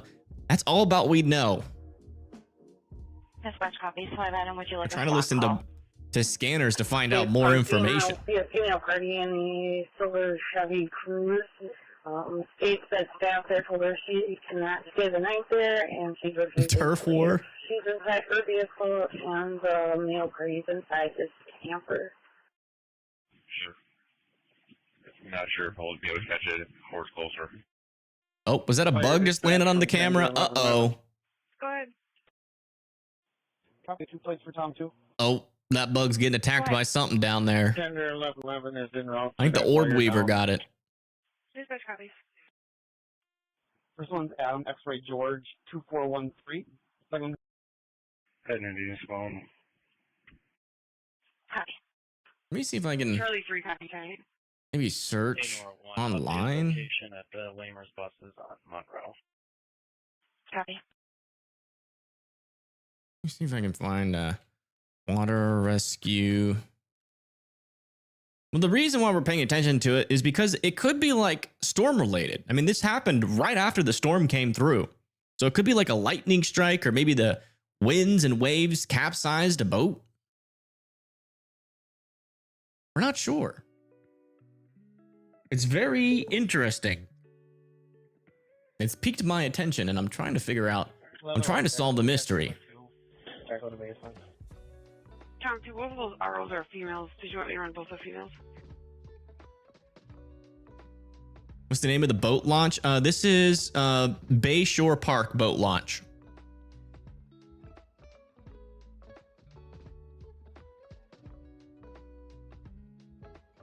$1102 from 1106.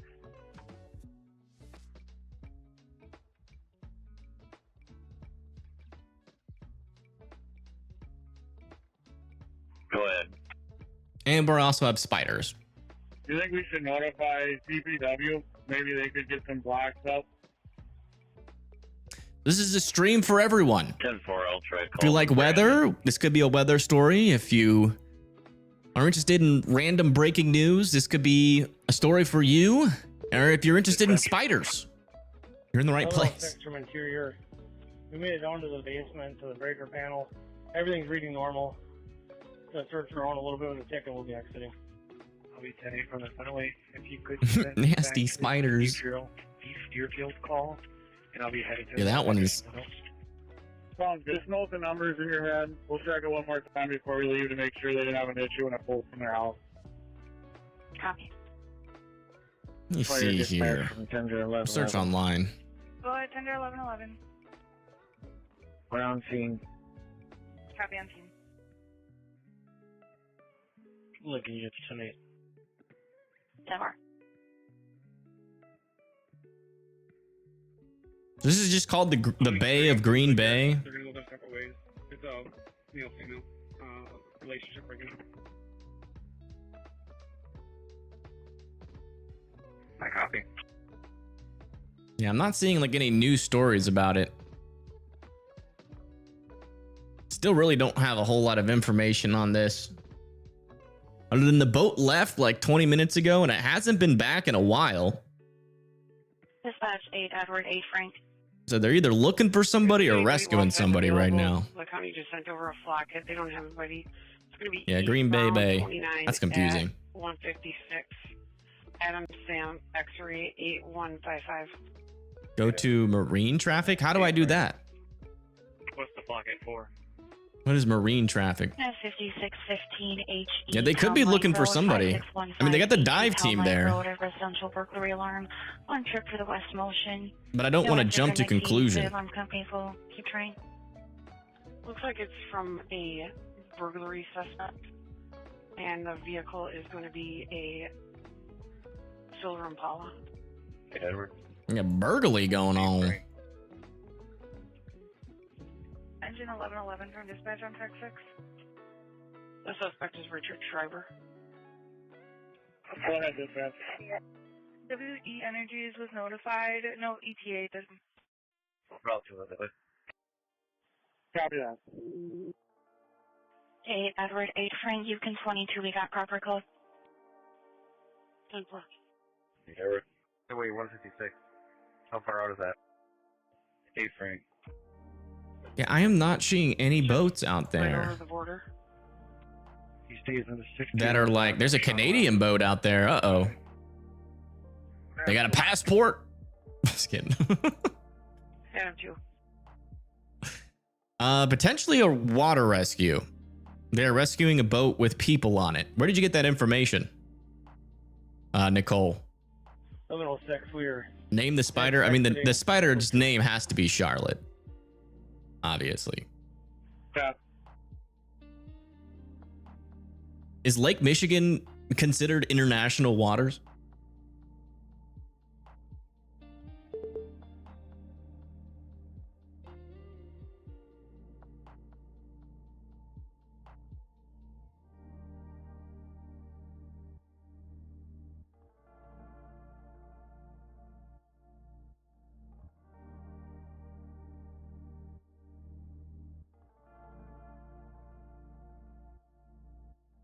There's a tugboat out there. There's Apprentice Brown, but all of these are like further up to the north. There is like no boating activity near Green Bay itself. So I'm assuming that the rescuers don't have their tracker on. I don't. Paddle boater is missing on the Brown County scanner. Uh-oh. So that's probably it. It's a paddle boater has gone missing. Dang. I'm just thinking about it. Imagine being in a severe storm in a paddle boat.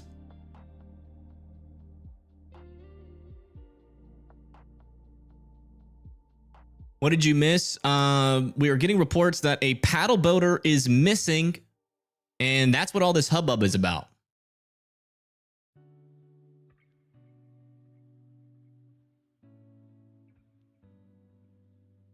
So this could be very bad. And I mean, they still haven't found it. Or they could have maybe hopped off. Maybe that red truck was coming to pick up the paddle boater and they never showed up. And they called the police.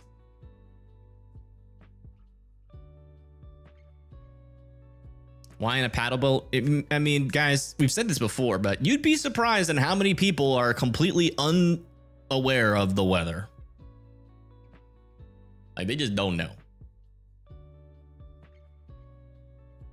Orby1 Kenobi. That's the name. This is technically not the lake. This is near Green Bay. As far as I've been able to deduce, this is Bayshore Park near Green Bay. Let me just double check.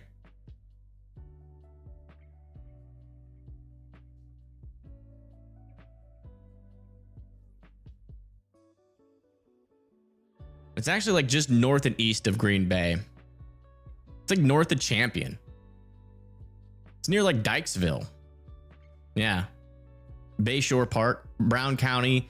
Bayshore Park is more like, it's just north of Green Bay near Dykesville. 904-10-8. And they're searching for a paddle boater that's gone missing. David, Tom Johnson, 62. You still need me?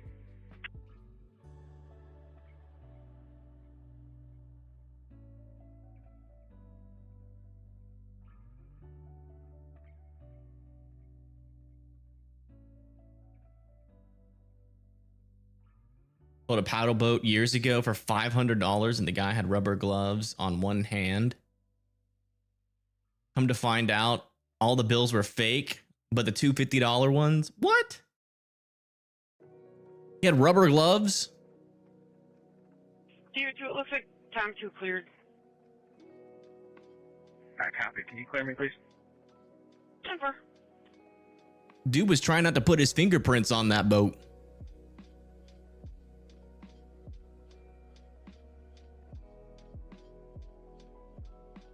Oh, new spider. Who does this?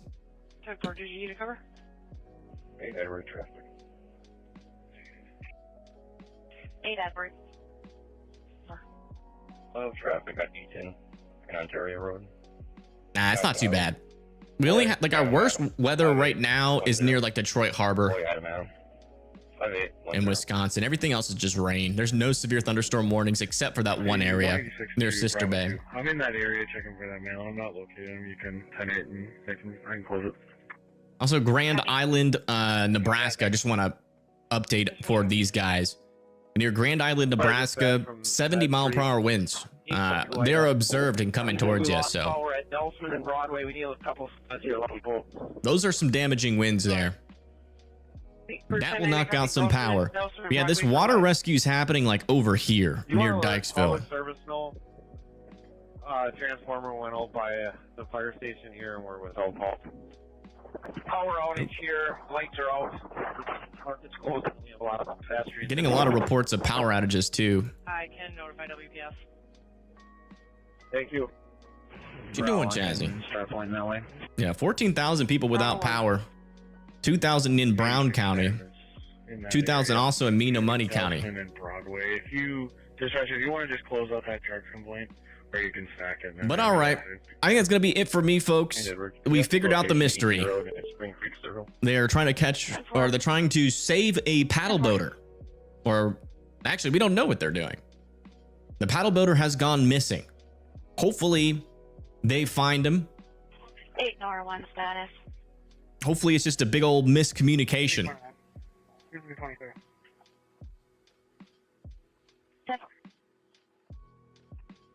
But yeah, that's going to be it for today's stream. I do appreciate everybody tuning in. We did actually get a tornado up here near Oconto, but most of it was a bust. All we needed was those onshore winds off of the lake, and that's what helped that storm become tornadic there. Always something to keep in mind when you have these storms near the coast. I'm trying to see if we can raid anybody. There is like Let me just search weather.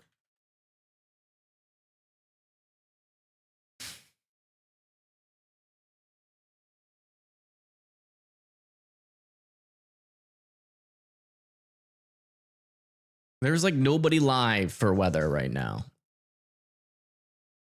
What about storm chasers? Surely there's storm chasers.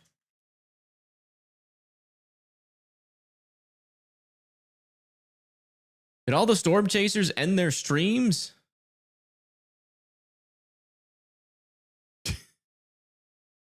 W Raw News. Rate a news organization. I guess there's no one to raid. Michael's live? I don't know if I can raid you. Let me see if I can. I will if I can, Michael. You helped us out big time one stream. Yeah, you have to, Michael, you have to allow people. It's in your community settings. You need to add me to their live direct list in your community settings if you can, if you know how. But it doesn't let me unless you do that.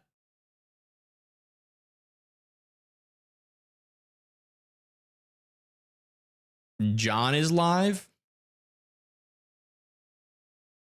John, the storm chasing guy? Oh, John McKinney's still live. He is. Well, he got a raid earlier from Connor.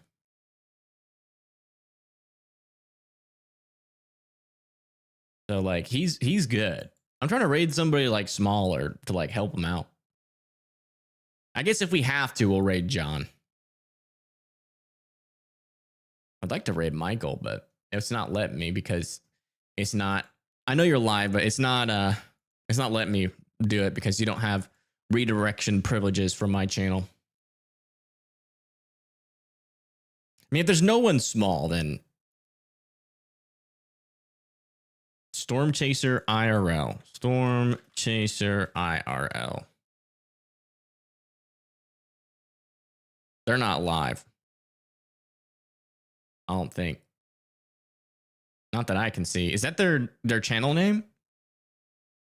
John has a frozen screen. Raid Y'allbot? Absolutely not. Brandon Kopic doesn't need our help. Storm Chaser IRL is not popping up for me. He must not be live. Are we done for the night? Yeah. It's over.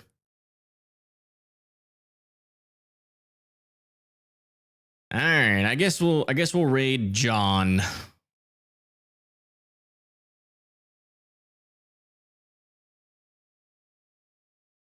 IRL is live?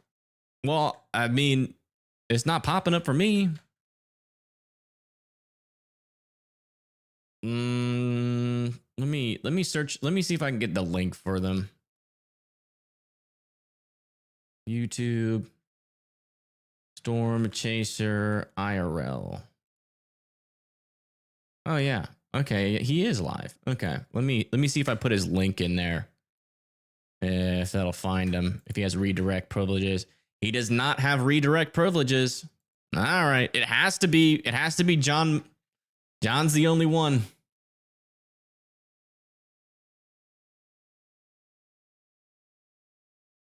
John is the only one that.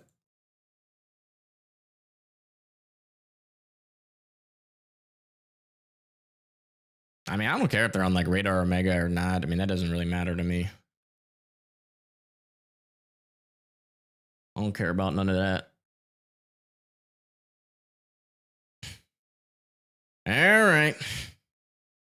We're sending you guys over to John. Thank you guys for tuning in. Have a wonderful rest of your evening. And I will see you guys on the next stream. Maybe a video tomorrow. If there's something to actually talk about, I'll do a video. But if there's not, I might not. We'll see. Wait, Michael added? Oh, wait a second. Guys, don't go. We're going to rate a small streamer, I think. Hold on. Let me go to his channel. Don't go anywhere. We're going to help a small streamer.